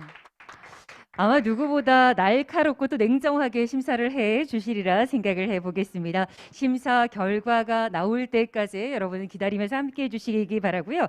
저희가 심사 결과가 집계되는 동안 여러분과 함께 나눌 수 있는 시간을 준비를 해봤습니다. 특별한 강연을 함께 하실 수 있도록 저희가 시간을 준비해봤습니다. 심사위원분들이 잠시 퇴장을 하고 나시면 저희가 이 특별 강연을 해주실 강연자분들을 소개해 드리겠습니다. 고생 많으셨습니다. 예, 저희가 IR 피칭 최종 결선 10팀의 발표를 함께 하면서 시간이 어떻게 가는 줄 정말 몰랐는데요. 그동안 얼마나 열심히 노력하시고 준비를 하셨을지 그 노력과 그 땀을 제가 간접적으로나마 느낄 수가 있었던 것 같습니다. 결과를 떠나서 지금 이 자리에 함께해 주신 여러분의 열정에 큰 박수를 보내겠습니다. 자, 이번에 저희가 특별 강연에 대한 소개를 해드릴 텐데요. ICT 분야 혁신 스타트업을 위한 현장 전문가들의 커뮤니티이자 엑셀러레이터인 더 이노베이터스의 최강선 대표 이사님께서 스타트업 투자 유치 전략에 대해서 강연을 진행해 주시겠습니다. 여러분 대표 이사님을 따뜻한 박수로 맞아주시면 감사하겠습니다. 그쪽을 보고 해야 되네요. 시작할까요? 시작하면 됩니까? 네, 시작하시면 됩니다. 안녕하세요. 저는 최강선입니다. 저는 사실 엔지니어 출신이고요. 한 개발만 20년을 한 것 같아요. 그리고 한 8년쯤 전에 처음 스타트업 투자를 시작을 했고요. 그때 이제 빅뱅 엔젤스 같이 만들고 4년쯤 전에 4년쯤 전에 이제는 그 빅뱅 엔젤스에 전격적으로 같이 합류해가지고 스타트업 투자를 같이 해봤고요. 올해는 이제 새로 엑셀레터를 차렸습니다. 제가 그 집중하는 분야는 ICT 쪽에 초기하고 이제 그 예비 창업자들 중심이긴 한데요. 사실 저는 투자 전문가는 아닌 것 같아요. 이제 한 4년 열심히 해봤지만은 서당계가 뭐 이제 겨우 한 라면 끓이는 정도 해보는 것 같고요. 다만 그 4년 동안 있으면서 제가 느낀 건 뭐냐면요. 개발자로서 세상을 바라보던 한 20년의 시각하고 4년 정도 투자자로서 그 세상을 바라보는 시각이 많이 다르구나라는 걸 느꼈습니다. 오늘은 제가 느낀 그 다른 점을 좀 말씀을 드리고 여러분들이 그 투자자들과 앞으로 어떻게 해야 될지 거기에서 좀 힌트를 갖게 하는 목적으로 좀 강의를 준비해봤습니다. 작년도에 이제 투자 상황이 어땠는지를 조사한 자료가 있어요. 그 밑에 가려서 안 보이는데 그 벤처스퀘어에서 올 초에 조사를 했고요. 2019년 기준 작업을 했습니다. 벤처스퀘어 명승훈 대표나 이 조사 작업을 직접 했던 S퀘어의 이석원 대표님들이 이제 많이 고생을 하셨는데 지금 보시는 것처럼 투자 금액별 분포를 보면은 10억 미만, 뭐 10억에 30억, 30억에 50억 사실 큰 차이가 없죠, 그죠? 다양한 부분에서 개수적으로는 비슷하게 투자가 일어납니다. 근데 그 투자 금액이 다른데 개수의 분포가 비슷하다는 얘기는 투자 금액은 어느 쪽에 더 몰려있다는 뜻일까요? 뒤쪽에 더 몰려있는 거죠. 하지만 개수 상황으로는 비슷하다는 것을 꼭 이해해 주셔야 됩니다. 또 다른 것도 한번 볼까요? 또 분야인데요. 분야별로 투자 금액을 봤더니 제일 큰 데가 어디예요? 유통하고 서비스죠. 그 다음이 지금 보면은 소비자 제품 서비스, 그죠? 그 다음에 헬스 바이오, 그리고 뭐 이런저런 게 나오는데 이 특징을 좀 보시겠어요? 우리 소프트웨어는 어디일까요? 소프트웨어는 9.2%예요. 그죠? 그 다음에 컨텐츠 쪽이 굉장히 투자가 어렵습니다. 3.5%예요. 제조 쪽은 1.4%입니다. 그러니까 만약에 제조나 컨텐츠 쪽에서 외부 투자를 받으셨다는 얘기는 정말 훌륭한 회사라는 뜻이에요. 그 정도로 투자가 어려운 분야예요. 그 이유도 같이 좀 살펴보도록 하겠습니다. 부동산 임대가 있어요. 부동산 임대 투자는요, 여러분들이 아는 정부가 지원하는 펀드에서는 투자하기 쉽지 않은 분야예요. 하지만 그 뒤쪽에 투자를 갔을 때는 정부 투자랑 상관없는 투자가 일어나거든요. 그때는 또 의미 있는 투자가 되기도 합니다. 이런 것도 살펴보시면 좋을 것 같고요. 유니콘에 등극된 회사들 1호부터 11호까지 이거는 중기부에서 했다고 하는데 일단은 이거 보면은 어떤 게 좀 느껴지시나요? 일단 여러분들이 여기 좀 들어가시면 참 좋을 것 같아요. 그죠? 네. 뭐가 또 느껴지시나요? 일단은 에러가 있습니다. 에러. 쿠팡은요 2010년에 창업했어요. 그러니까 아마 중기부에서 잘못하신 것 같아요. 2013년이 아니라 2010년입니다. 그걸 떠나서 우리 태어난 순서대로 죽지 않잖아요. 그죠? 태어난 순서대로 결혼하지도 않잖아요. 마찬가지로 창업한 순서대로 성공하는 것도 아닌 것 같아요. 어떤 기업은 5년, 10년씩 걸리는 기업도 있고 어떤 기업은 2년, 3년 만에 성장하는 기업도 있거든요. 자, 그거 한번 느껴보시면 좋을 것 같고요. 여러분들은 어떤 속도로 성장을 할지 그것도 한번 상상해 보시면 좋을 것 같아요. 그 중에서 투자 잘 받은 탑 7개 기업입니다. 오늘 계신 분들 중에서 혹시 제가 내년에 발표를 하게 되면은 여기에 꼭 한 회사가 들어갔으면 좋겠는데요. 위메프, 야놀자, 무신사 굉장히 많죠. 근데 이런 기업들 대표적인 특징은 보면은 사실은 시장에서의 반응을 빨리 확인할 수 있는 사업 아이템들이에요. 그죠? 그러니까 우리가 바이오라든지 또 특히 아까 우리 수어 같은 그런 기술 기업들이 있는데 그런 경우에는 시장 반응이 참 오래 걸리기 때문에 투자자들이 이 가능성을 가늠하기가 쉽지 않은 것 같아요.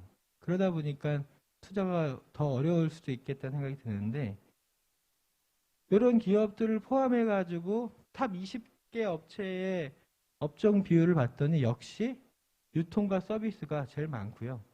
그 다음에 소비자 제품 같은 것들, 교통, 차량. 그러니까 시장 반응이 빨리 오는 것들이 투자받기가 쉬운 거죠.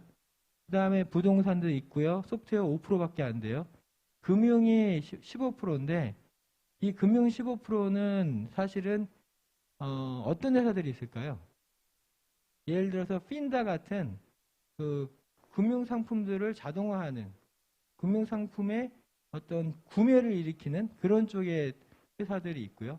헬스 바이오에 있습니다. 그래서 이 소프트웨어 쪽도 그게 쉽진 않아요. 근데 여기서 얘기한 소프트웨어는 저기 1층에서 지금 전시하고 있는 그런 소프트웨어들입니다.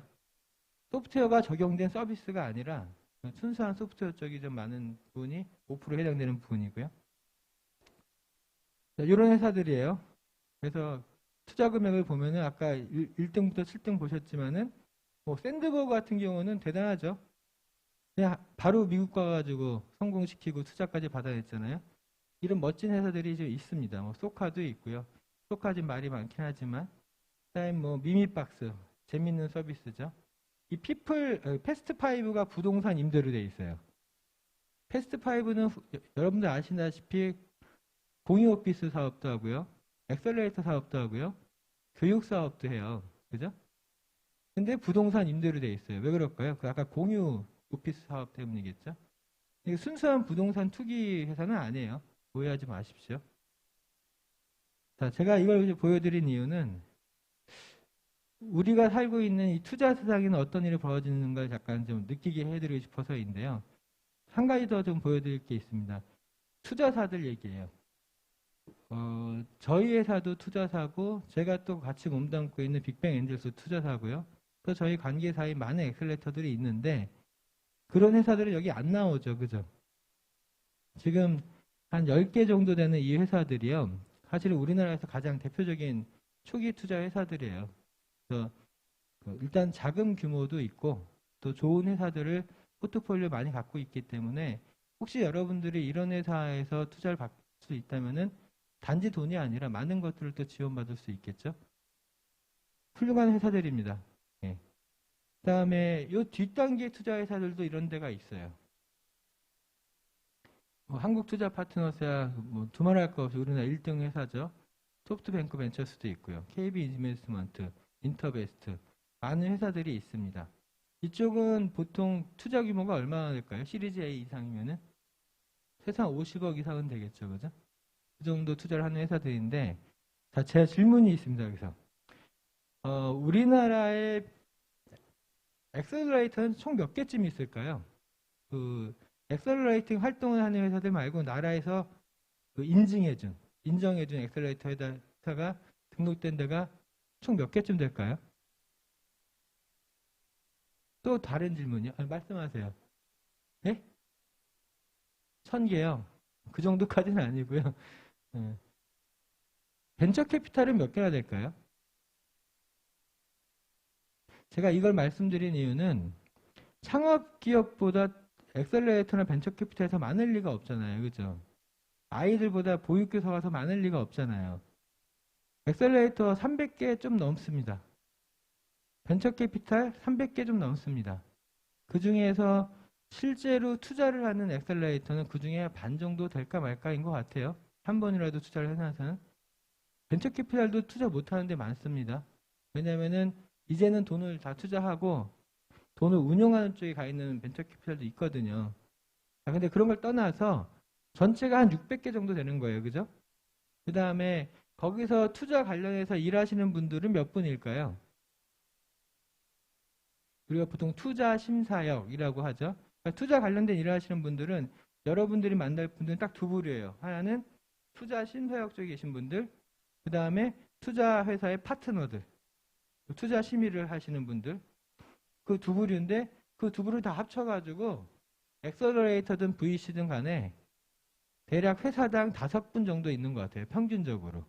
평균이에요, 평균. 어떤 데는 10명 넘는 데도 있고 어떤 데는 2명인 데도 있고 한데 한 5분 정도 되는 것 같아요. 그러면 600개의 투자 기관이 있고 평균 5명이면 총 몇 명이에요? 3,000명이에요. 그죠? 제 페북 친구가 어제 기준으로 한 4,900명쯤 되는데 3,000명이면 제 페북 친구 하나를 다 차도 남는 수준이잖아요. 무슨 뜻이냐면은 생각보다 좁아요. 이 동네가. 그래서 어떤 투자자한테 한 얘기를 딴 투자자 모를 것 같지만 다 알아요. 저 같은 경우도 투자할 때 물어봐요. 그냥 이 회사 아는 사람 있어요? 라고. 그러면 바로 우르르 답변이 와요. 그 회사 어때요? 라고. 무슨 얘기냐면은 여러분들이 투자자를 만날 때 항상 명심해야 될 거는 절대 비밀은 없다. 그러니까는 솔직하셔야 돼요. 그렇다고 기업 비밀을 다 말씀하시라는 얘기가 아니에요. 이 투자사한테 한 얘기가 저 투자사한테 다르게 얘기하면은 일종의 이게 그 사기치는 게 되거든요. 그들 입장에서는. 그걸 꼭 염두에 두셔야 됩니다.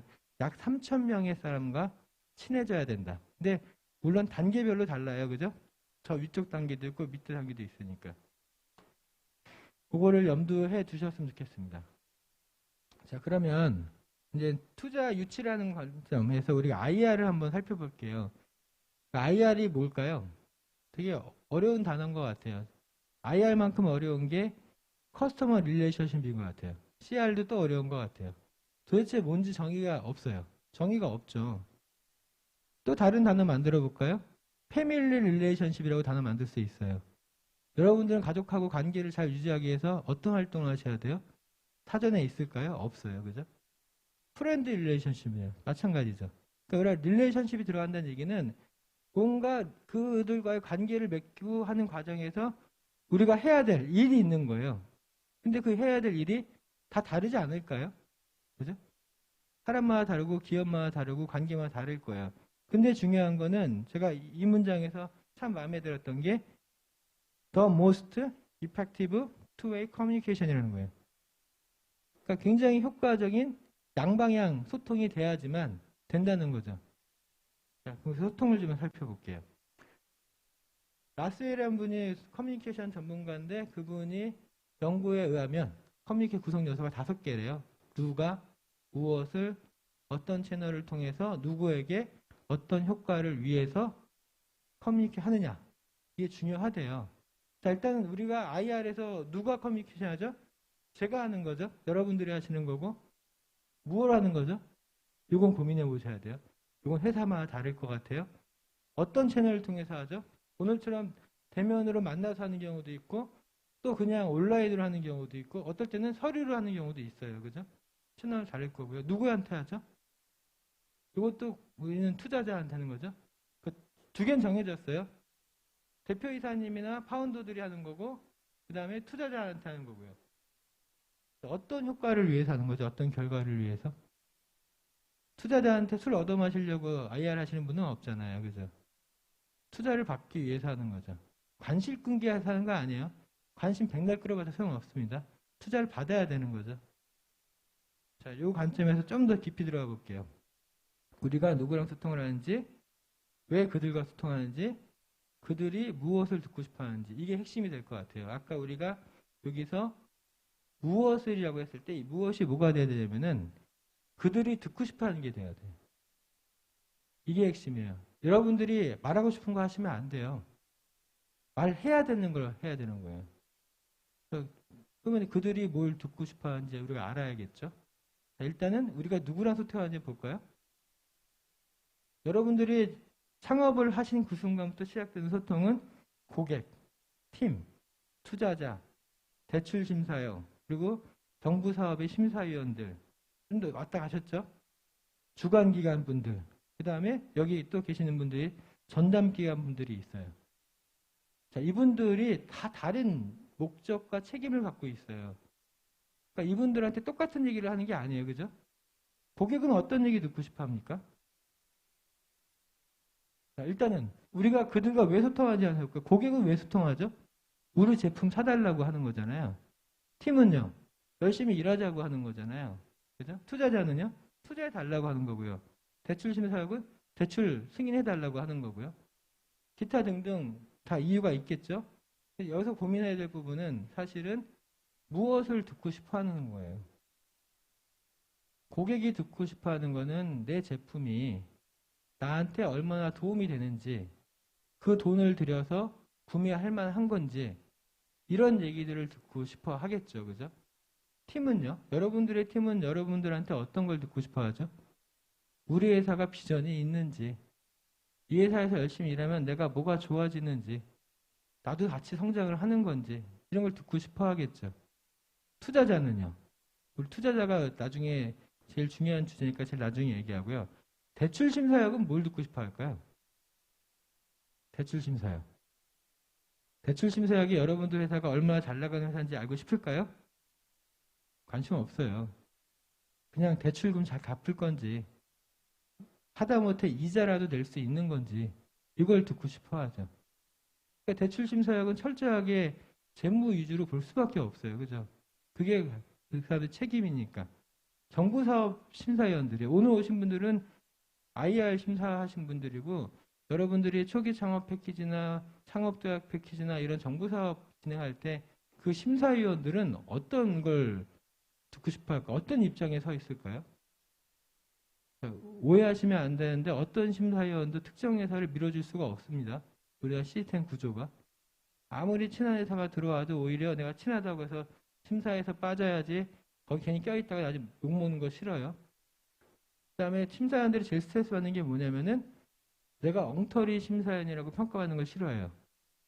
그러니까 아무리 내가 모르는 분야에 회사가 올라왔어도 최대한 고민해서 심사하려고 노력을 해요. 그러다 보니까 왜 이런 점수 줬어요라고 누군가 얘기했을 때 그냥 기분대로 줬단 말을 하기가 싫어서 최대한 문서에 근거가 있는 걸 찾아가지고 점수를 주거든요. 자, 정부 사업에서 여러분들이 점수를 잘 받을 방법은 정부 심사의 가이드라인에 따라서 해당 내용이 문서에 글로 근거가 제시되게 하는 게 핵심이에요. 아무리 말로 떠들어도 글의 내용이 없으면, 그림의 내용이 없으면 점수를 줄 수가 없어요. 나중에 민원이 들어오면은 해결 방법이 없어요, 그걸. 그죠? 그래서 그 문서가 굉장히 중요한데 이분들은 어떻게 해야 돼요? 근거 있는 심사를 하는 게 핵심인 거고, 두 번째는 어떤 기업이 100점이고 어떤 기업이 60점인지 어떻게 알겠어요? 그렇게 할 수가 없어요. 그날 100개 본 것 중에서 10개를 선택해야 되니까는 상위 10개를 찾은 다음에 거기에 맞춰서 심사할 수밖에 없거든요. 그러면 그들한테 정부 사업에서 여러분들이 점수 잘 받을 방법은 뭐예요? 상대적으로 훨씬 뛰어나다는 것을 끊임없이 강조하는 거. 그 근거를 가지고. 이게 필요하겠죠. 주관기관이요? 주관기관은 이거 끝나고 나면 실적 평가 받아요. 그러니까 뭘 듣고 싶어 하죠? 이 회사가 사업 수행 기간 중에 매출을 낼 건지, 채용을 할 건지, 수출을 일으킬 건지, 투자를 받을 건지, 이런 성과가 잘 나올 수 있다는 그런 정보를 원하겠죠. 그건 전담기관도 마찬가지고요. 원하는 게 다릅니다. 우리가 그 동시에 여러 명하고 연애를 하더라도 연애 편지를 똑같이 쓰면 안 되잖아요. 각자 다 다르게.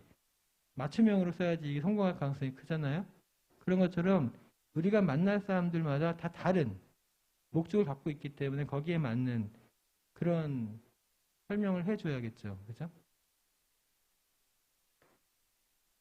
자, 근데 좀 투자자를 조금 더 들어가 보죠, 이제. 아직 투자자가 뭘 원하는지 말씀 안 드렸는데, 투자자를 좀 이해를 해볼게요. 자, 우리 투자자는 제일 먼저는 창업팀들이에요. 그죠? 파운더들. 우리 이걸 뭐라고 그래요? 저기 어떤 분은 이걸 피땀돈이라고 그래요. 피땀돈. 피땀 흘려서 모아가지고 쏟아붓는 돈. 여러분들 다 그렇게 시작하셨잖아요. 그 다음에 이제 진짜 엔젤. 보통 이제 가족, 친구, 동료라고 하는데 그걸 3F라고 하죠. 3F.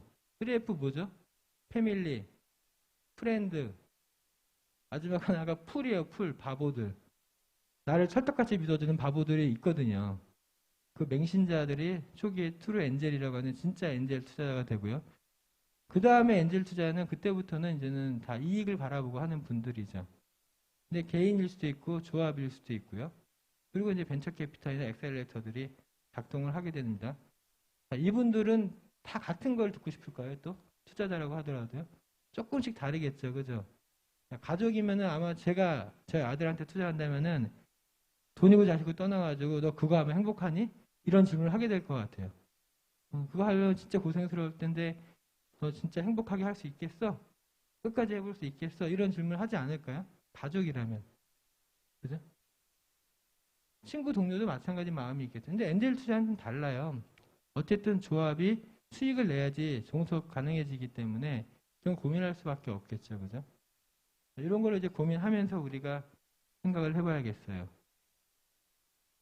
자, 일반적인 투자자들이요. 아까 3F까지 말고 그 투자 조합이나 혹은 엔젤 투자자나 혹은 VC들 같은 일반적인 투자자들이 갖고 있는 질문을 하나만 얘기해라. 그럼 뭘까요?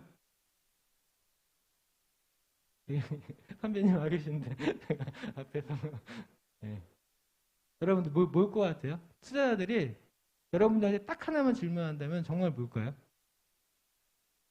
좀만 크게 해주세요. 우진 대표님. 그렇죠. 제 생각엔 이거예요.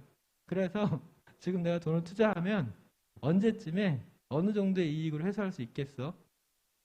사실은 이거 말고는 다른 질문이 필요가 없지 않아요? 제가 만약에 저기 선배님한테 저한테 오늘 1억 투자해 주시면 제가 10년 뒤에 100억 드릴게요. 투자하실걸요 아마? 그 말을 믿을 수만 있다면. 그죠? 여러분들은 이거를 결론으로 끌어내야 돼요. 모든 IR 자료는 끝이 이게 나와야 돼요. 그리고 이거를 위해서 모든 내용이 다 배치가 되는 거거든요. 이게 해결이 안 되면 투자가 일어날 수가 없죠. 그죠? 그걸 잘 좀 명심하셔야 될 것 같고요. 그래서 투자자에 듣고 싶은 게 뭐라고요? 아까 그 질문에 대한 확신을 갖기 위해서 필요한 근거들이요. 자, 여기가 어려워요. 이 근거라는 게 제가 1억을 주시면 100억을 만들겠습니다 얘기하는 거는 그건 주장이지 근거가 아니에요. 그죠? 1억이 100억이 될 수밖에 없는 어떤 메커니즘을 얘기를 해줘야만 돼요. 제 목표와 전략과 계획과 그 현재 준비되어 있는 것들을 차근히 설명드려야 되죠.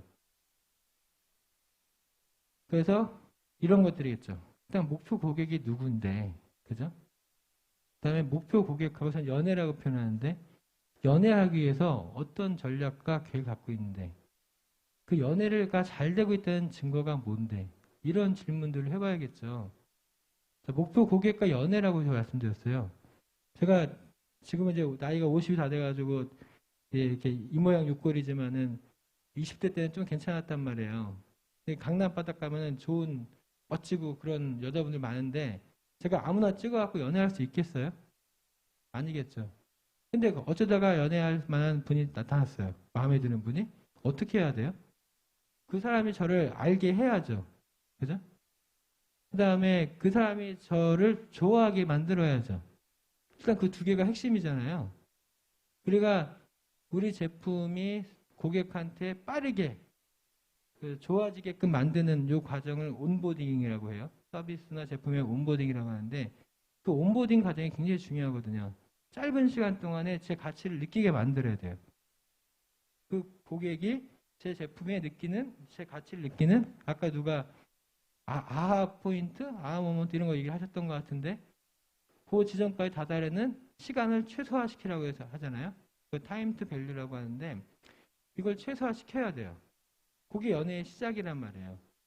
그 다음에 한 번 봐서 괜찮았는데 이걸 더 훨씬 더 좋게 만들어서 더 많이 저를 찾게 만들고 저를 더 많이 만나게 만들어야 돼요. 왜요? 제가 지금 그 여자분 옆에는 저만큼 훌륭한 남자분들이 많거든요. 그 사람은 시간 없는데 저를 더 많이 만나게 해줘야 돼요. 그러니까 이런 것들이 그냥 열심히 쫓아다닌다고 될 일이 아니죠. 그냥 열심히 쫓아다니면 우리는 스토커 되는 거잖아요. 그죠? 우리가 뭔가 전략 같은 게 있어야 되는 거겠죠. 그리고 계획들이 꽤 구체적이고 그게 실행 가능해야겠죠. 사실 되게 쉬운 얘기지만은 이걸 듣고 싶어 해요. 자, 근데 여기에 한 가지가 더 들어가야 된다는 거예요. 투자가 되려면. 증거가 필요해요. 저희 아버지가 이제 저한테 물어봐요. 너 그래서 옆집 순이랑은 잘 지내고 있니? 그때 제가 만약에 이렇게 얘기를 해요. 제가 어제도요 순이 이모도 만났고요. 그저께는 순이 아빠도 만났고요. 그저께는 순이 친구들도 만났고요. 계속 이런 얘기를 해요. 아버지가 마지막에 뭐라고 그러겠어요? 순이는 언제 만날 거니? 그죠? 여러분들 뭐 오늘도 정부 행사이긴 하지만 어디 행사 가서 상 받았다. 어디 공모전에 상 받았다. 어느 프로에 선발됐다. 이런 얘기를 계속해요. 나중에 이제 물어보죠. 투자자분들이 고객은 언제 만나세요? 그죠? 저는 이제 그런 분들이 되게 중요하다고 생각을 합니다. 투자자가 투자를 회수할 때 이익이 어떻게 만들어지죠? 상장 주식까지 포함해서 생각해 보면은 일단은 주식을 매수한 대금보다 더 크게 주식을 매도해야 되고요. 그 다음에 거기 세금이 붙어요. 그죠? 세금도 내야 되고요. 그 다음에 수수료가 있어요. 우리가 상장 그 주식도 증권 수수료가 있듯이 그 엔젤 투자 조합 같은 그 조합 운영 보수 같은 게 있거든요. 그걸 빼고 나면은 투자 이익이에요. 그죠? 그러면은 이 투자 이익이 상승할 수 있어야 투자를 하는 거잖아요. 그게 예측이 돼야지. 그럼 투자 이익은 뭐의 상승이죠? 결국엔 여러분들이 그 발행하는 주식 가치의 상승이란 말이에요. 그죠? 요거를 명심하셔야 돼요. 그 다음에 주식 가치는 뭐랑 비례하죠? 기업 가치랑 비례하잖아요. 자, 제 질문이에요. 지금 방금 우리 이 수식에서 매출이 포함되나요? 포함되지 않나요? 포함되지 않아요. 그죠? 매출에 비례하는 게 아닙니다. 회사의 가치에 비례하는 거예요. 이게 기업 하나가 하나의 사업만 하지는 않죠. 그러니까 사업의 가치들이 있겠죠. 각각 사업별로. 그 그거의 총합이 기업 가치일 텐데 이 기업 가치 상승에 초점을 두고 우리가 근거를 만들어야 돼요. 그래서 그게 꼭 매출은 아닌 것 같아요. 어떤 부분들은 어떤 회사는 매출을 정말 잘 만들어가지고 투자를 잘 받는 회사도 있지만 또 어떤 회사는 매출이 하나도 없는데도 투자를 잘 받는 회사가 있어요. 왜 그럴까요? 저 기업 가치의 상승이 기대되기 때문이겠죠. 근데 또 한 가지는 이런 회수를 생각을 할 때 현금에 대한 회수를 생각하지 않는 투자도 있어요. 어떤 경우일까요? 자, 그러니까 현금으로는 심지어 주식값이 꽝이 되거나 혹은 주식을 되팔지 못해가지고 회수가 안 돼도 돼. 그래도 투자하는 경우가 있어요. 어떤 경우죠? 아까 말씀드렸던 그 3F 있잖아요.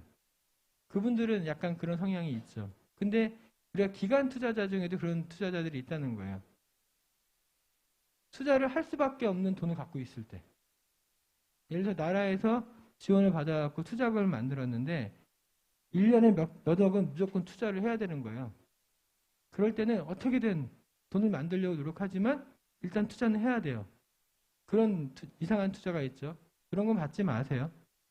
그런 걸 받으시면 받으세요. 돈이니까 받으시는데 문제는 그런 투자가 자랑이 되지는 않아요. 정상적으로 평가를 하고 나서 된 투자라야 남들한테 자랑할 수가 있거든요. 브랜드가 되고. 근데 그냥 뿌리는 돈을 받는 거는 큰 자랑이 안 돼요. 근데 그런 거 말고 진짜 멋있는 현금이 아닌 투자가, 현금 회수가 아닌 걸 바라는 투자가 있어요. 그게 뭐냐면 우리가 흔히 얘기한 전략적 투자잖아요. 전략적 투자는 두 가지 경우에 일어날 것 같아요. 하나는 큰 투자사가 포트폴리오 기업을 많이 갖고 있는데 A라는 회사에 새로 투자를 했지만은 이 회사는 크게 돈을 못 벌어도 이 회사 덕분에 우리가 갖고 있는 다른 포트폴리오 기업들이 시너지를 받을 때, 그래서 A라는 회사에 투자한 것 이상으로 훨씬 더 큰 전체 수익을 만들어낼 수 있을 거라고 기대가 될 때는 전략적 투자가 일어나죠. 그죠? 그래서 전략적 투자를 이끌어내시려면 어떻게 해야 될까요? 그 투자사가 어디에 투자했는지 좀 살펴봐야 되지 않을까요? 그죠? 우리 더 인베이션 랩에서 투자해서 육성하고 있는 회사 중에 WC라고 있는데 그 WC 가면은 그래도 어느 회사가 어디에 투자했는지 대충 좀 나오잖아요. 그런 거 보시면서 아 이런 데 투자했구나. 또 예를 들어 팁스 우리 타운 거기 홈페이지 가면은 팁스 운영사들이 어디에 투자해 다 나오거든요. 그거 보시면서 아 이런 운영사들이 여기에 투자했구나. 이런 걸 좀 살펴보시면은 요 SI에 대한 근거를 좀 만들 수 있지 않을까요? 전략과. 또 다른 SI가 있어요. 중견기업의 대기업이 투자를 하고 나서 나중에 이 회사를 인수할 목적으로 혹은 인수는 안 하더라도 자기들 사업과 연계시켜서 뭔가 협력 사업을 하는 목적으로 하는 투자가 있죠. 최근에 제가 투자했던 글로헨즈라는 회사가 비즈니스원에 그런 식으로 인수가 됐거든요. 그런 투자도 SI 사례가 되겠죠. 마찬가지로 그런 투자를 받으려면은 우리 회사를 관심 있어 할 만한 그런 대기업이나 그런 데들 찾아가지고 쫓아가서 얘기를 해야겠죠. 그거를 좀 잘 신경 써 주시고요. 그 다음에 이 투자를 할 때 모든 투자자들은 확률적인 거를 고민을 해요. 그래서 이번에 그 조합을 만들어서 10개를 투자할 때 회수율을 얼마로 할 거냐 요 조정을 하거든요. 그 다음에 그거에 맞춰갖고 배수를 기대를 하기 때문에 만약에 5% 가정을 한다면은 막 20배수 이런 걸 기대해 본단 말이에요. 꼭 그렇게 되진 않겠지만은 또 20%의 회수율을 가정하면은 5배수는 돼야 되는 거 아니야? 이런 것도 해보겠죠. 그래서 투자자를 만나시면은 그분들이 어떤 확률에 대한 가정과 배수에 대한 목표를 갖고 있는지 그걸 좀 들어보시면서 그런 것도 같이 얘기를 해주시면 좋을 것 같아요. 어쨌든 투자를 우리가 받는 이유는요. 성장을 앞당기기 위해서 하는 거잖아요. 그러니까 성장에 대한 얘기를 중심으로 할 수밖에 없을 것 같고요. 뭐 이런 성장이 될 것 같아요. 되게 이상적인 구이지만 특히 제조업 같은 경우에는 첫 번째 곡선이 꼬꾸라지기 전에 다음 제품 나와줘야 되거든요. 만약에 제조업을 하고 계시다면은 다다음 제품에 대한 전략도 같이 얘기를 해주셔야지만 그 다음 성장이 그려지겠죠. 그래서 이런 걸 위해서 지표를 만들어야 되는데 저희 지표에는 이런 게 있는 것 같아요. 재무지표나 뭐 고객지표나 자산에 대한 지표나 이런 게 있는 것 같은데요. 근데 보면은 순서가 이런 순서로 오는 것 같아요. 회사가 성장하면서. 자산이 제일 나중에 오는 것 같고요. 그런데 만약에요. 일단 우리가 중요한 거는 고객 지표는 다 아시잖아요. 그죠? 근데 제가 궁금한 건 이런 거예요. 저 앞에 있는 조그맣게 써놓은 각종 수상 및 선발 이력 이런 것만 있고 나머지 지표가 없다면은 투자자가 매력을 느낄 수 있을까요? 없겠죠. 저 앞에 있는 게 나쁜 건 아니지만 저것만 있다면 문제가 있다는 거예요. 그죠? 그다음에 저런 각종 수상이나 선발 이력 같은 게 없이 고객 지표라든가 나머지 지표만 있다면은 나빠 보이시나요? 그러지 않죠. 그래서 저 앞에 조그맣게 글씨 쓴 거에 너무 목매달지 마셨으면 좋겠어요. 저런 게 나오면 제가 이렇게 치우거든요. 장표에서. 이거는 의미 없다 생각하고. 네. 어쨌든 중요한 거는 우리가 성장을 얘기하는 거기 때문에 미래에 다가올 성장에 목숨을 걸어야 되는 거거든요. 초기 투자라면요. 그리고 후기 투자라면은 성과에다가 초점을 두고 얘기할 수밖에 없지만 초기 투자는 아직 고객 지표 같은 것들이 충분히 나오지 않은 상태이기 때문에 우리가 가설을 얘기를 하고 그 가설을 입증할 수 있는 형태로 투자 유치를 해야겠죠. 요거는 제가 그 어느 책에 있는 걸 갖고 왔는데요. 미국에 있는 어느 투자사의 파트너가 자기가 투자했을 때 고민했던 거를 이렇게 도회한 거래요. 그래서 내용 읽어보시면 될 텐데요. 이게 재밌습니다. 그냥 간단히 말씀을 드리면 처음에 회사가 만들어지고 팀이 만들어지고요. 제품 만들어지고 시장에서 견인 작업을 하게 한 다음에 시장의 기회가 보이면 가치 평가를 하고 그 다음에서야 투자가 일어나고 그 이후에 계속 투자가 일어나죠. 그러다가 어떤 게 투자가 일어나면 마지막에 가면은 투자인지 대출인지 헷갈리는 그런 비용이 드는 투자가 일어나요. 이렇게 뭐 컨버터블 노트 막 이런 게 있거든요. 하여튼 이상한 투자들이 일어나는데 그러다가 어느 순간 무엇이든 할 수 있는 단계가 되면 그때 유니콘 같이 크게 성장한 단계라고 얘기를 한대요. 그리고 따로 이렇게 뭐 잘 정립되어 있는 자료가 별로 없어서 제가 갖고 왔으니까는 이거 보시면서 각 단계에서 투자자들이 어떤 고민하는지 좀 살펴보시면 좋을 것 같습니다. 제가 준비한 건 여기까지입니다. 고맙습니다.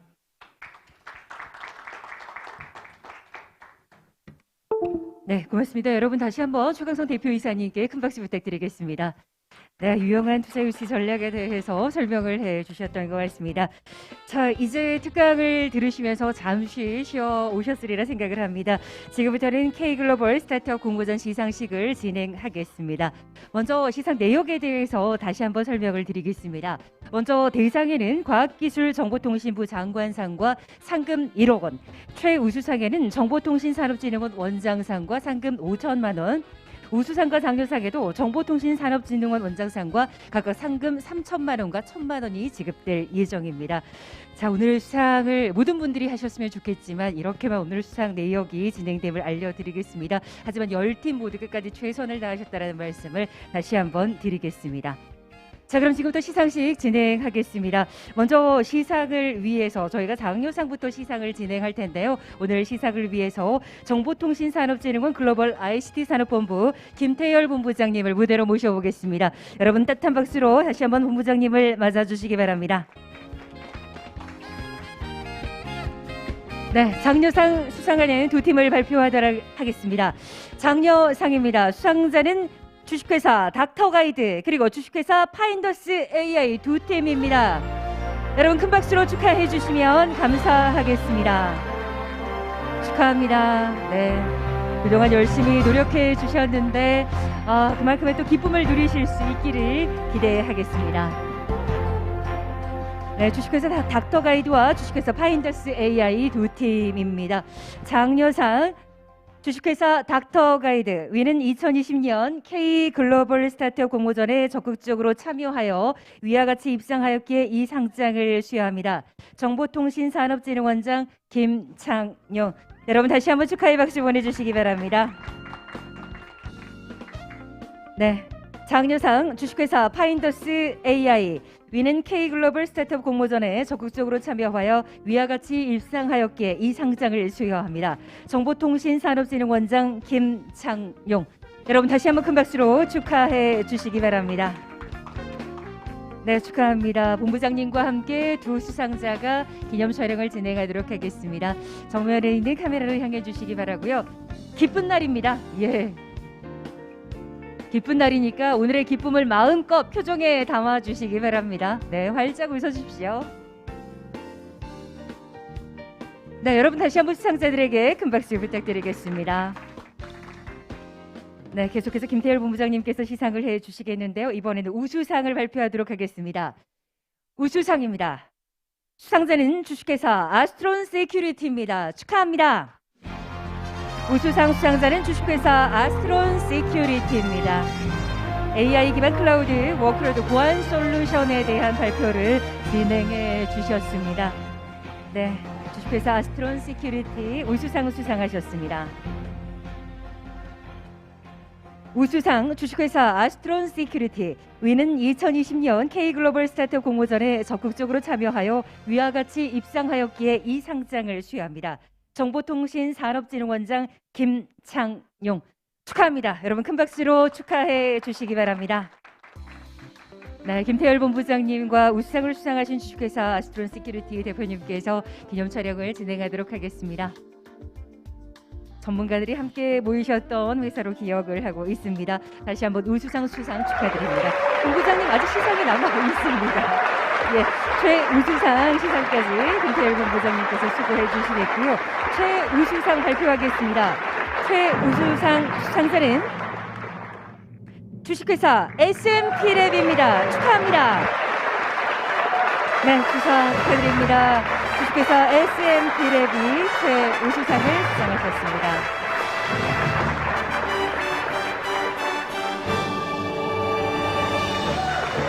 최우수상 주식회사 SMP랩, 위는 2020년 K글로벌 스타트업 공모전에 적극적으로 참여하여 위와 같이 입상하였기에 이 상장을 수여합니다.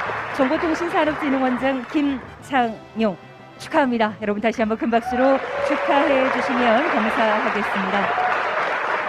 네, 김태열 본부장님과 그리고 최우수상을 수상하신 주식회사 SMP랩의 대표님 사진 촬영을 하고 계십니다.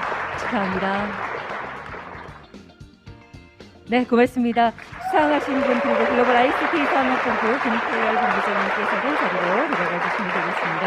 네, 이제 여러분 아시는 것처럼 대상만을 남겨두고 있습니다. 어느 팀이 수상을 하게 될지 무척 궁금하실 텐데요. 잠시 후에 발표를 하겠고 대상 시상해 주실 분 모시겠습니다. 과학기술정보통신부 박병진 정보통신산업기원 과장님을 모셔보겠습니다. 여러분 다시 한번 따뜻한 박수로 맞아주시기 바랍니다.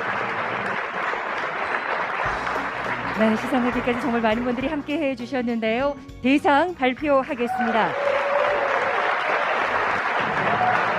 K글로벌 스타트업 공모전 대상입니다. 수상자는 주식회사 브로나인입니다. 축하합니다.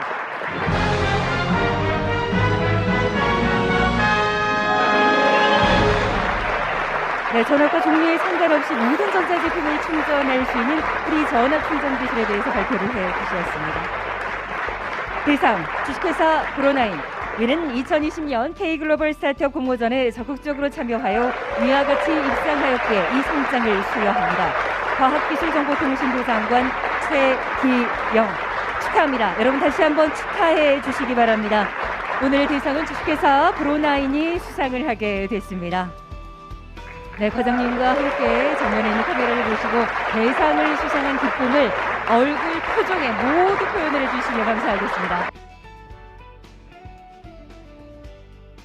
네, 그리고 이번에는 김태열 본부장님 위쪽으로 자리해 주시고요. 오늘 수상을 하신 모든 수상자들과 함께 기념 촬영을 진행하도록 하겠습니다. 장려상, 우수상, 최우수상 또 대상을 수상하신 분들 무대 위쪽으로 자리를 해주시면 감사하겠습니다. 네, 심사를 해주신 분들 또 시상을 해주신 두 분께도 다시 한번 감사의 인사를 드리겠습니다. 네, 또 과장님과 본부장님께서 수상자들을 안쪽으로 배려를 해주고 계십니다. 어느 정도 자리 정돈이 되셨으면 밝은 표정으로 정면에 있는 카메라를 향해서 오늘을 기념해 주시면 감사하겠습니다.